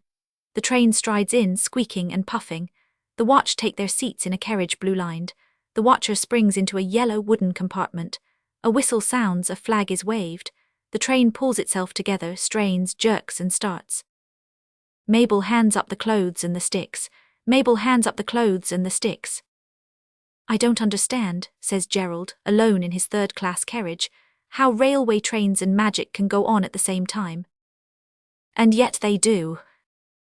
Mabel and Kathleen, nervously peering among the rhododendron bushes and the bracken and the fancy-fir trees, find several heaps of coats, hats, skirts, gloves, golf clubs, hockey sticks, broom handles. They carry them, panting and damp, for the midday sun is pitiless, up the hill to where the stone dinosaurus looms immense among a forest of larches. The dinosaurus has a hole in his stomach. Kathleen shows Mabel how to make a back, and climbs up on it into the cold, stony inside of the monster. Mabel hands up the clothes and the sticks. "There's lots of room," says Kathleen. "Its tail goes down into the ground, it's like a secret passage." "Suppose something comes out of it and jumps out at you," says Mabel, and Kathleen hurriedly descends. The explanations to Mademoiselle promise to be difficult, but, as Kathleen said afterwards, any little thing is enough to take a grown-up's attention off. A figure passes the window just as they are explaining that it really did look exactly like an uncle that the boys have gone to London with. "Who's that?" says Mademoiselle suddenly, pointing to, which everyone knows is not manners. "It is the bailiff coming back from the doctor's with antiseptic plaster on that nasty cut that took so long a bathing this morning. They tell her it is the bailiff at Yalding Towers, and she says, 'Sky, seal,' and asks no more awkward questions about the boys. Lunch, very late, is a silent meal. After lunch Mademoiselle goes out in a hat with many pink roses, carrying a rose-lined parasol. The girls, in dead silence, organize a doll's tea party with real tea. At the second cup Kathleen bursts into tears. Mabel, also weeping, embraces her. "I wish," sobs Kathleen, "oh, I do wish I knew where the boys were. It would be such a comfort." Gerald knew where the boys were, and it was no comfort to him at all. If you come to think of it, he was the only person who could know where they were, because Jimmy didn't know that he was a boy, and indeed he wasn't really, and the ugly wuggly couldn't be expected to know anything real, such as where boys were. At the moment when the second cup of doll's tea, very strong but not strong enough to drown care in, was being poured out by the trembling hand of Kathleen, Gerald was lurking, there really is no other word for it, on the staircase of Aldermanbury Buildings, Old Broad Street. On the floor below him was a door bearing the legend, Mr. U.W. Ugly, Stock and Share Broker, and at the Stock Exchange, and on the floor above was another door, on which was the name of Gerald's little brother, now grown suddenly rich in so magic and tragic a way. There were no explaining words under Jimmy's name. Gerald could not guess what walk in life it was to which that, which had been Jimmy, owed its affluence. He had seen, when the door opened to admit his brother, a tangle of clerks and mahogany desks. Evidently that had a large business. What was Gerald to do? What could he do? It is almost impossible, especially for one so young as Gerald, to enter a large London office and explain that the elderly and respected head of it is not what he seems, but is really your little brother, who has been suddenly advanced to age and wealth by a tricky wishing ring. If you think it's a possible thing, try it, that's all. Nor could he knock at the door of Mr. U.W. Ugly, Stock and Share Broker, and at the Stock Exchange, and inform his clerks that their chief was really nothing but old clothes that had accidentally come alive, and by some magic, which he couldn't attempt to explain, become real during a night spent at a really good hotel which had no existence. The situation bristled, as you see, with difficulties, and it was so long past Gerald's proper dinner time that his increasing hunger was rapidly growing to seem the most important difficulty of all. It is quite possible to starve to death on the staircase of a London building if the people you are watching for only stay long enough in their offices. The truth of this came home to Gerald more and more painfully. A boy with hair like a new front door mat came whistling up the stairs. He had a dark blue bag in his hands. "I'll give you a tanner for yourself if you'll get me a tanner's worth of buns," said Gerald, with that prompt decision common to all great commanders. "Show us your tanners," the boy rejoined with at least equal promptness. Gerald showed them. "All right, hand over." "Payment on delivery," said Gerald, using words from the drapers which he had never thought to use. The boy grinned admiringly. "Nose is wire-bought," he said. "Ain't no flies on IM." "Not many," Gerald owned with modest pride. "Cut along, there's a good chap. I've got to wait here. I'll take care of your bag if you like." "Nor yet there ain't no flies on me neither," remarked the boy, shouldering it. "I been up to the confidence trick for years, ever since I was your age." With this parting shot he went and returned in due course bun-laden. Gerald gave the sixpence and took the buns. When the boy, a minute later, emerged from the door of Mr. U.W. Ugly, Stock and Share Broker, and at the Stock Exchange, Gerald stopped him. "What sort of chap's that?" he asked, pointing the question with a jerk of an explaining thumb. "Awful big pot," said the boy, "up to his eyes in oof, motor and all that." "Know anything about the one on the next landing?" "He's bigger than what this one is. Very old firm, special cellar in the Bank of England to put his chink in, all in bins like against the wall at the corn chandler's.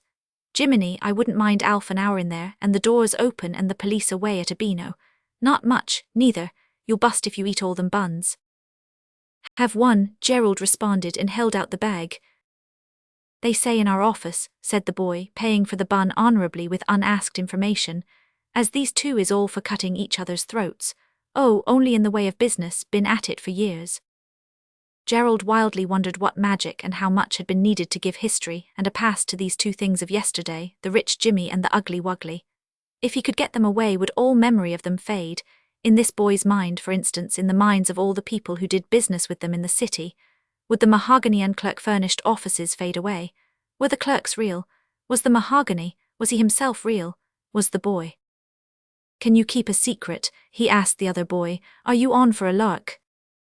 "I ought to be getting back to the office," said the boy. "Get then," said Gerald. "Don't you get stuffy," said the boy. "I was just a-going to say it didn't matter. I know how to make my nose bleed if I'm a bit late." Gerald congratulated him on this accomplishment, at once so useful and so graceful, and then said, "Look here, I'll give you 5 bob honest." "What for?" was the boy's natural question. "If you'll help me." "Fire ahead." "I'm a private inquiry," said Gerald. "Tech, you don't look it."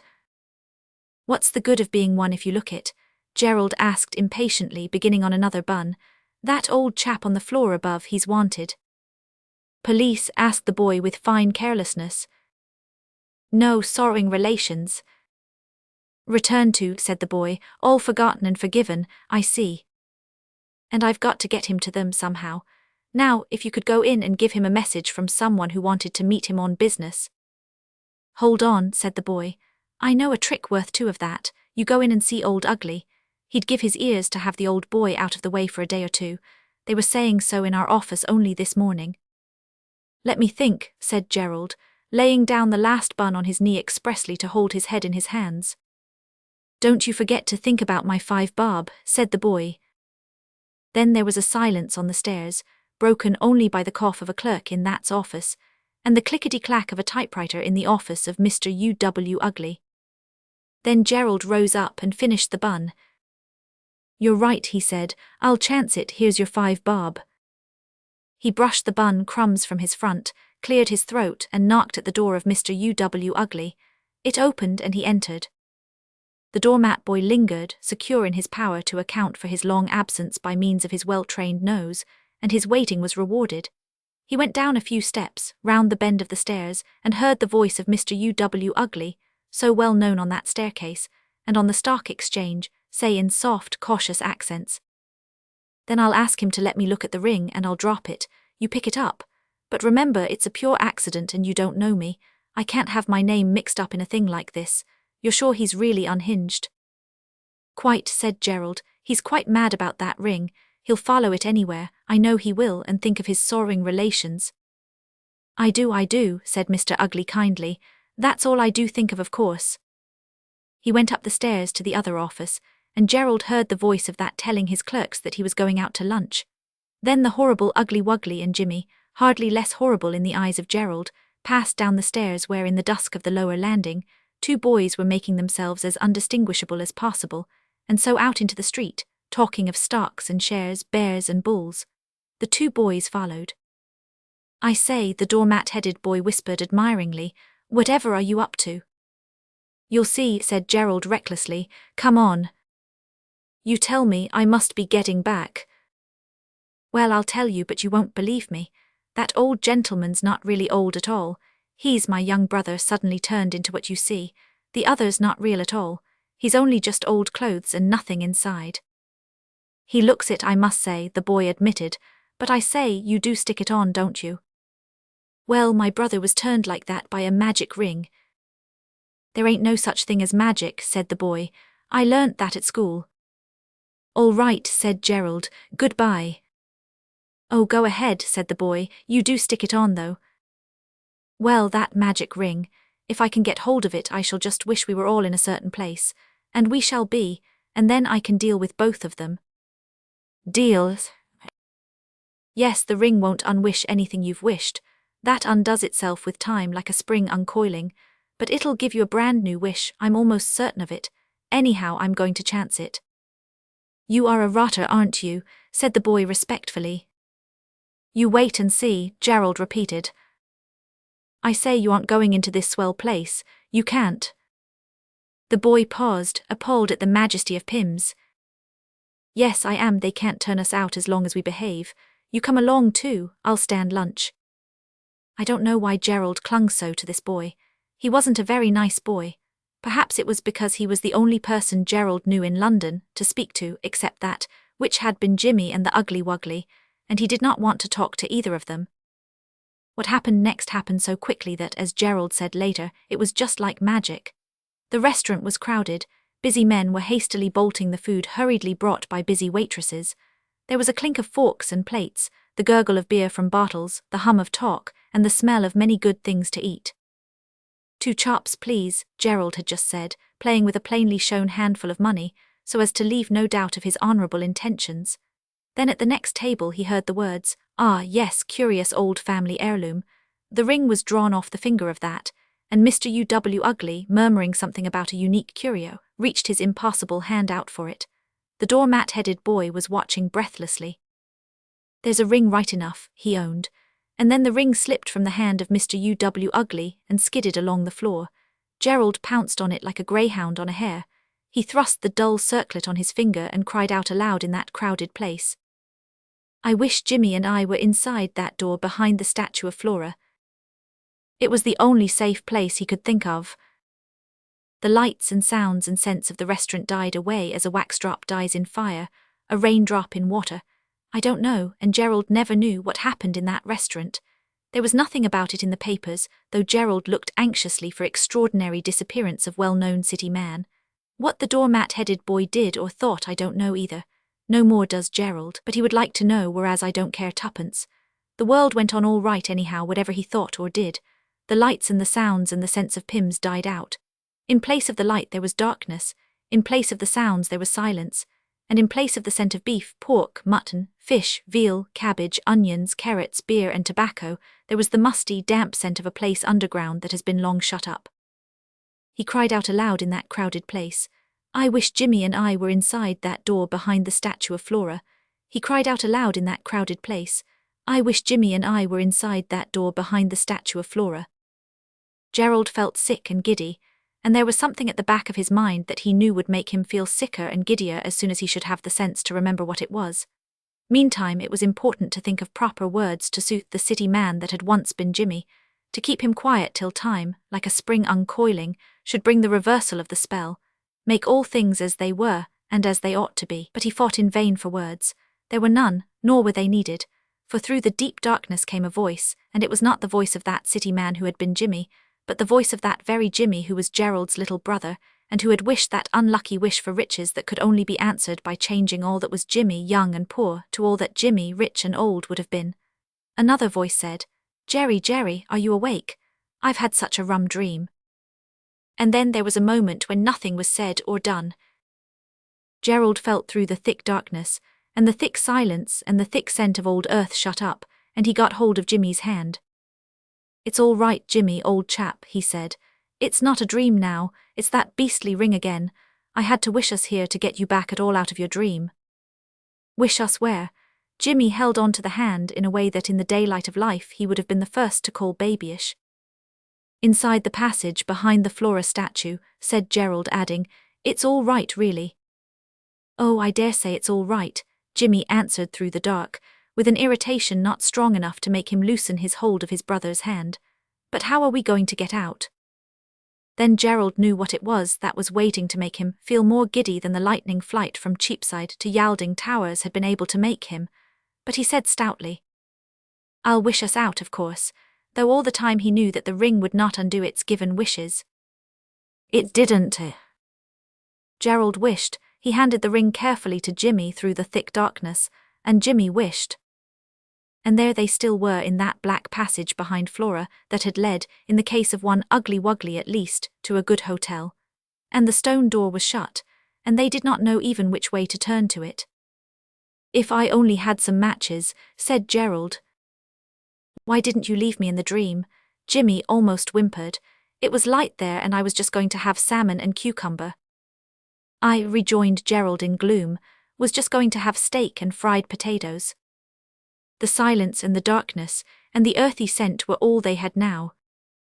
I always wondered what it would be like, said Jimmy in low, even tones, to be buried alive. And now I know. Oh, his voice suddenly rose to a shriek. It isn't true, it isn't, it's a dream, that's what it is.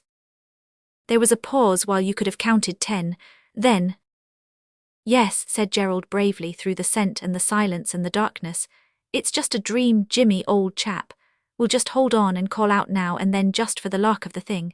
But it's really only a dream, of course. Of course, said Jimmy in the silence and the darkness and the scent of old earth. Chapter 9. There is a curtain, thin as gossamer, clear as glass, strong as iron, that hangs forever between the world of magic and the world that seems to us to be real. And when once people have found one of the little weak spots in that curtain which are marked by magic rings and amulets and the like, almost anything may happen. Thus it is not surprising that Mabel and Kathleen, conscientiously conducting one of the dullest dolls' tea parties at which either had ever assisted, should suddenly, and both at once, have felt a strange, unreasonable, but quite irresistible desire to return instantly to the Temple of Flora, even at the cost of leaving the dolls' tea service in an unwashed state, and only half the raisins eaten. They went, as one has to go when the magic impulse drives one, against their better judgment, against their wills almost. And the nearer they came to the Temple of Flora, in the golden hush of the afternoon, the more certain each was that they could not possibly have done otherwise. And this explains exactly how it was that when Gerald and Jimmy, holding hands in the darkness of the passage, uttered their first concerted yell, just for the lock of the thing, that yell was instantly answered from outside. A crack of light showed in that part of the passage where they had least expected the door to be. The stone door itself swung slowly open, and they were out of it, in the Temple of Flora, blinking in the good daylight, an unresisting prey to Kathleen's embraces and the questionings of Mabel. "And you left that ugly-wuggly loose in London," Mabel pointed out. "You might have wished it to be with you too." "It's all right where it is," said Gerald. "I couldn't think of everything, and besides, no thank you, now we'll go home and seal up the ring in an envelope." "I haven't done anything with the ring yet," said Kathleen. "I shouldn't think you'd want to when you see the sort of things it does with you," said Gerald. "It wouldn't do things like that if I was wishing with it," Kathleen protested. "Look here," said Mabel, "let's just put it back in the treasure room and have done with it. I oughtn't ever to have taken it away, really. It's a sort of stealing. It's quite as bad, really, as Eliza borrowing it to astonish her gentleman friend with." "I don't mind putting it back if you like," said Gerald, "only if any of us do think of a sensible wish you'll let us have it out again, of course." Of course, Mabel agreed. So they trooped up to the castle, and Mabel once more worked the spring that let down the panelling and showed the jewels, and the ring was put back among the odd dull ornaments that Mabel had once said were magic. "How innocent it looks," said Gerald. "You wouldn't think there was any magic about it, it's just like an old silly ring. I wonder if what Mabel said about the other things is true. Suppose we try." "Don't," said Kathleen. "I think magic things are spiteful, they just enjoy getting you into tight places." "I'd like to try," said Mabel, "only, well, everything's been rather upsetting, and I've forgotten what I said anything was." So had the others. Perhaps that was why, when Gerald said that a bronze buckle laid on the foot would have the effect of 7-league boots, it didn't. When Jimmy, a little of the city man he had been clinging to him still, said that the steel collar would ensure you're always having money in your pockets, his own remained empty. And when Mabel and Kathleen invented qualities of the most delightful nature for various rings and chains and brooches, nothing at all happened. "It's only the ring that's magic," said Mabel at last, "and I say," she added in quite a different voice. "What? Suppose even the ring isn't." "But we know it is." "I don't," said Mabel. "I believe it's not today at all, I believe it's the other day, we've just dreamed all these things. It's the day I made up that nonsense about the ring." "No, it isn't," said Gerald. "You were in your princess clothes then." "What princess clothes?" said Mabel, opening her dark eyes very wide. "Oh, don't be silly," said Gerald wearily. "I'm not silly," said Mabel, "and I think it's time you went. I'm sure Jimmy wants his tea." "Of course I do," said Jimmy. "But you had got the princess clothes that day. Come along, let's shut up the shutters and leave the ring in its long home." "What ring?" said Mabel. "Don't take any notice of her," said Gerald. "She's only trying to be funny." "No, I'm not," said Mabel, "but I'm inspired like a python or a Sibylline lady. What ring?" "The wishing ring," said Kathleen, "the invisibility ring."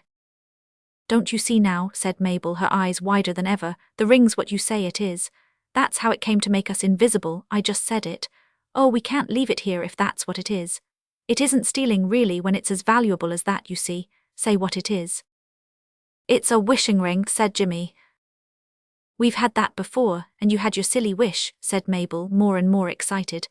"I say it isn't a wishing ring. I say it's a ring that makes the wearer 4 yards high."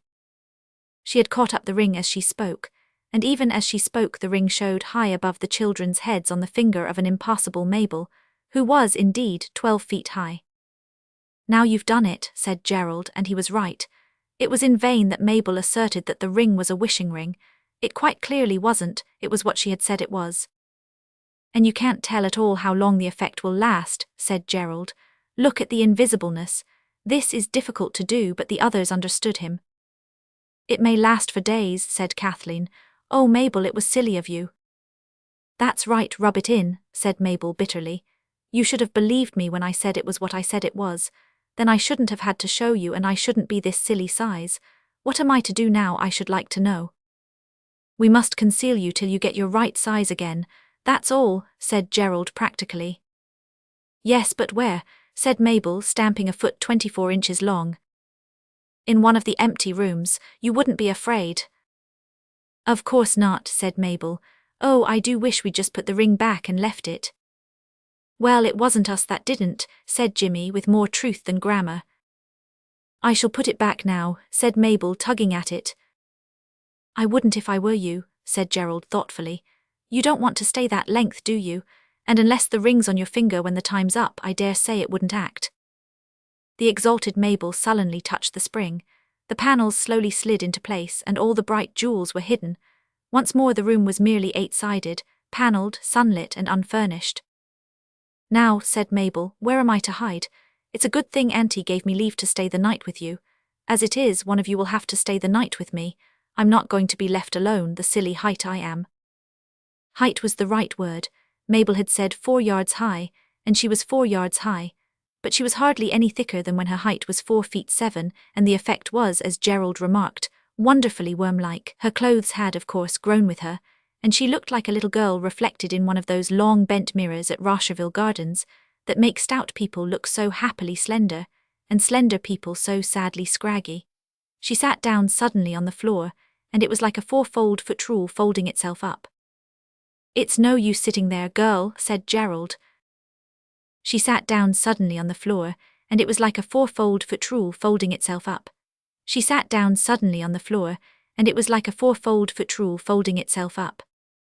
I'm not sitting here, retorted Mabel. I only got down so as to be able to get through the door.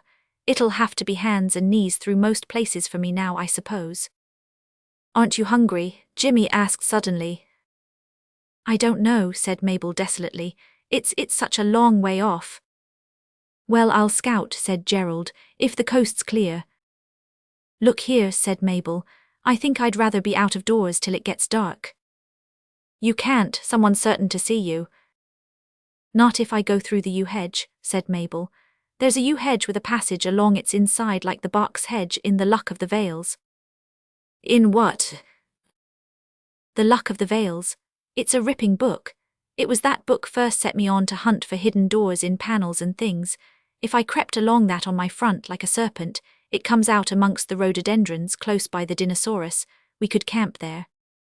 There's tea, said Gerald, who had had no dinner. That's just what there isn't, said Jimmy, who had had none either. Oh, you won't desert me, said Mabel. Look here, I'll write to Auntie. She'll give you the things for a picnic if she's there and awake. If she isn't, one of the maids will. So she wrote on a leaf of Gerald's invaluable pocketbook.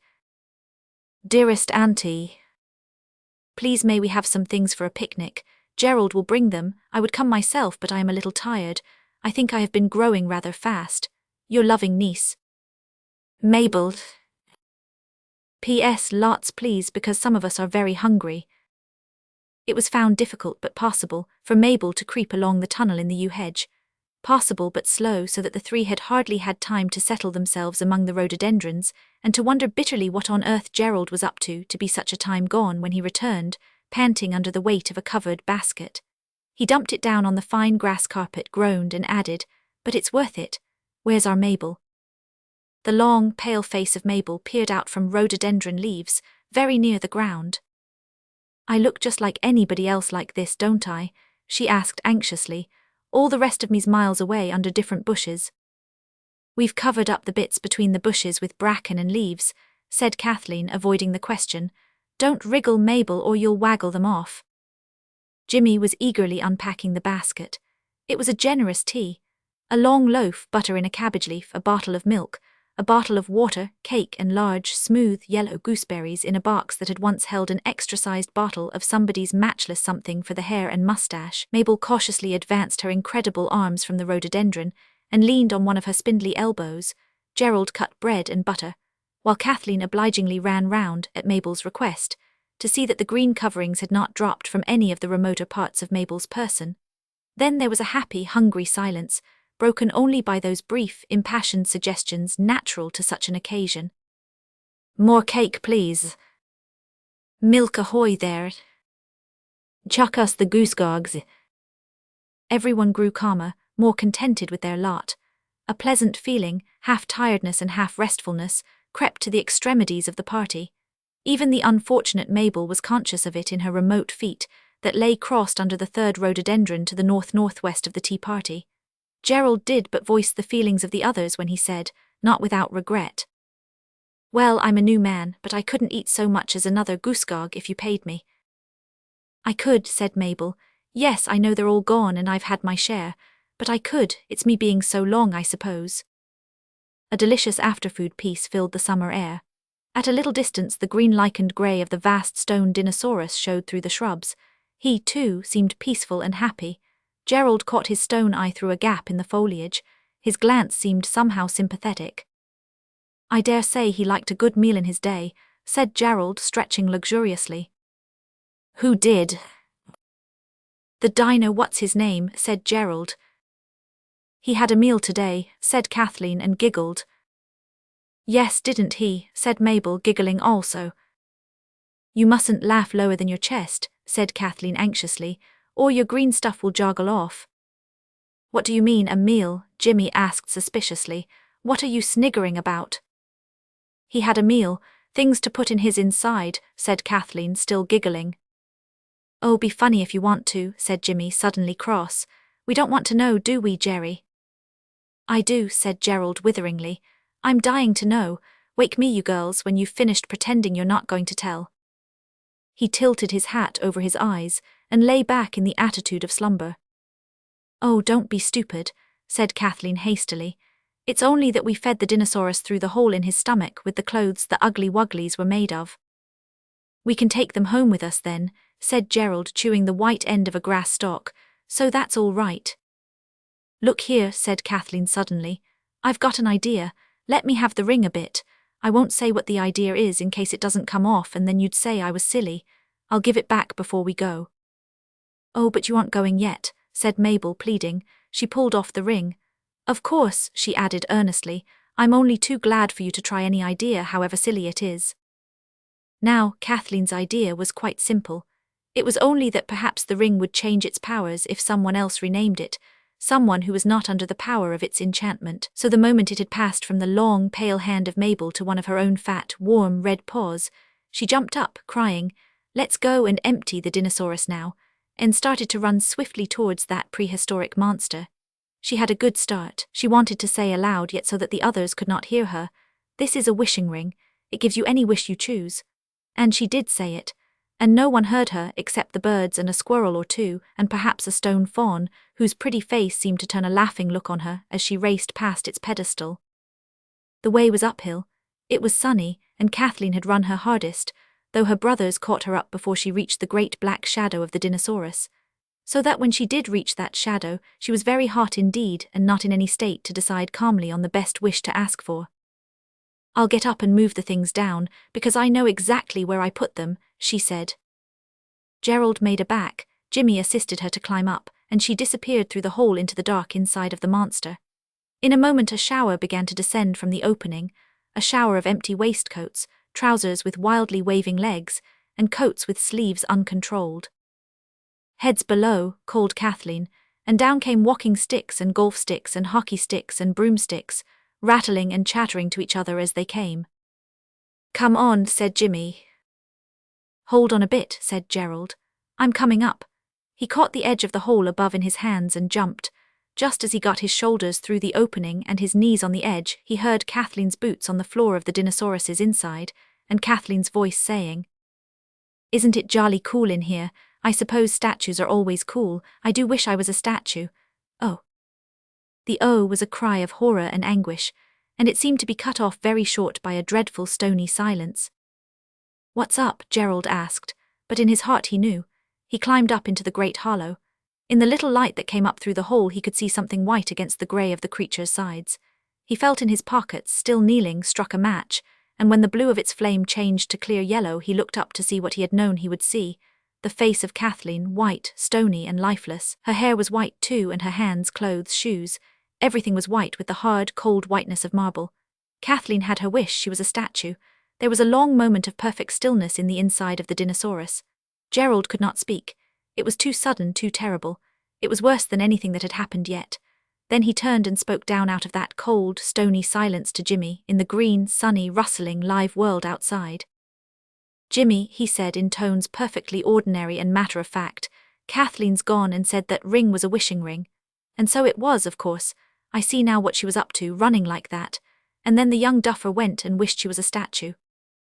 "And is she?" asked Jimmy below. "Come up and have a look," said Gerald. And Jimmy came, partly with a pull from Gerald and partly with a jump of his own. "She's a statue, right enough," he said in awestruck tones. "Isn't it awful?" "Not at all," said Gerald firmly. "Come on, let's go and tell Mabel." To Mabel, therefore, who had discreetly remained with her long length screened by rhododendrons, the two boys returned and broke the news. They broke it as one breaks a bottle with a pistol shot. Kathleen had her wish, she was a statue. Kathleen had her wish, she was a statue.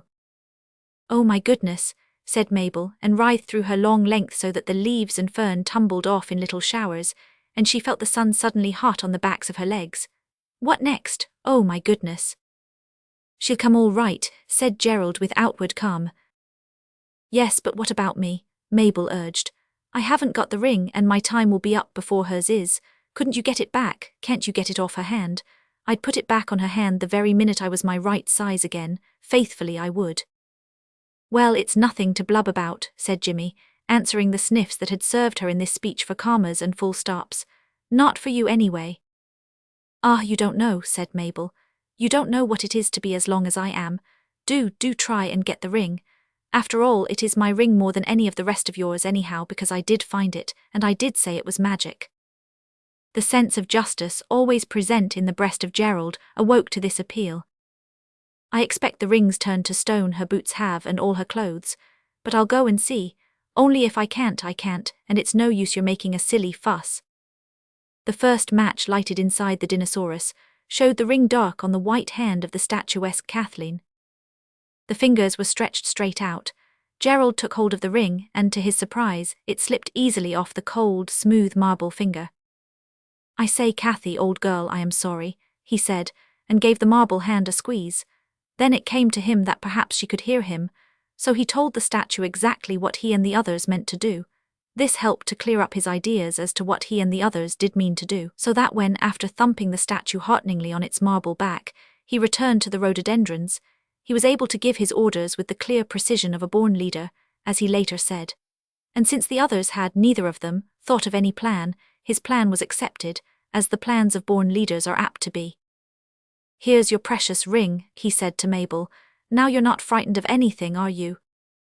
"No," said Mabel in surprise. "I'd forgotten that. Look here, I'll stay here or farther up in the wood if you'll leave me all the coats, so that I shan't be cold in the night. Then I shall be here when Kathleen comes out of the stone again." "Yes," said Gerald, "that was exactly the born leader's idea. You two go home and tell Mademoiselle that Kathleen's staying at the towers. She is." "Yes," said Jimmy, "she certainly is." "The magic goes in 7-hour lots," said Gerald. "Your invisibility was 21 hours, mine 14, Eliza's 7. When it was a wishing ring it began with 7. But there's no knowing what number it will be really, so there's no knowing which of you will come right first. Anyhow, we'll sneak out by the cistern window and come down the trellis, after we've said good night to Mademoiselle, and come and have a look at you before we go to bed. I think you'd better come close up to the dinosaurus, and we'll leaf you over before we go." Mabel crawled into cover of the taller trees, and there stood up looking as slender as a poplar, and as unreal as the wrong answer to a sum in long division. It was to her an easy matter to crouch beneath the dinosaurus, to put her head up through the opening, and thus to behold the white form of Kathleen. "It's all right, dear," she told the stone image. "I shall be quite close to you. You call me as soon as you feel you're coming right again." Mabel lay down, was covered up and left. Mabel lay down, was covered up and left. The statue remained motionless, as statues usually do, and Mabel withdrew her head, lay down, was covered up and left. The boys went home. It was the only reasonable thing to do. It would never have done for Mademoiselle to become anxious and set the police on their track.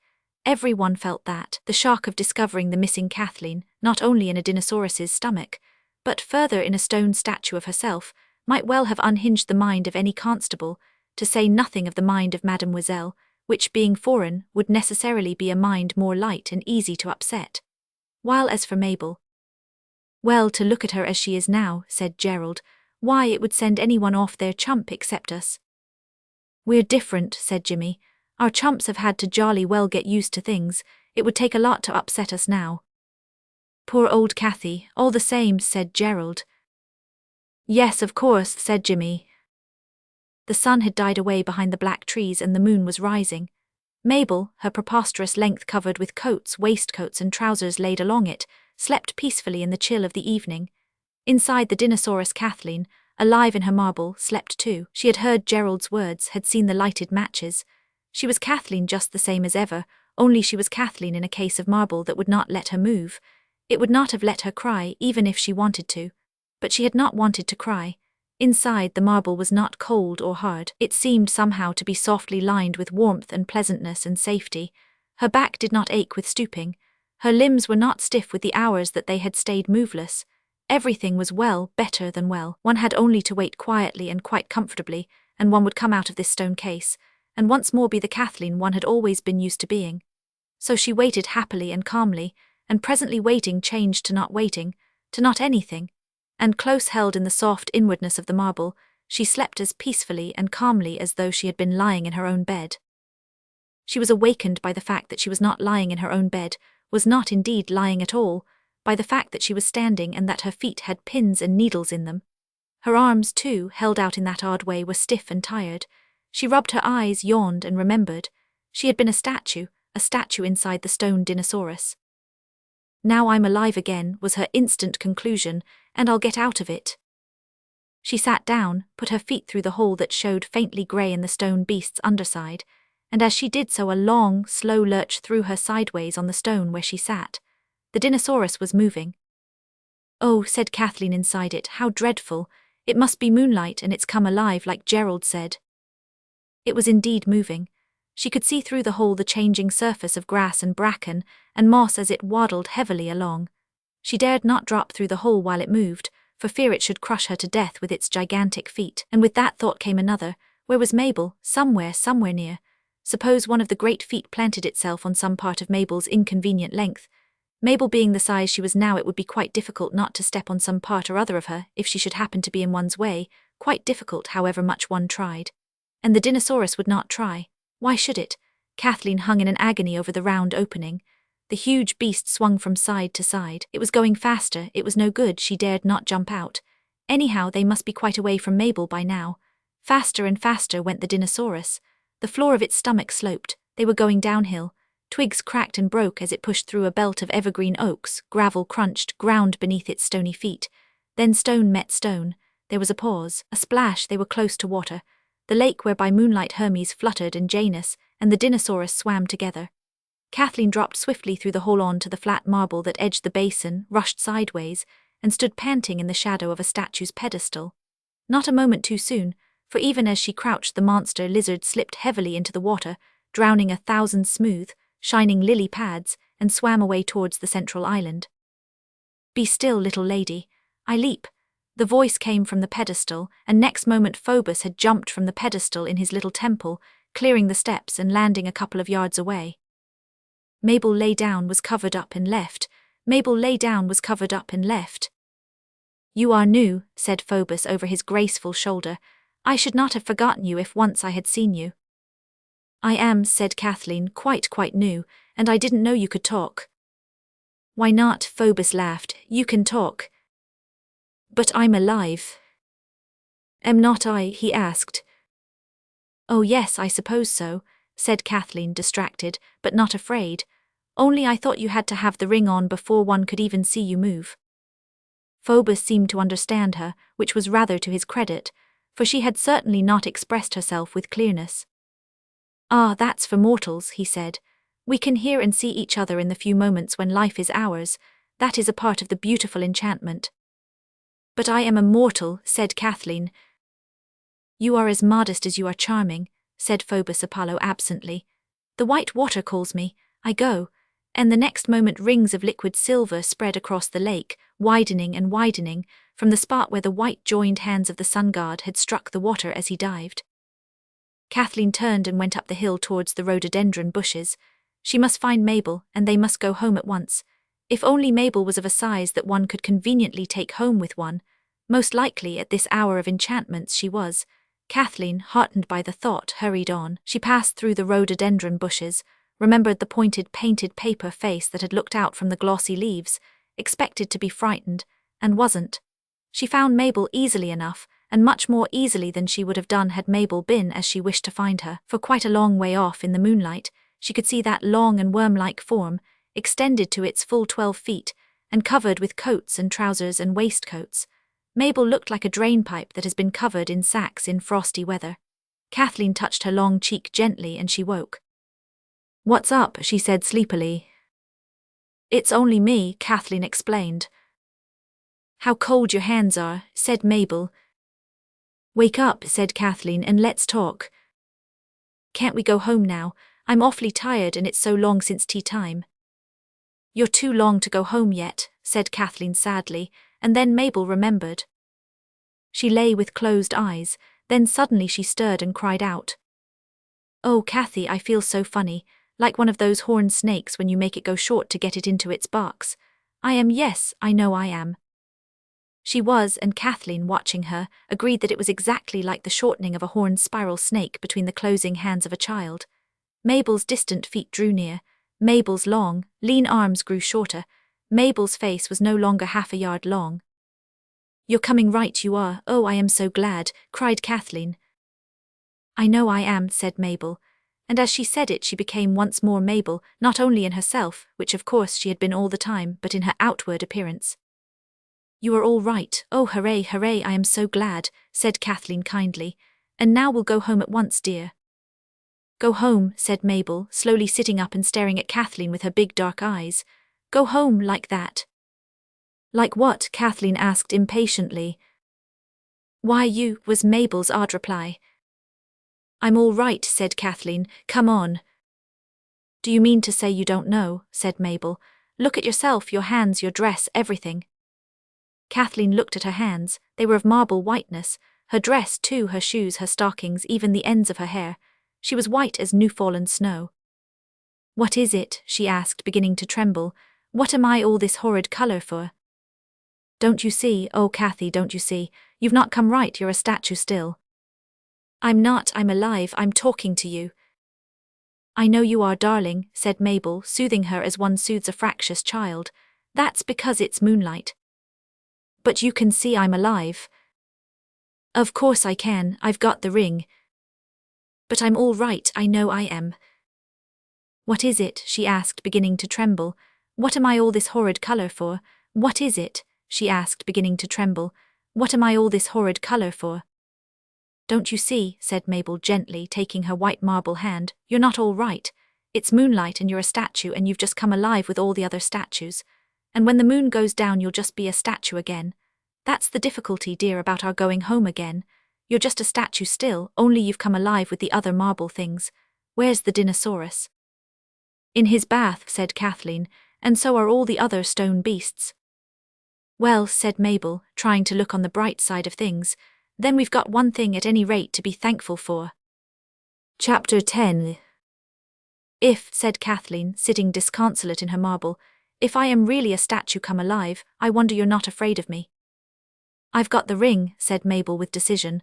"Cheer up, dear, you will soon be better, try not to think about it." She spoke as you speak to a child that has cut its finger, or fallen down on the garden path, and rises up with grazed knees to which gravel sticks intimately. "I know," Kathleen absently answered. "And I've been thinking," said Mabel brightly, "we might find out a lot about this magic place if the other statues aren't too proud to talk to us." "They aren't," Kathleen assured her. "At least Phobos wasn't, he was most awfully polite and nice." "Where is he?" Mabel asked. "In the lake he was," said Kathleen. "Then let's go down there," said Mabel. "Oh, Cathy, it is jolly being your own proper thickness again." She jumped up, and the withered ferns and branches that had covered her long length and had been gathered closely upon her as she shrank to her proper size fell as forest leaves do when sudden storms tear them. But the white Kathleen did not move.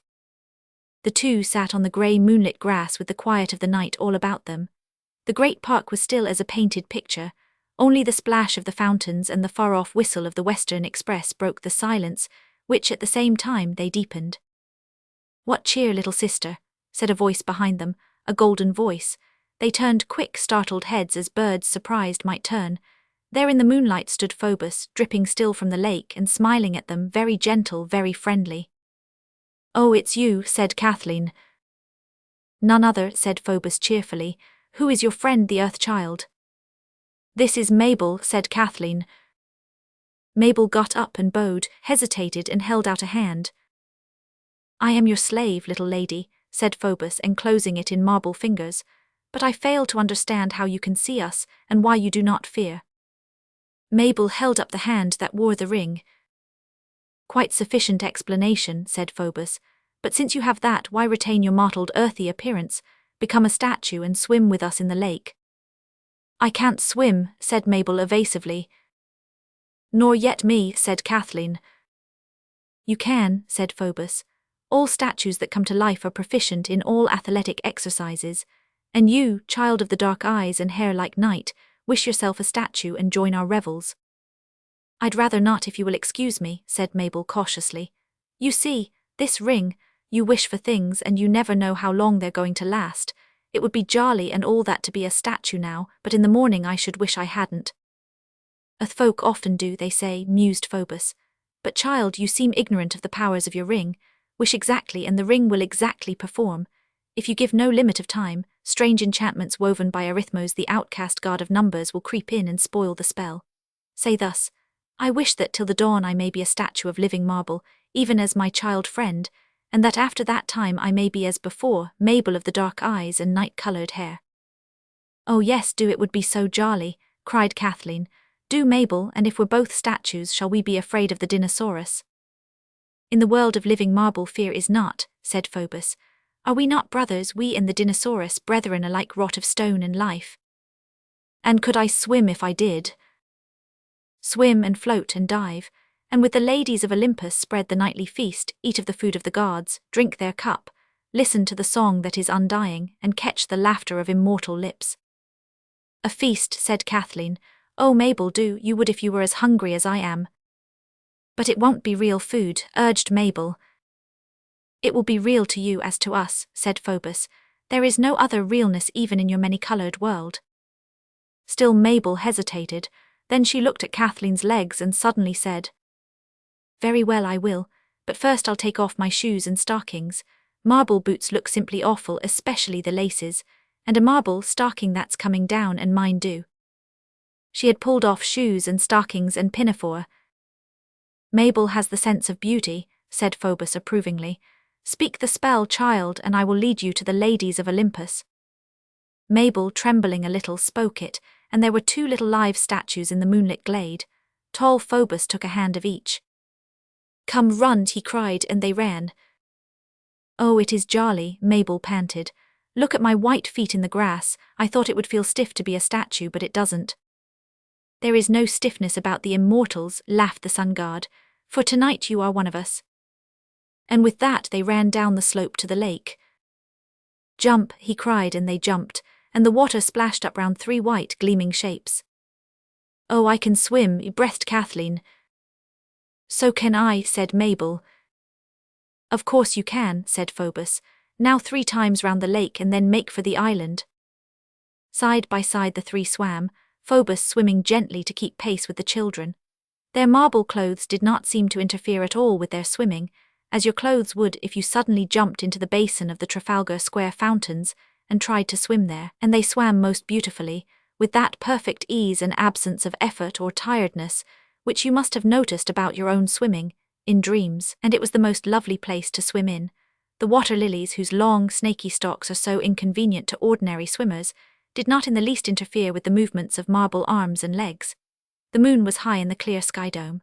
The weeping willows, cypresses, temples, terraces, banks of trees and shrubs, and the wonderful old house, all added to the romantic charm of the scene. "This is the nicest thing the ring has brought us yet," said Mabel, through a languid but perfect side stroke. "I thought you'd enjoy it," said Phoebus kindly. now once more round and then the island. Side by side the three swam, side by side the three swam. They landed on the island amid a fringe of rushes, yarrow, willow-herb, loosestrife and a few late, scented, powdery, creamy heads of meadowsweet. The island was bigger than it looked from the bank, and it seemed covered with trees and shrubs, but when Phoebus leading the way they went into the shadow of these, they perceived that beyond the trees lay a light, much nearer to them than the other side of the island could possibly be. And almost at once they were through the belt of trees, and could see where the light came from. The trees they had just passed among made a dark circle round a big cleared space, standing up thick and dark, like a crowd round a football field, as Kathleen remarked. First came a wide, smooth ring of lawn, then marble steps going down to a round pool, where there were no water lilies, only gold and silver fish that darted here and there like flashes of quicksilver and dark flames, and the enclosed space of water and marble and grass was lighted with a clear, white, radiant light, 7 times stronger than the whitest moonlight, and in the still waters of the pool 7 moons lay reflected. One could see that they were only reflections by the way their shape broke and changed, as the gold and silver fish rippled the water with moving fin and tail that steered.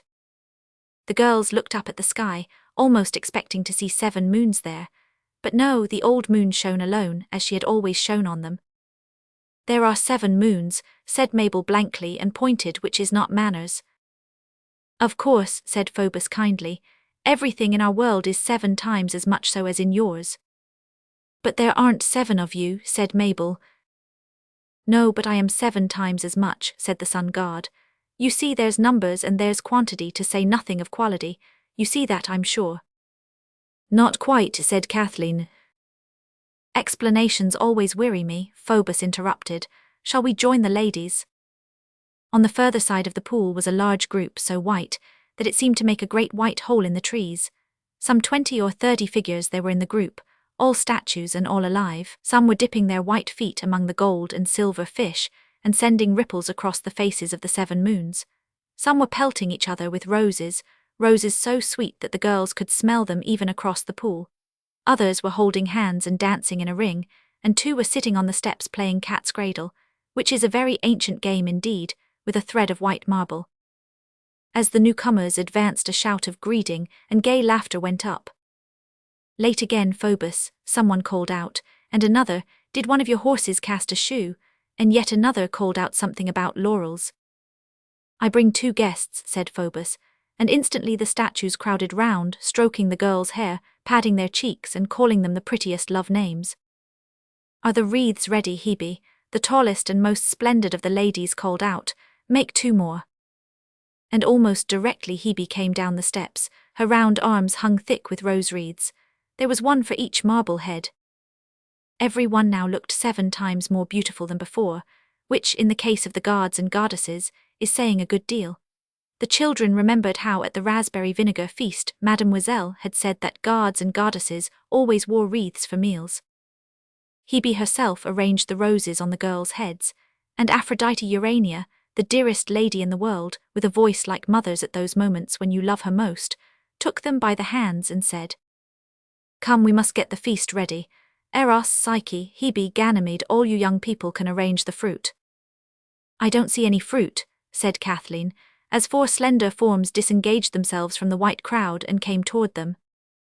"You will though," said Eros, a really nice boy, as the girls instantly agreed. "You've only got to pick it." "Like this," said Psyche, lifting her marble arms to a willow branch. She reached out her hand to the children. It held a ripe pomegranate. "I see," said Mabel. "You just," she laid her fingers to the willow branch, and the firm softness of a big peach was within them. "Yes, just that," laughed Psyche, who was a darling as anyone could see.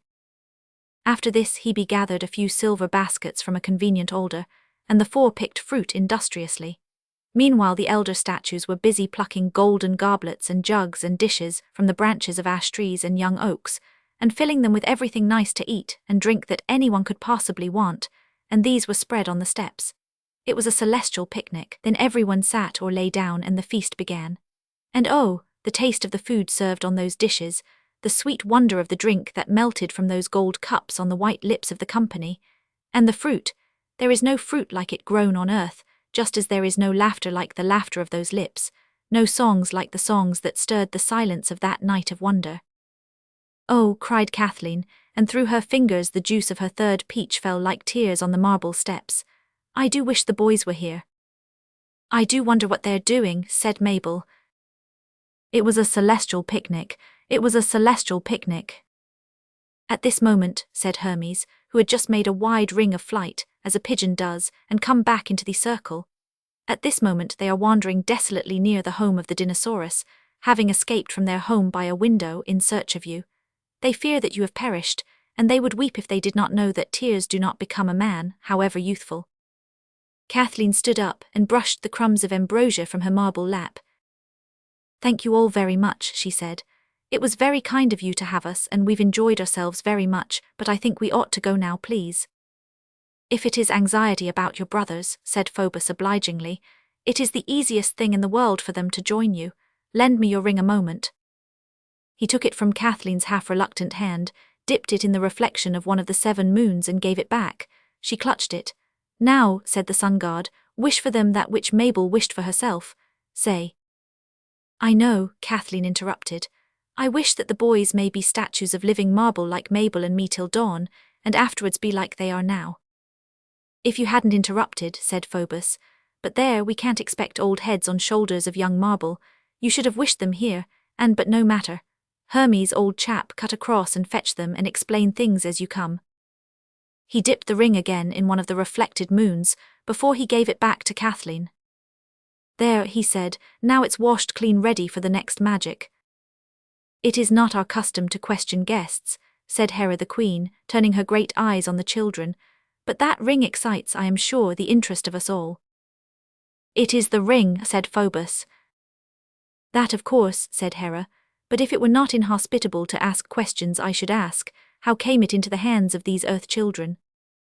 That, said Phoebus, is a long tale. After the feast the story, and after the story the song. Hermes seemed to have explained everything quite fully, for when Gerald and Jimmy in marble whiteness arrived, each clinging to one of the guards' winged feet, and so borne through the air, they were certainly quite at ease. They made their best bows to the goddesses, and took their places as unembarrassed as though they had had Olympian suppers every night of their lives. Hebe had woven wreaths of roses ready for them, and as Kathleen watched them eating and drinking, perfectly at home in their marble, she was very glad that amid the welling springs of immortal peach juice she had not forgotten her brothers. And now, said Hera, when the boys had been supplied with everything they could possibly desire, and more than they could eat, now for the story. Yes, said Mabel intensely, and Kathleen said, oh yes, now for the story, how splendid. The story, said Phoebus unexpectedly, will be told by our guests. Oh no, said Kathleen shrinking. The lads maybe are bolder, said Zeus the king, taking off his rose wreath, which was a little tight, and rubbing his compressed ears. I really can't, said Gerald, besides I don't know any stories. Nor yet me, said Jimmy. It's the story of how we got the ring that they want, said Mabel in a hurry. I'll tell it if you like. Once upon a time there was a little girl called Mabel, she added yet more hastily, and went on with the tale, all the tale of the Enchanted Castle, or almost all, that you have read in these pages. The marble Olympians listened enchanted, almost as enchanted as the castle itself, and the soft moonlit moments fell past like pearls dropping into a deep pool. And so, Mabel ended abruptly, Kathleen wished for the boys and the Lord Hermes fetched them, and here we all are. A burst of interested comment and question blossomed out round the end of the story, suddenly broken off short by Mabel. But, said she, brushing it aside as it grew thinner, now we want you to tell us. To tell you how you come to be alive and how you know about the ring, and everything you do know. Everything I know. Phoebus laughed, it was to him that she had spoken, and not his lips only but all the white lips curled in laughter. The span of your life, my earth child, would not contain the words I should speak, to tell you all I know. Well, about the ring anyhow and how you come alive, said Gerald. You see it's very puzzling to us. Tell them, Phoebus, said the dearest lady in the world, don't tease the children. So Phoebus, leaning back against a heap of leopard skins, that Dionysus had lavishly plucked from a spruce fir, told. All statues, he said, can come alive when the moon shines if they so choose, but statues that are placed in ugly cities do not choose. Why should they weary themselves with the contemplation of the hideous? Quite so, said Gerald politely to fill the pause. In your beautiful temples, the sun god went on, the images of your priests and of your warriors who lie cross-legged on their tombs come alive and walk in their marble about their temples, and through the woods and fields. But only on one night in all the year can any see them. You have beheld us because you held the ring, and are of one brotherhood with us in your marble, but on that one night all may behold us. And when is that? Gerald asked, again polite in a pause. At the festival of the harvest, said Phoebus. On that night as the moon rises it strikes one beam of perfect light on to the altar in certain temples. One of these temples is in Hellas, buried under the fall of a mountain which Zeus, being angry, hurled down upon it. One is in this land, it is in this great garden. Then, said Gerald, much interested, if we were to come up to that temple on that night, we could see you, even without being statues or having the ring. Even so, said Phoebus, more any question asked by a mortal we are on that night bound to answer. And the night is when? Ah, said Phoebus and laughed, wouldn't you like to know? Then the great marble king of the gods yawned, stroked his long beard and said, Enough of stories, Phoebus, tune your lyre. But the ring, said Mabel in a whisper, as the sun god tuned the white strings of a sort of marble harp that lay at his feet, about how you know all about the ring. Presently the sun god whispered back, Zeus must be obeyed, but ask me again before dawn and I will tell you all I know of it. Mabel drew back and leaned against the comfortable knees of one Demeter. Kathleen and Psyche sat holding hands. Gerald and Jimmy lay at full length, chins on elbows, gazing at the sun god. And even as he held the lyre, before ever his fingers began to sweep the strings, the spirit of music hung in the air, enchanting, enslaving, silencing all thought but the thought of itself, all desire but the desire to listen to it.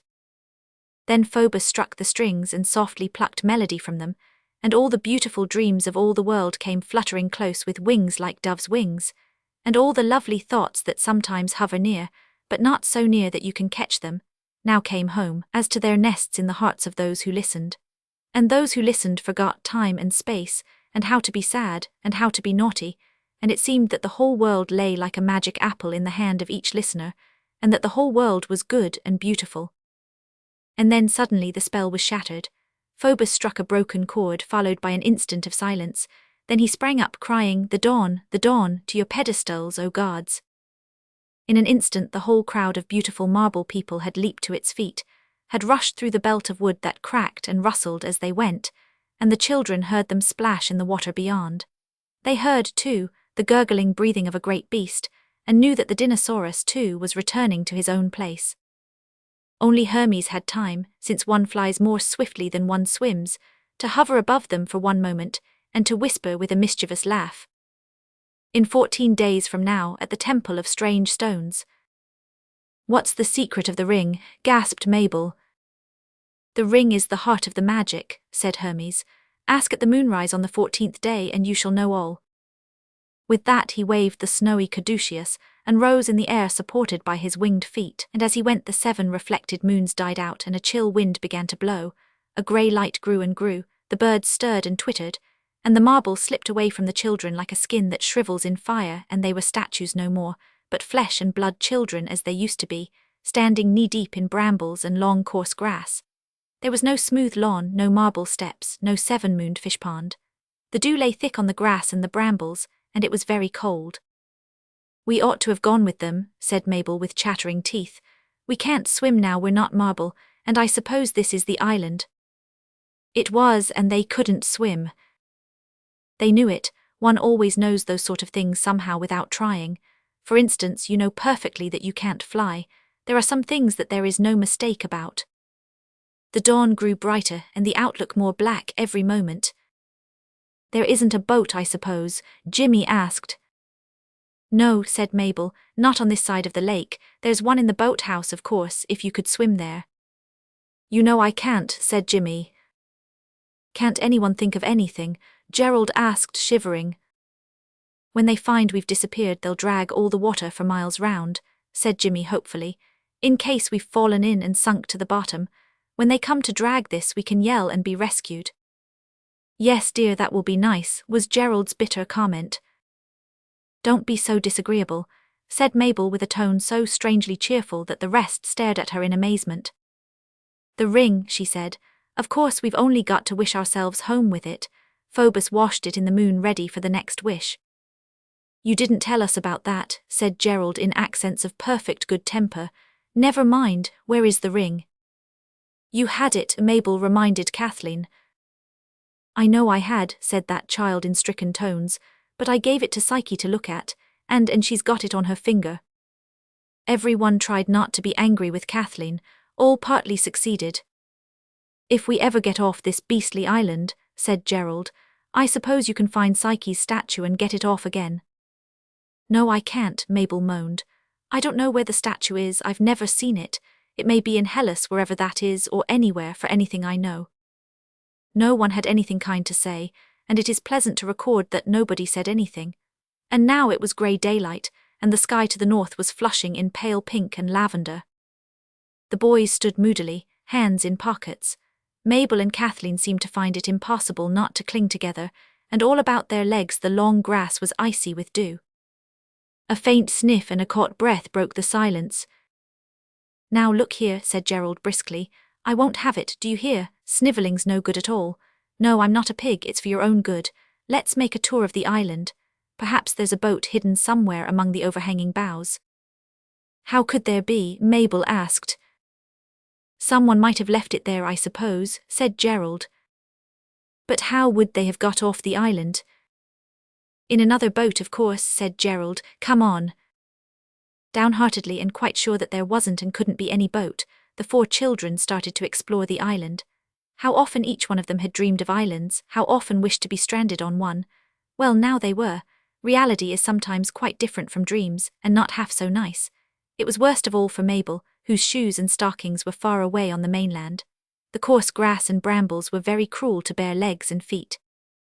They stumbled through the wood to the edge of the water, but it was impossible to keep close to the edge of the island.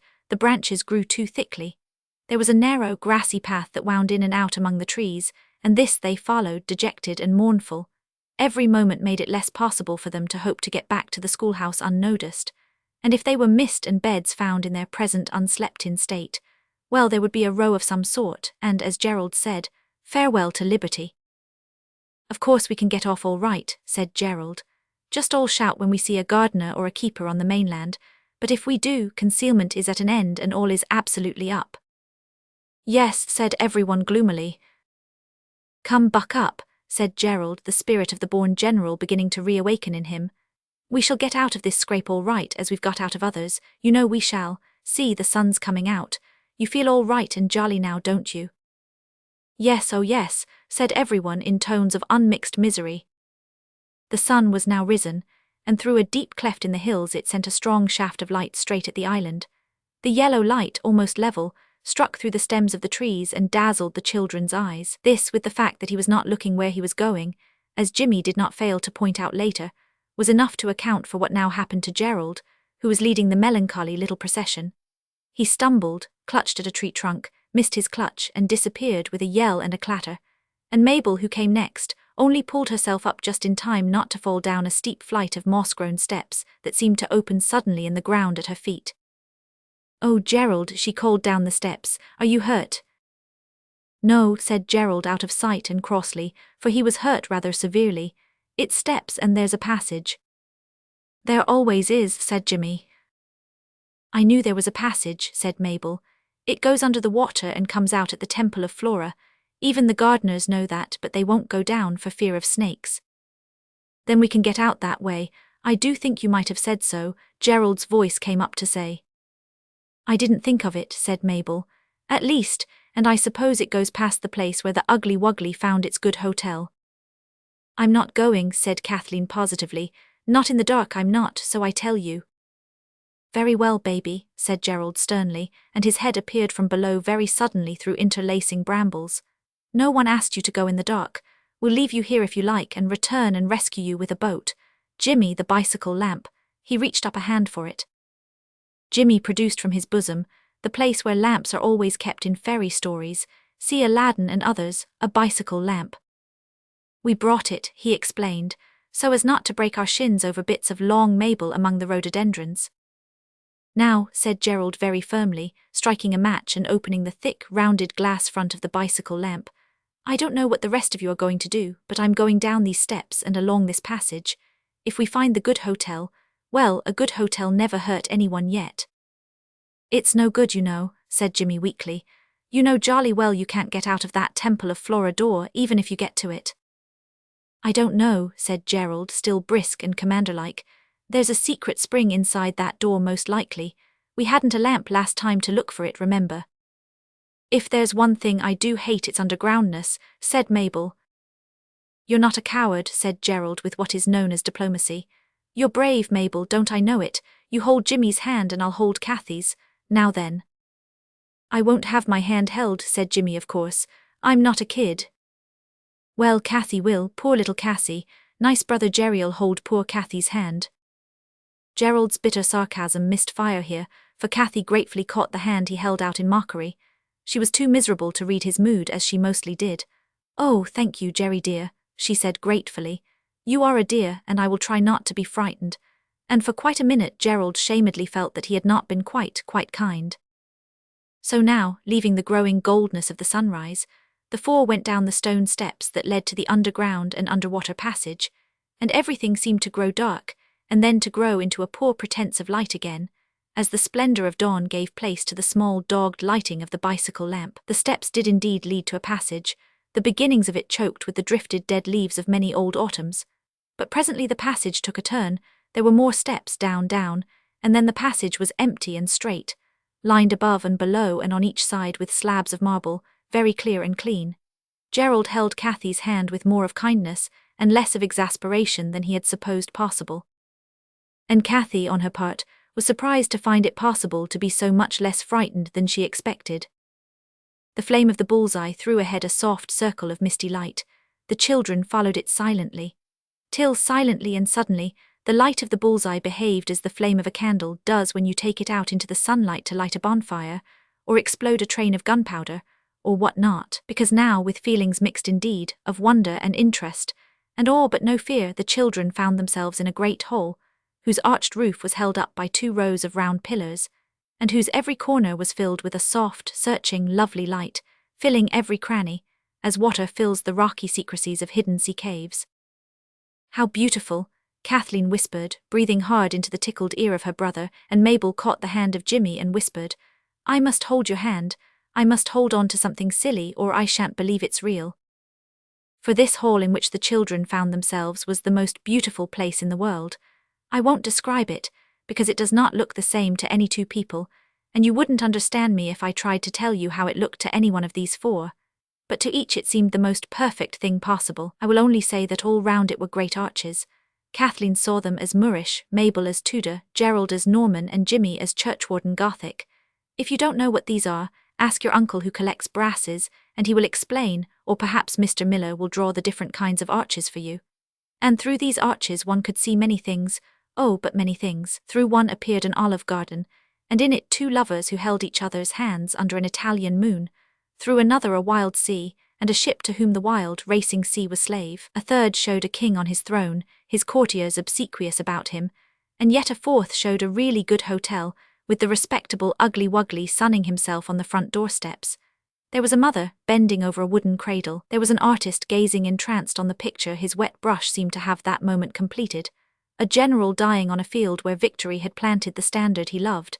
And these things were not pictures, but the truest truths alive, and, as anyone could see, immortal. Many other pictures there were that these arches framed, and all showed some moment when life had sprung to fire and flower, the best that the soul of man could ask or man's destiny grant.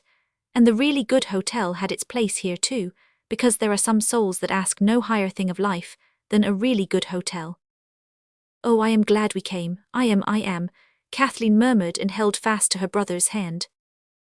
They went slowly up the hall, the ineffectual bullseye held by Jimmy, very crooked indeed, showing almost as a shadow in this big, glorious light. And then when the hall's end was almost reached, the children saw where the light came from. It glowed and spread itself from one place, and in that place stood the one statue that Mabel did not know where to find, the statue of Psyche. They went on, slowly, quite happy, quite bewildered, and when they came close to Psyche they saw that on her raised hand the ring showed dark. Gerald let go Kathleen's hand, put his foot on the pediment, his knee on the pedestal. He stood up dark and human beside the white girl with the butterfly wings. "I do hope you don't mind," he said, and drew the ring off very gently. Then, as he dropped to the ground, "Not here," he said. "I don't know why, but not here." And they all passed behind the white Psyche, and once more the bicycle lamp seemed suddenly to come to life again as Gerald held it in front of him, to be the pioneer in the dark passage that led from the hall of, but they did not know then, what it was the hall of. Then, as the twisting passage shut in on them with a darkness that pressed close against the little light of the bicycle lamp, Kathleen said, "Give me the ring, I know exactly what to say." Gerald gave it with not extreme readiness. "I wish," said Kathleen slowly, "that no one at home may know that we've been out tonight, and I wish we were safe in our own beds undressed and in our nightgowns and asleep."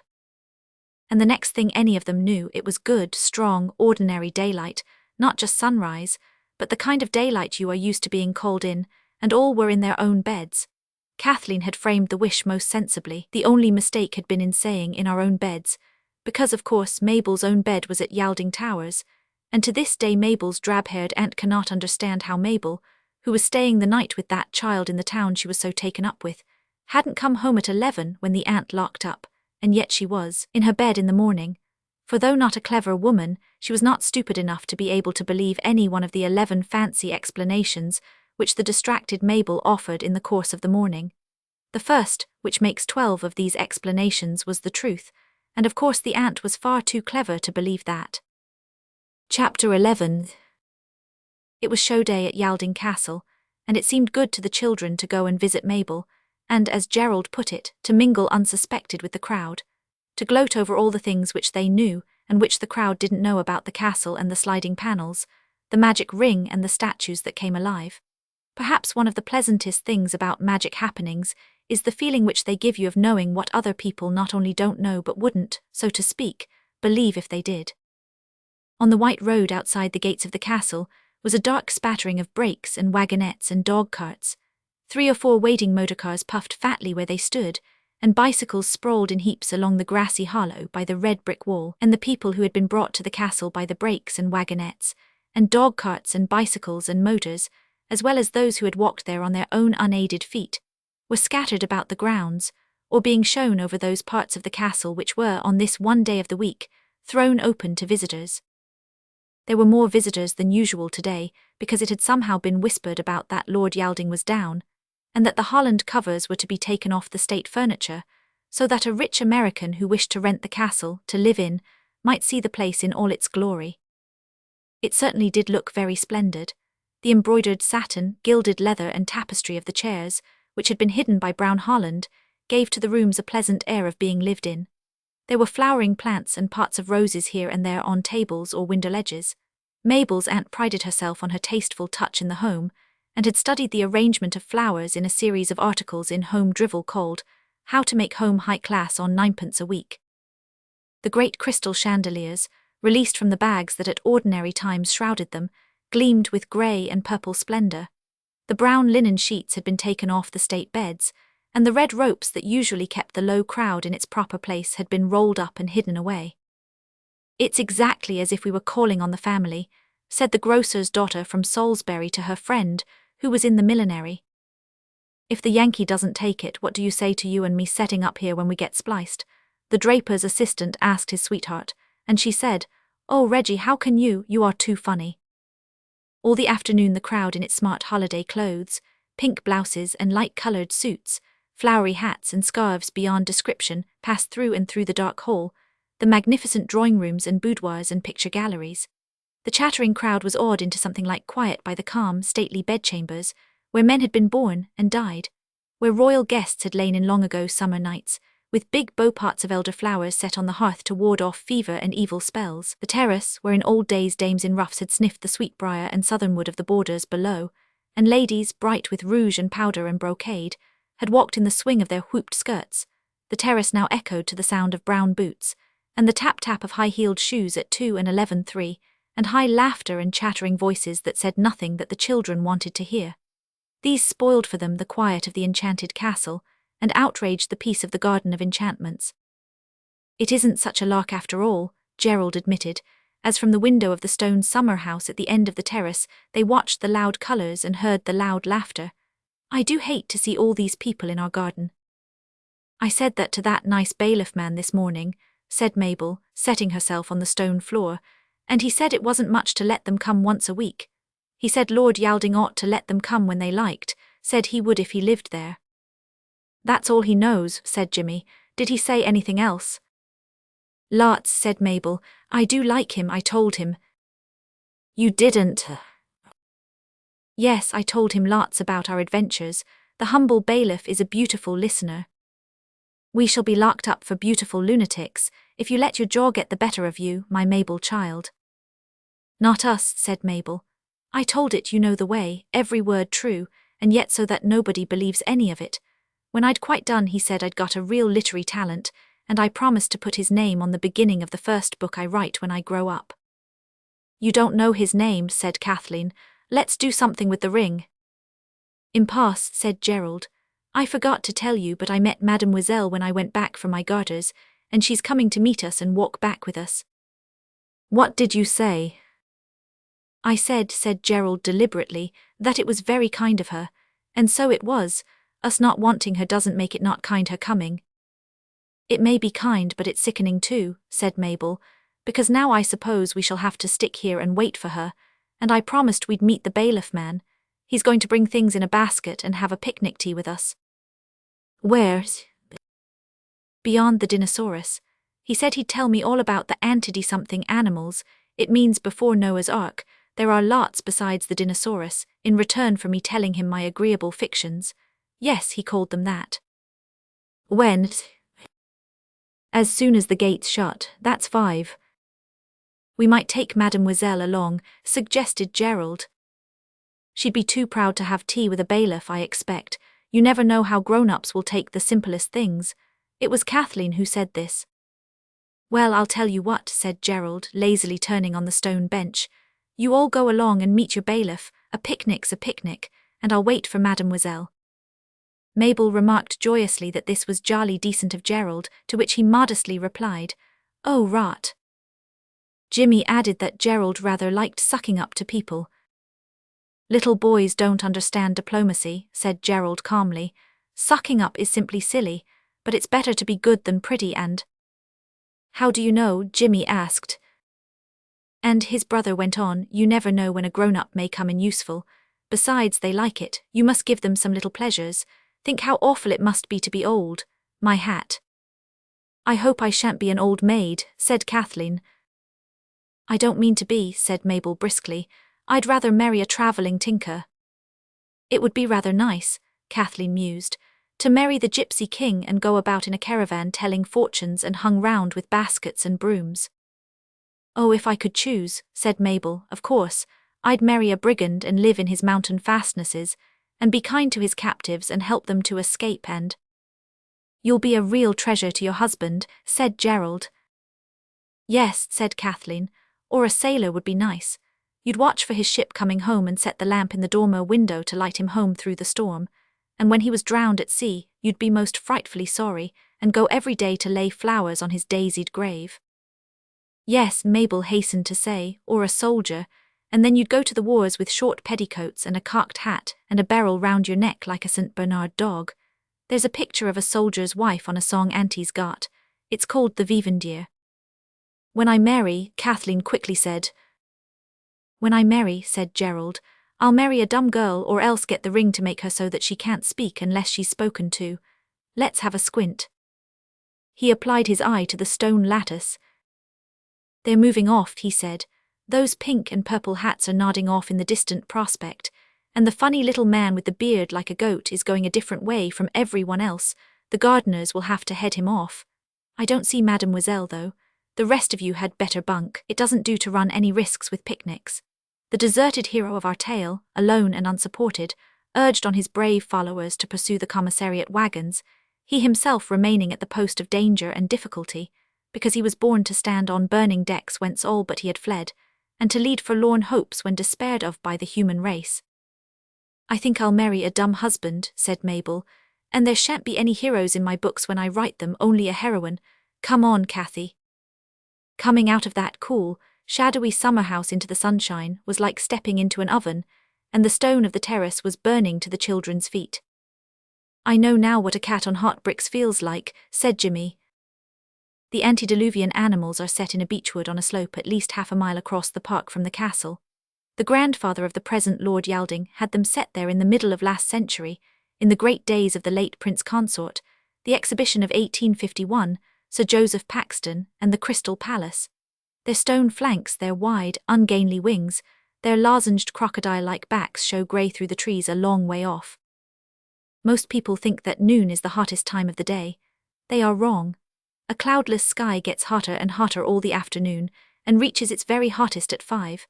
I am sure you must all have noticed this when you are going out to tea anywhere in your best clothes, especially if your clothes are starched and you happen to have a rather long and shadeless walk. Kathleen, Mabel, and Jimmy got hotter and hotter, and went more and more slowly. They had almost reached that stage of resentment and discomfort when one wishes one hadn't come before they saw, below the edge of the beechwood, the white waved handkerchief of the bailiff.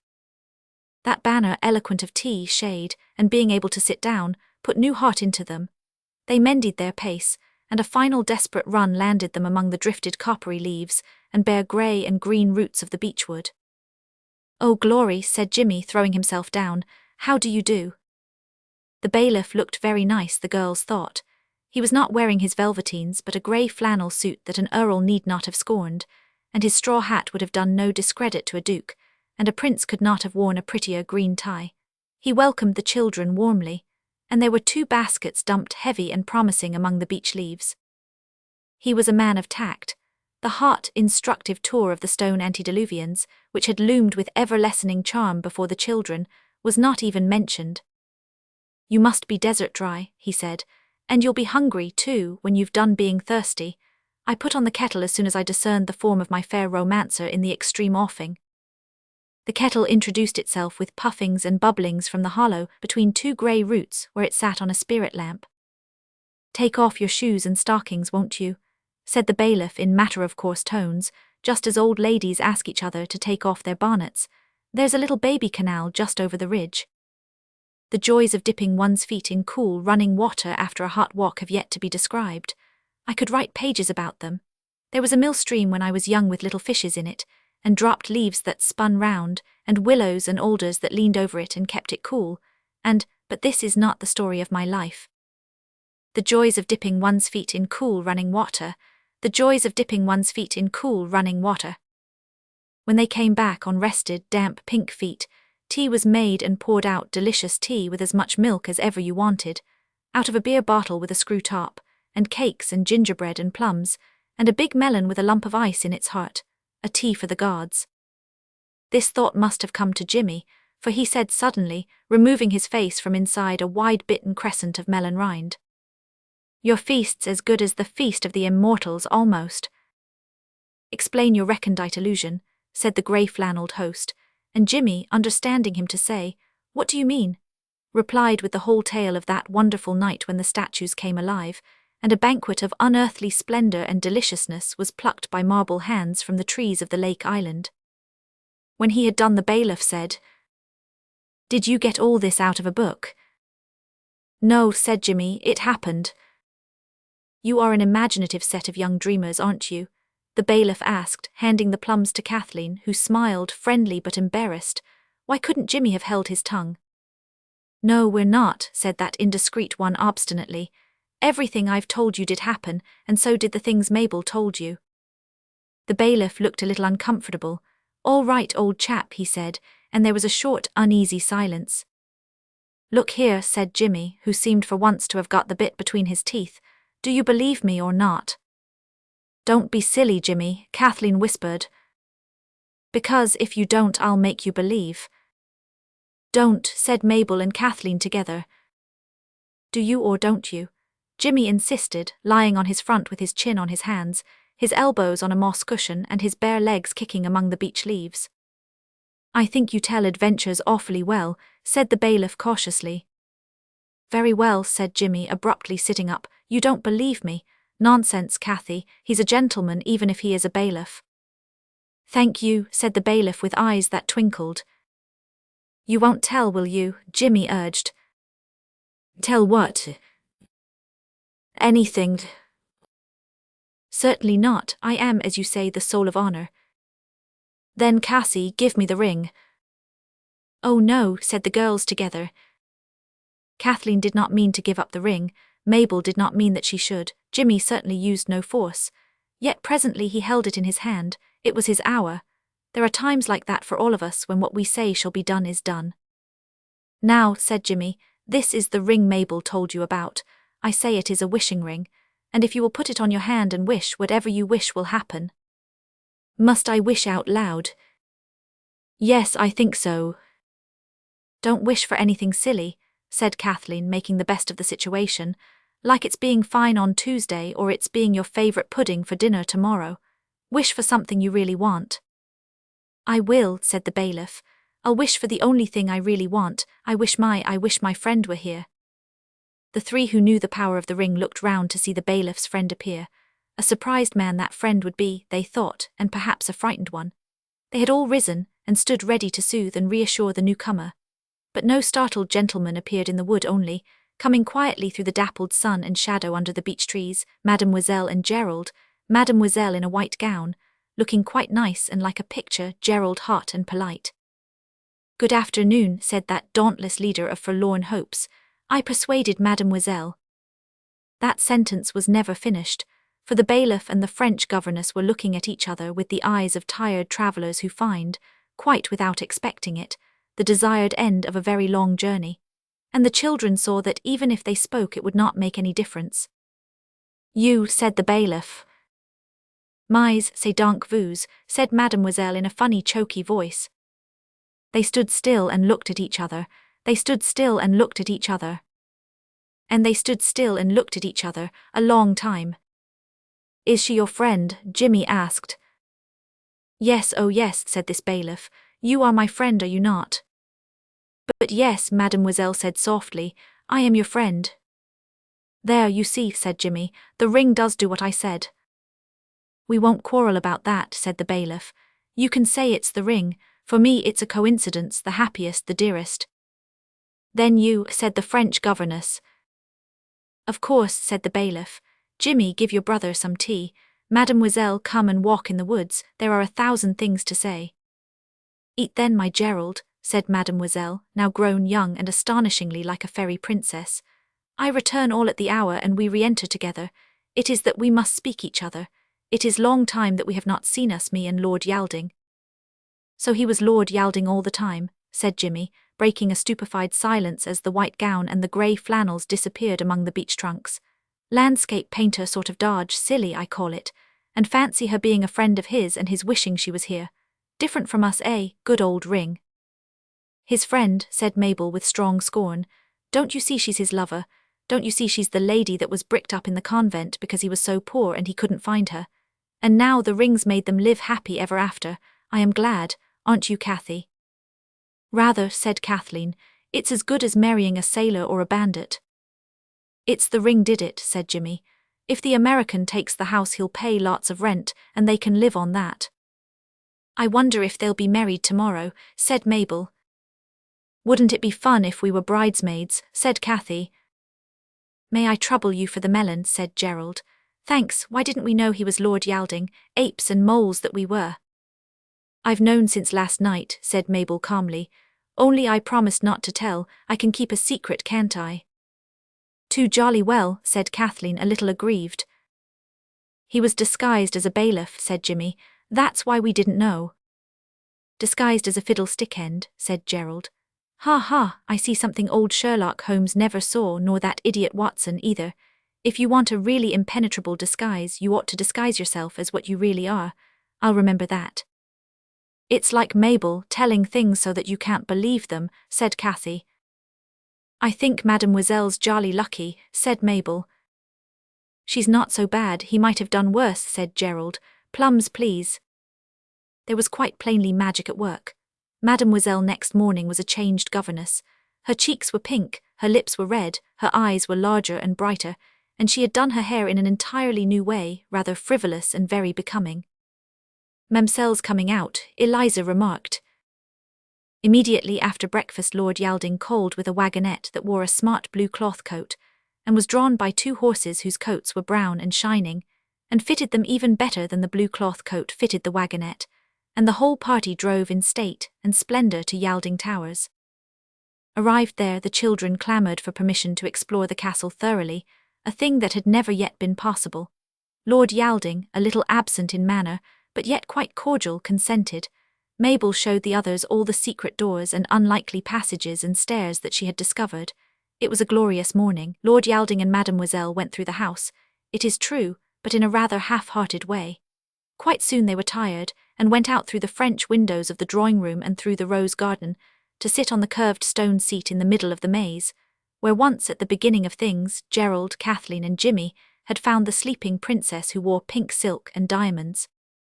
The children felt that their going left to the castle a more spacious freedom, and explored with more than Arctic enthusiasm. It was as they emerged from the little rickety secret staircase that led from the powdering room of the state suite to the gallery of the hall that they came suddenly face to face with the odd little man who had a beard like a goat, and had taken the wrong turning yesterday. "This part of the castle is private," said Mabel with great presence of mind, and shut the door behind her. "I am aware of it," said the goat-faced stranger, "but I have the permission of the Earl of Wielding to examine the house at my leisure." "Oh," said Mabel, "I beg your pardon, we all do, we didn't know." "You are relatives of his lordship, I should surmise?" asked the goat-faced. "Not exactly," said Gerald, "friends." The gentleman was thin and very neatly dressed. He had small, merry eyes and a face that was brown and dry-looking. "You are playing some game, I should suppose?" "No, sir," said Gerald, "only exploring." "May a stranger propose himself as a member of your exploring expedition?" asked the gentleman, smiling a tight but kind smile. The children looked at each other. "You see," said Gerald, "it's rather difficult to explain, but you see what I mean, don't you?" "He means," said Jimmy, "that we can't take you into an exploring party without we know what you want to go for." "Are you a photographer?" asked Mabel, "or is it some newspapers sent you to write about the towers?"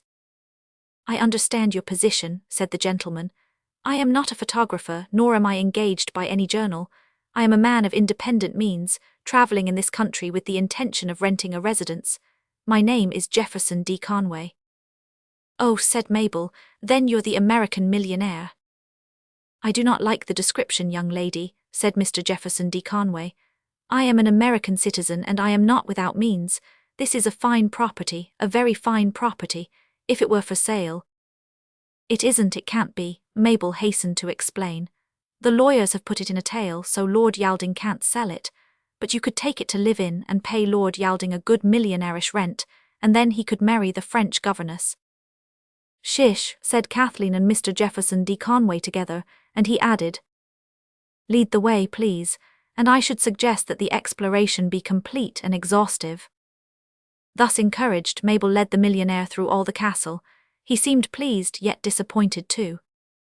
"It is a fine mansion," he said at last when they had come back to the point from which they had started, "but I should suppose in a house this size there would mostly be a secret stairway, or a priest's hiding place, or a ghost." "There are," said Mabel briefly, "but I thought Americans didn't believe in anything but machinery and newspapers." She touched the spring of the panel behind her and displayed the little tottery staircase to the American. The sight of it worked a wonderful transformation in him. He became eager, alert, very keen. "Say," he cried over and over again, standing in the door that led from the powdering room to the state bedchamber. "But this is great, great." The hopes of everyone ran high. It seemed almost certain that the castle would be let for a millionairish rent, and Lord Wielding be made affluent to the point of marriage. "If there were a ghost located in this ancestral pile, I'd close with the Earl of Wielding today now on the nail," Mr. Jefferson D. Conway went on. "If you were to stay till tomorrow and sleep in this room, I expect you'd see the ghost," said Mabel. "There is a ghost located here then," he said joyously. He became eager, alert, very keen. He became eager, alert, very keen. "They say," Mabel answered, "that old Sir Rupert, who lost his head in Henry VIII's time, walks of a night here with his head under his arm. But we've not seen that. What we have seen is the lady in a pink dress with diamonds in her hair. She carries a lighted taper." Mabel hastily added, The others, now suddenly aware of Mabel's plan, hastened to assure the American in accents of earnest truth that they had all seen the lady with the pink gown. He looked at them with half-closed eyes that twinkled. "Well," he said, "I calculate to ask the Earl of Wielding to permit me to pass a night in his ancestral best bedchamber, and if I hear so much as a phantom footstep, or hear so much as a ghostly sigh, I'll take the place." "I am glad," said Cathy. "You appear to be very certain of your ghost," said the American, still fixing them with little eyes that shone. "Let me tell you, young gentlemen, that I carry a gun, and when I see a ghost I shoot." He pulled a pistol out of his hip pocket and looked at it lovingly. "And I am a fair average shot," he went on, walking across the shiny floor of the state bedchamber to the open window. "See that big red rose like a tea saucer?" They saw. The next moment a loud report broke the stillness, and the red petals of the shattered rose strewed balustrade and terrace. The American looked from one child to another. Every face was perfectly white. Jefferson D. Conway made his little pile by strict attention to business, and keeping his eyes skinned, he added, "Thank you for all your kindness." "Suppose you'd done it and he'd shot you," said Jimmy cheerfully. "That would have been an adventure, wouldn't it?" "I'm going to do it still," said Mabel, pale and defiant. "Let's find Lord Wielding and get the ring back." Lord Wielding had had an interview with Mabel's aunt, and lunch for 6 was laid in the great dark hall, among the armour and the oak furniture. A beautiful lunch served on silver dishes. Mademoiselle, becoming every moment younger and more like a princess, was moved to tears when Gerald rose, lemonade glass in hand, and proposed the health of Lord and Lady Wielding. When Lord Wielding had returned thanks in a speech full of agreeable jokes, the moment seemed to Gerald propitious, and he said, "The ring, you know, you don't believe in it, but we do. May we have it back?" And got it. Then, after a hasty council, held in the panelled jewel room, Mabel said, "This is a wishing ring, and I wish all the Americans' weapons of all sorts were here." Instantly the room was full, 6 feet up the wall, of a tangle and mass of weapons: swords, spears, arrows, tomahawks, fowling pieces, blunderbusses, pistols, revolvers, scimitars, creeses, every kind of weapon you can think of, and the 4 children wedged in among all these weapons of death hardly dared to breathe. "He collects arms, I expect," said Gerald, "and the arrows are poisoned, I shouldn't wonder. Wish them back where they came from, Mabel, for goodness sake, and try again." Mabel wished the weapons away, and at once the 4 children stood safe in a bare panelled room. "But—" "No," Mabel said, "I can't stand it. We'll work the ghost another way. I wish the American may think he sees a ghost when he goes to bed. Sir Rupert with his head under his arm will do." "Is it tonight he sleeps there?" "I don't know. I wish he may see Sir Rupert every night. That'll make it all serene." "It's rather dull," said Gerald. "We shan't know whether he's seen Sir Rupert or not." "We shall know in the morning when he takes the house." This being settled, Mabel's aunt was found to be desirous of Mabel's company, so the others went home. It was when they were at supper that Lord Wielding suddenly appeared and said, "Mr. Jefferson Conway wants you boys to spend the night with him in the state chamber. I've had beds put up. You don't mind, do you?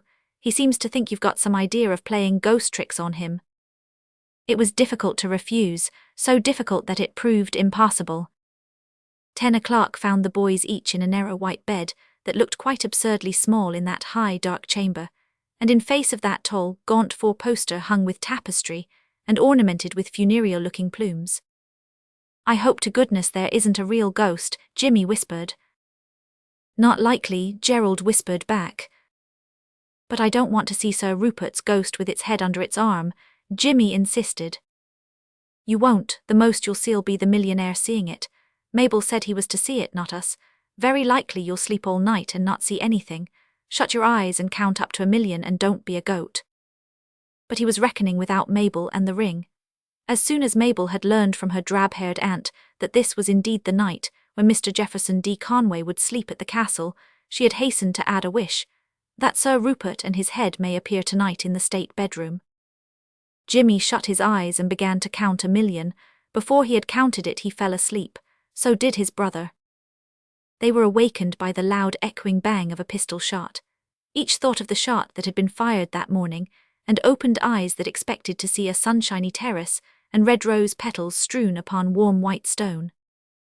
Instead there was the dark, lofty state chamber, lighted but little by 6 tall candles. There was the American in shirt and trousers, a smoking pistol in his hand. And there, advancing from the door of the powdering room, a figure in doublet and hose, a ruff round its neck, and no head. The head, sure enough, was there, but it was under the right arm, held close in the slashed velvet sleeve of the doublet.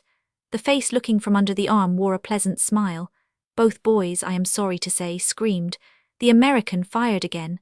The bullet passed through Sir Rupert, who advanced without appearing to notice it. Then suddenly the lights went out. The next thing the boys knew, it was morning. A grey daylight shone blankly through the tall windows, and wild rain was beating upon the glass, and the American was gone. "Where are we?" said Jimmy, sitting up with tangled hair and looking round him. "Oh, I remember. It was horrid. I'm about fed up with that ring, so I don't mind telling you." The American fired again. The American fired again. "Nonsense," said Gerald. "I enjoyed it. I wasn't a bit frightened, were you?" "No," said Jimmy. "Of course I wasn't." "We've done the trick," said Gerald later, when they learned that the American had breakfasted early with Lord Wielding and taken the first train to London. "He's gone to get rid of his other house and take this one. The old ring's beginning to do really useful things." "Perhaps you'll believe in the ring now," said Jimmy to Lord Wielding, whom he met later on in the picture gallery. "It's all our doing that Mr. Jefferson saw the ghost. He told us he'd take the house if he saw a ghost, so of course we took care he did see one." "Oh, you did you?" said Lord Wielding in rather an odd voice. "I'm very much obliged, I'm sure." "Don't mention it," said Jimmy kindly. "I thought you'd be pleased, and him too." "Perhaps you'll be interested to learn," said Lord Wielding, putting his hands in his pockets and staring down at Jimmy, "that Mr. Jefferson D. Conway was so pleased with your ghost that he got me out of bed at 6 o'clock this morning to talk about it." "Oh, ripping," said Jimmy. "What did he say?" "He said, as far as I can remember," said Lord Wielding, still in the same strange voice, he said, "My lord, your ancestral pile is A1. It is, in fact, the limit. Its luxury is palatial, its grounds are nothing short of Edenesque. No expense has been spared, I should surmise. Your ancestors were whole hoggers. They have done the thing as it should be done, every detail attended to. I like your tapestry, and I like your oak, and I like your secret stairs, but I think your ancestors should have left well enough alone and stopped at that. So I said they had, as far as I knew, and he shook his head and said, 'No, sir, your ancestors take the air of a knight with their heads under their arms. A ghost that sighed or glided or rustled I could have stood, and thanked you for it, and considered it in the rent. But a ghost that bullets go through while it stands grinning with a bare neck, and its head loose under its own arm, and little boys screaming and fainting in their beds. No, what I say is, if this is a British hereditary high-toned family ghost, excuse me." And he went off by the early train. "I say," the stricken Jimmy remarked, "I am sorry, and I don't think we did faint, really I don't, but we thought it would be just what you wanted, and perhaps someone else will take the house." "I don't know anyone else rich enough," said Lord Wielding. "Mr. Conway came the day before he said he would, or you'd never have got hold of him, and I don't know how you did it, and I don't want to know. It was a rather silly trick." There was a gloomy pause. The rain beat against the long windows. "I say," Jimmy looked up at Lord Wielding with the light of a new idea in his round face. "I say, if you're hard up, why don't you sell your jewels?" "I haven't any jewels, you meddlesome young duffer," said Lord Wielding quite crossly, and taking his hands out of his pockets he began to walk away. "I mean the ones in the panelled room with the stars in the ceiling," Jimmy insisted, following him. "There aren't any," said Lord Wielding shortly, "and if this is some more ring nonsense I advise you to be careful, young man. I've had about as much as I care for." "It's not ring nonsense," said Jimmy. "There are shelves and shelves of beautiful family jewels. You can sell them and—" "Oh no," cried Mademoiselle, appearing like an oleograph of a duchess in the door of the picture gallery. "Don't sell the family jewels." "There aren't any, my lady," said Lord Wielding, going towards her. "I thought you were never coming." "Oh, aren't there?" said Mabel, who had followed Mademoiselle. "You just come and see." "Let us see what they will to show us," cried Mademoiselle, for Lord Wielding did not move. "It should at least be amusing." "It is," said Jimmy. So they went, Mabel and Jimmy leading, while Mademoiselle and Lord Wielding followed, hand in hand. "It's much safer to walk hand in hand," said Lord Wielding. With these children at large, one never knows what may happen next. Chapter 12. It would be interesting, no doubt, to describe the feelings of Lord Wielding as he followed Mabel and Jimmy through his ancestral halls, but I have no means of knowing at all what he felt. Yet one must suppose that he felt something, bewilderment perhaps mixed with a faint wonder, and a desire to pinch himself to see if he were dreaming, or he may have pondered the rival questions, am I mad? Are they mad? Without being at all able to decide which he ought to try to answer, let alone deciding what in either case the answer ought to be. You see, the children did seem to believe in the odd stories they told, and the wish had come true and the ghost had appeared. He must have thought, but all this is vain, I don't really know what he thought any more than you do. Nor can I give you any clue to the thoughts and feelings of Mademoiselle. I only know that she was very happy, but anyone would have known that if they had seen her face.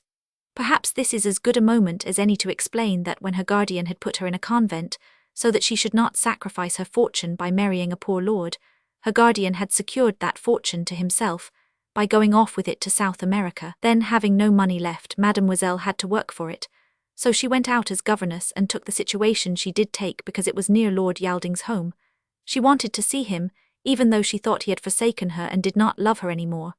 And now she had seen him. I dare say she thought about some of these things as she went along through his house, her hand held in his, but of course I can't be sure. Jimmy's thoughts, of course, I can read like any old book. He thought, now he'll have to believe me.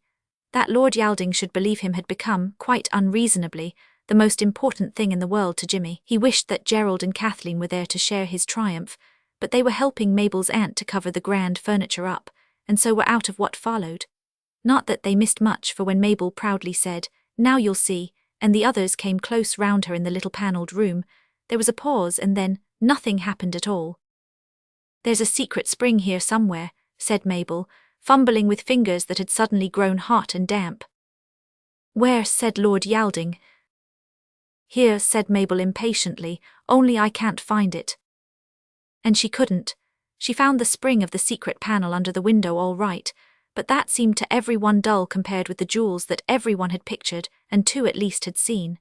But the spring that made the oak panelling slide away and displayed jewels plainly to any eye worth a king's ransom, this could not be found. More, it was simply not there. There could be no doubt of that. Every inch of the panelling was felt by careful fingers.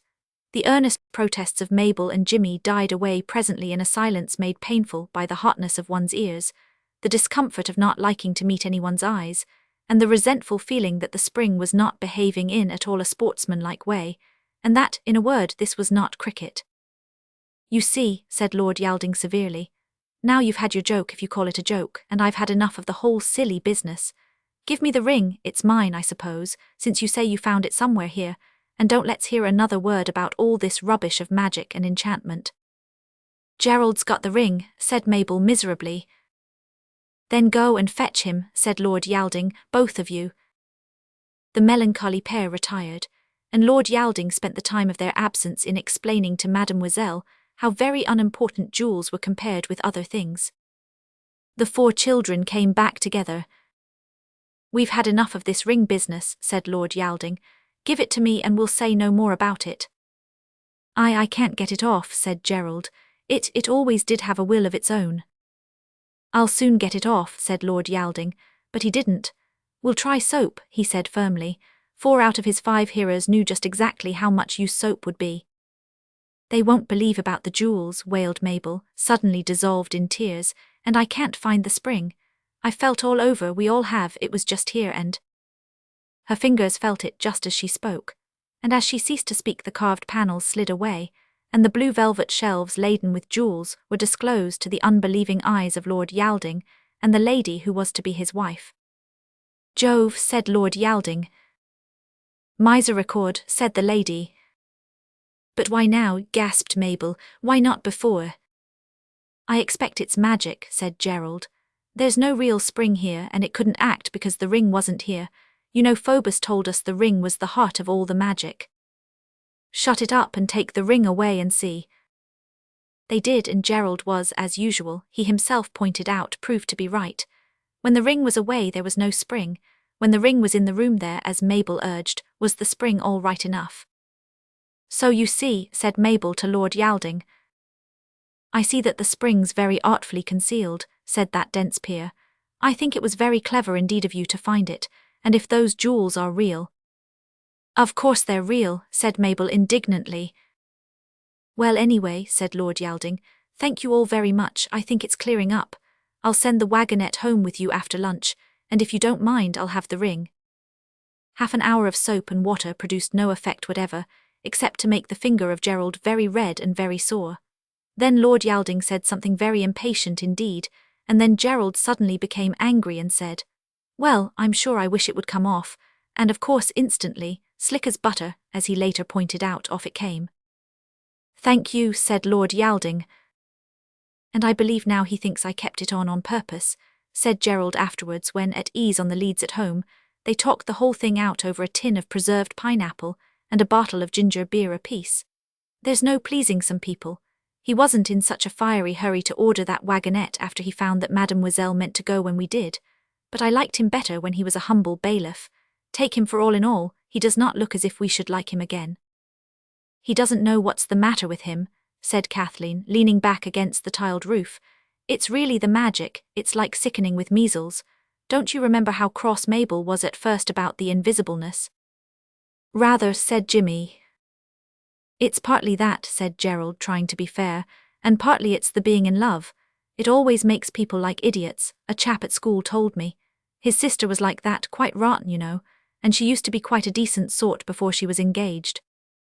At tea and at supper Mademoiselle was radiant, as attractive as a lady on a Christmas card, as merry as a marmoset, and as kind as you would always be yourself if you could take the trouble. At breakfast, an equal radiance, kindness, attraction, merriment. Then Lord Yalding came to see her. The meeting took place in the drawing-room. The children with deep discreetness remained shut in the schoolroom till Gerald, going up to his room for a pencil, surprised Eliza with her ear glued to the drawing-room keyhole. After that Gerald sat on the top stair with a book. He could not hear any of the conversation in the drawing-room, but he could command a view of the door, and in this way be certain that no one else heard any of it.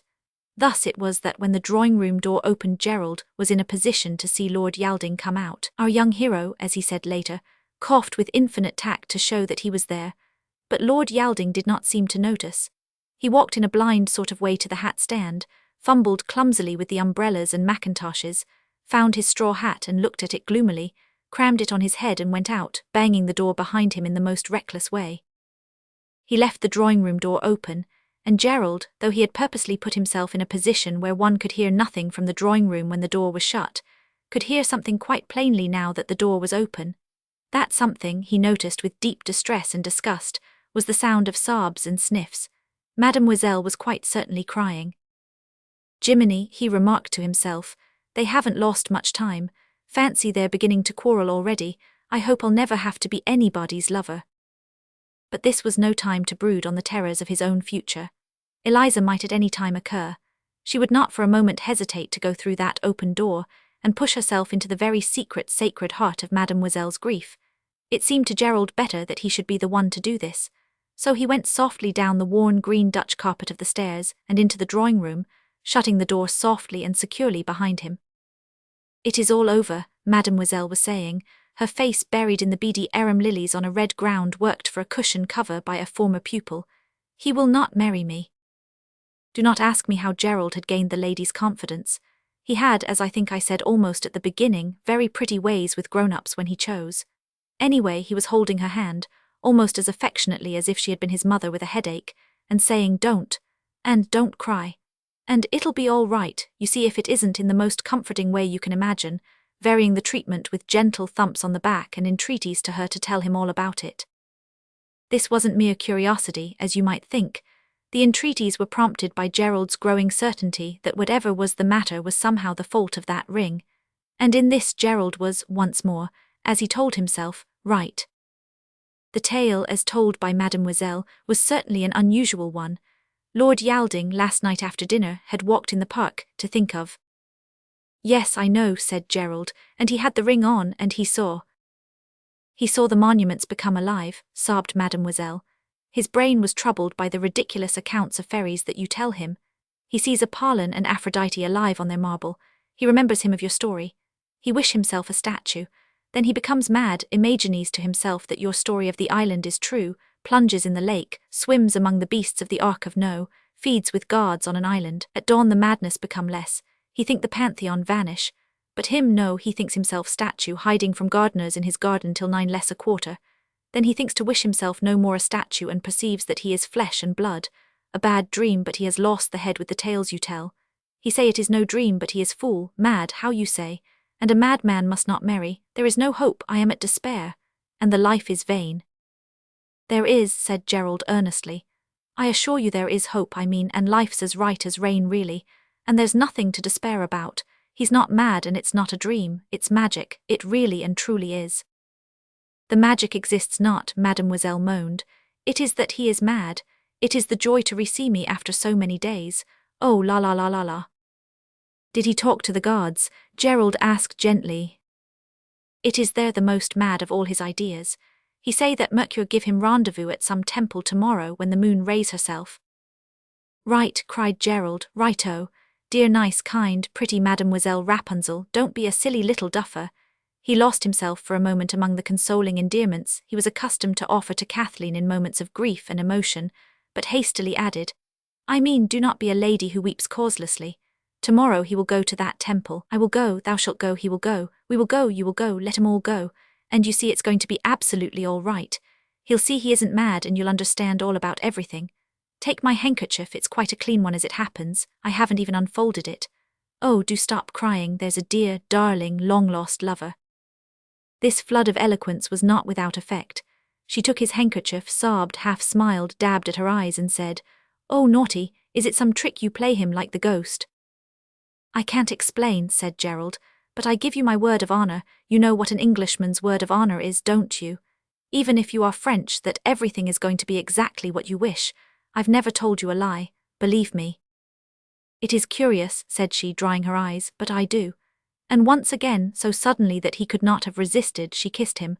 I think, however, that in this her hour of sorrow he would have thought it mean to resist.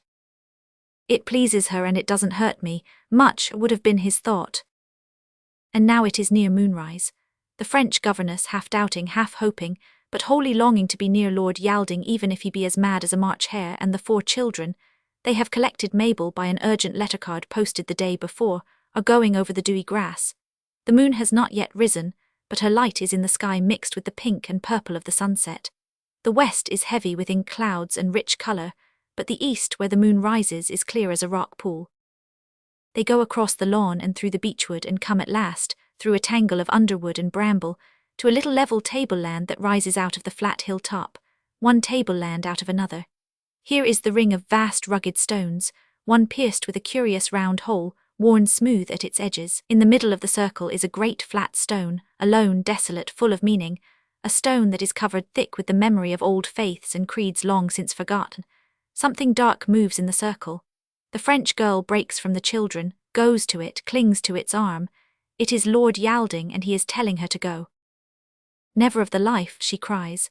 If you are mad, I am mad too, for I believe the tale these children tell, and I am here to be with thee and see with thee, whatever the rising moon shall show us. The children, holding hands by the flat stone, more moved by the magic in the girl's voice than by any magic of enchanted rings, listen, trying not to listen. Are you not afraid? Lord Wielding is saying. Afraid with you, she laughs, he put his arm round her, the children hear her sigh. Are you afraid, he says, my darling? Gerald goes across the wide turf ring expressly to say, You can't be afraid if you are wearing the ring, and I'm sorry, but we can hear every word you say. She laughs again. It makes nothing, she says, you know already if we love each other. Then he puts the ring on her finger, and they stand together. The white of his flannel coat sleeve marks no line on the white of her dress. They stand as though cut out of one block of marble. Then a faint greyness touches the top of that round hole, creeps up the side. Then the hole is a disk of light. A moonbeam strikes straight through it across the grey-green of the circle that the stones mark, and as the moon rises the moonbeam slants downward. The children have drawn back till they stand close to the lovers. The moonbeam slants more and more. Now it touches the far end of the stone, now it draws nearer and nearer to the middle of it, now at last it touches the very heart and centre of that central stone, and then it is as though a spring were touched, a fountain of light released. Everything changes, or rather everything is revealed. There are no more secrets. The plan of the world seems plain, like an easy sum that one writes in big figures on a child's slate. One wonders how one can ever have wondered about anything. Space is not. Every place that one has seen or dreamed of is here. Time is not. Into this instant is crowded all that one has ever done or dreamed of doing. It is a moment and it is eternity. It is the center of the universe and it is the universe itself. The eternal light rests on and illuminates the eternal heart of things. None of the 6 human beings who saw that moon rising were ever able to think about it as having anything to do with time. Only for one instant could that moonray have rested full on the center of that stone, and yet there was time for many happenings. From that height one could see far out over the quiet park and sleeping gardens, and through the grey-green of them shapes moved, approaching. The great beasts came first, strange forms that were when the world was new, gigantic lizards with wings. Dragons they lived as in men's memories. Mammoths, strange vast birds, they crawled up the hill and ranged themselves outside the circle. Then, not from the garden but from very far away, came the stone gods of Egypt and Assyria, bull-bodied, bird-winged, hawk-headed, cat-headed, all in stone, and all alive and alert. Strange, grotesque figures from the towers of cathedrals, figures of angels with folded wings, figures of beasts with wings wide spread, sphinxes, uncouth idols from southern palm-fringed islands, and last of all the beautiful marble shapes of the gods and goddesses who had held their festival on the lake island, and bidden Lord Wielding and the children to this meeting. Not a word was spoken. Each stone shape came gladly and quietly into the circle of light and understanding, as children, tired with a long ramble, creep quietly through the open door into the firelit welcome of home. The children had thought to ask many questions, and it had been promised that the questions should be answered. Yet now no one spoke a word, because all had come into the circle of the real magic, where all things are understood without speech. Afterwards none of them could ever remember at all what had happened, but they never forgot that they had been somewhere where everything was easy and beautiful, and people who can remember even that much are never quite the same again. And when they came to talk of it next day, they found that to each some little part of that night's great enlightenment was left. All the stone creatures drew closer round the stone. The light where the moonbeam struck it seemed to break away in spray such as water makes when it falls from a height. All the crowd was bathed in whiteness. A deep hush lay over the vast assembly. Then a wave of intention swept over the mighty crowd. All the faces, bird, beast, Greek statue, Babylonian monster, human child and human lover, turned upward. The radiant light illumined them and one word broke from all. The light, they cried, and the sound of their voice was like the sound of a great wave. The light, the light. And then the light was not any more, and, soft as floating thistledown, sleep was laid on the eyes of all but the immortals. The grass was chill and dewy and the clouds had veiled the moon. The lovers and the children were standing together, all clinging close, not for fear but for love. "I want," said the French girl softly, "to go to the cave on the island." Very quietly through the gentle brooding night they went down to the boat-house, loosed the clanking chain, and dipped oars among the drowned stars and lilies. They came to the island and found the steps. "I brought candles," said Gerald, "in case." So, lighted by Gerald's candles, they went down into the hall of Psyche, and there glowed the light spread from her statue, and all was as the children had seen it before. "It is the hall of granted wishes." "The ring," said Lord Wielding. "The ring," said his lover, "is the magic ring given long ago to a mortal, and it is what you say it is. It was given to your ancestor by a lady of my house that he might build her a garden and a house like her own palace and garden in her own land, so that this place is built partly by his love and partly by that magic. She never lived to see it, that was the price of the magic." It must have been English that she spoke, for otherwise how could the children have understood her? Yet the words were not like Mademoiselle's way of speaking. "Except from children," her voice went on, "the ring exacts a payment. You paid for me when I came by your wish by this terror of madness that you have since known. Only one wish is free." "And that wish is—" "The last," she said. "Shall I wish?" "Yes, wish," they said, all of them. "I wish then," said Lord Wielding's lover, "that all the magic this ring has wrought may be undone, and that the ring itself may be no more and no less than a charm to bind thee and me together for evermore." She ceased, and as she ceased the enchanted light died away, the windows of granted wishes went out, like magic lantern pictures. Gerald's candle faintly lighted a rudely arched cave, and where Psyche's statue had been was a stone with something carved on it. Gerald held the light low. "It is her grave," the girl said. Next day no one could remember anything at all exactly, but a good many things were changed. There was no ring but the plain gold ring that Mademoiselle found clasped in her hand when she woke in her own bed in the morning. More than half the jewels in the panelled room were gone, and those that remained had no panelling to cover them. They just lay bare on the velvet-covered shelves. There was no passage at the back of the Temple of Flora. Quite a lot of the secret passages and hidden rooms had disappeared, and there were not nearly so many statues in the garden as everyone had supposed, and large pieces of the castle were missing and had to be replaced at great expense, from which we may conclude that Lord Yalding's ancestor had used the ring a good deal to help him in his building. However, the jewels that were left were quite enough to pay for everything. The suddenness with which all the ring magic was undone was such a shock to everyone concerned that they now almost doubt that any magic ever happened. But it is certain that Lord Yalding married the French governess, and that a plain gold ring was used in the ceremony, and this, if you come to think of it, could be no other than the magic ring, turned by that last wish into a charm to keep him and his wife together forever. Also, if all this story is nonsense and a make-up, if Gerald and Jimmy and Kathleen and Mabel have merely imposed on my trusting nature by a pack of unlikely inventions, how do you account for the paragraph which appeared in the evening papers the day after the magic of the moon rising? Mysterious disappearance of a well-known city man. It said, and then went on to say how a gentleman, well known and much respected in financial circles, had vanished, leaving no trace. Mr. U.W. Ugly, the papers continued, had remained late, working at his office as was his occasional habit. The office door was found locked, and on its being broken open the clothes of the unfortunate gentleman were found in a heap on the floor, together with an umbrella, a walking stick, a golf club, and curiously enough a feather brush such as housemaids use for dusting. Of his body, however, there was no trace.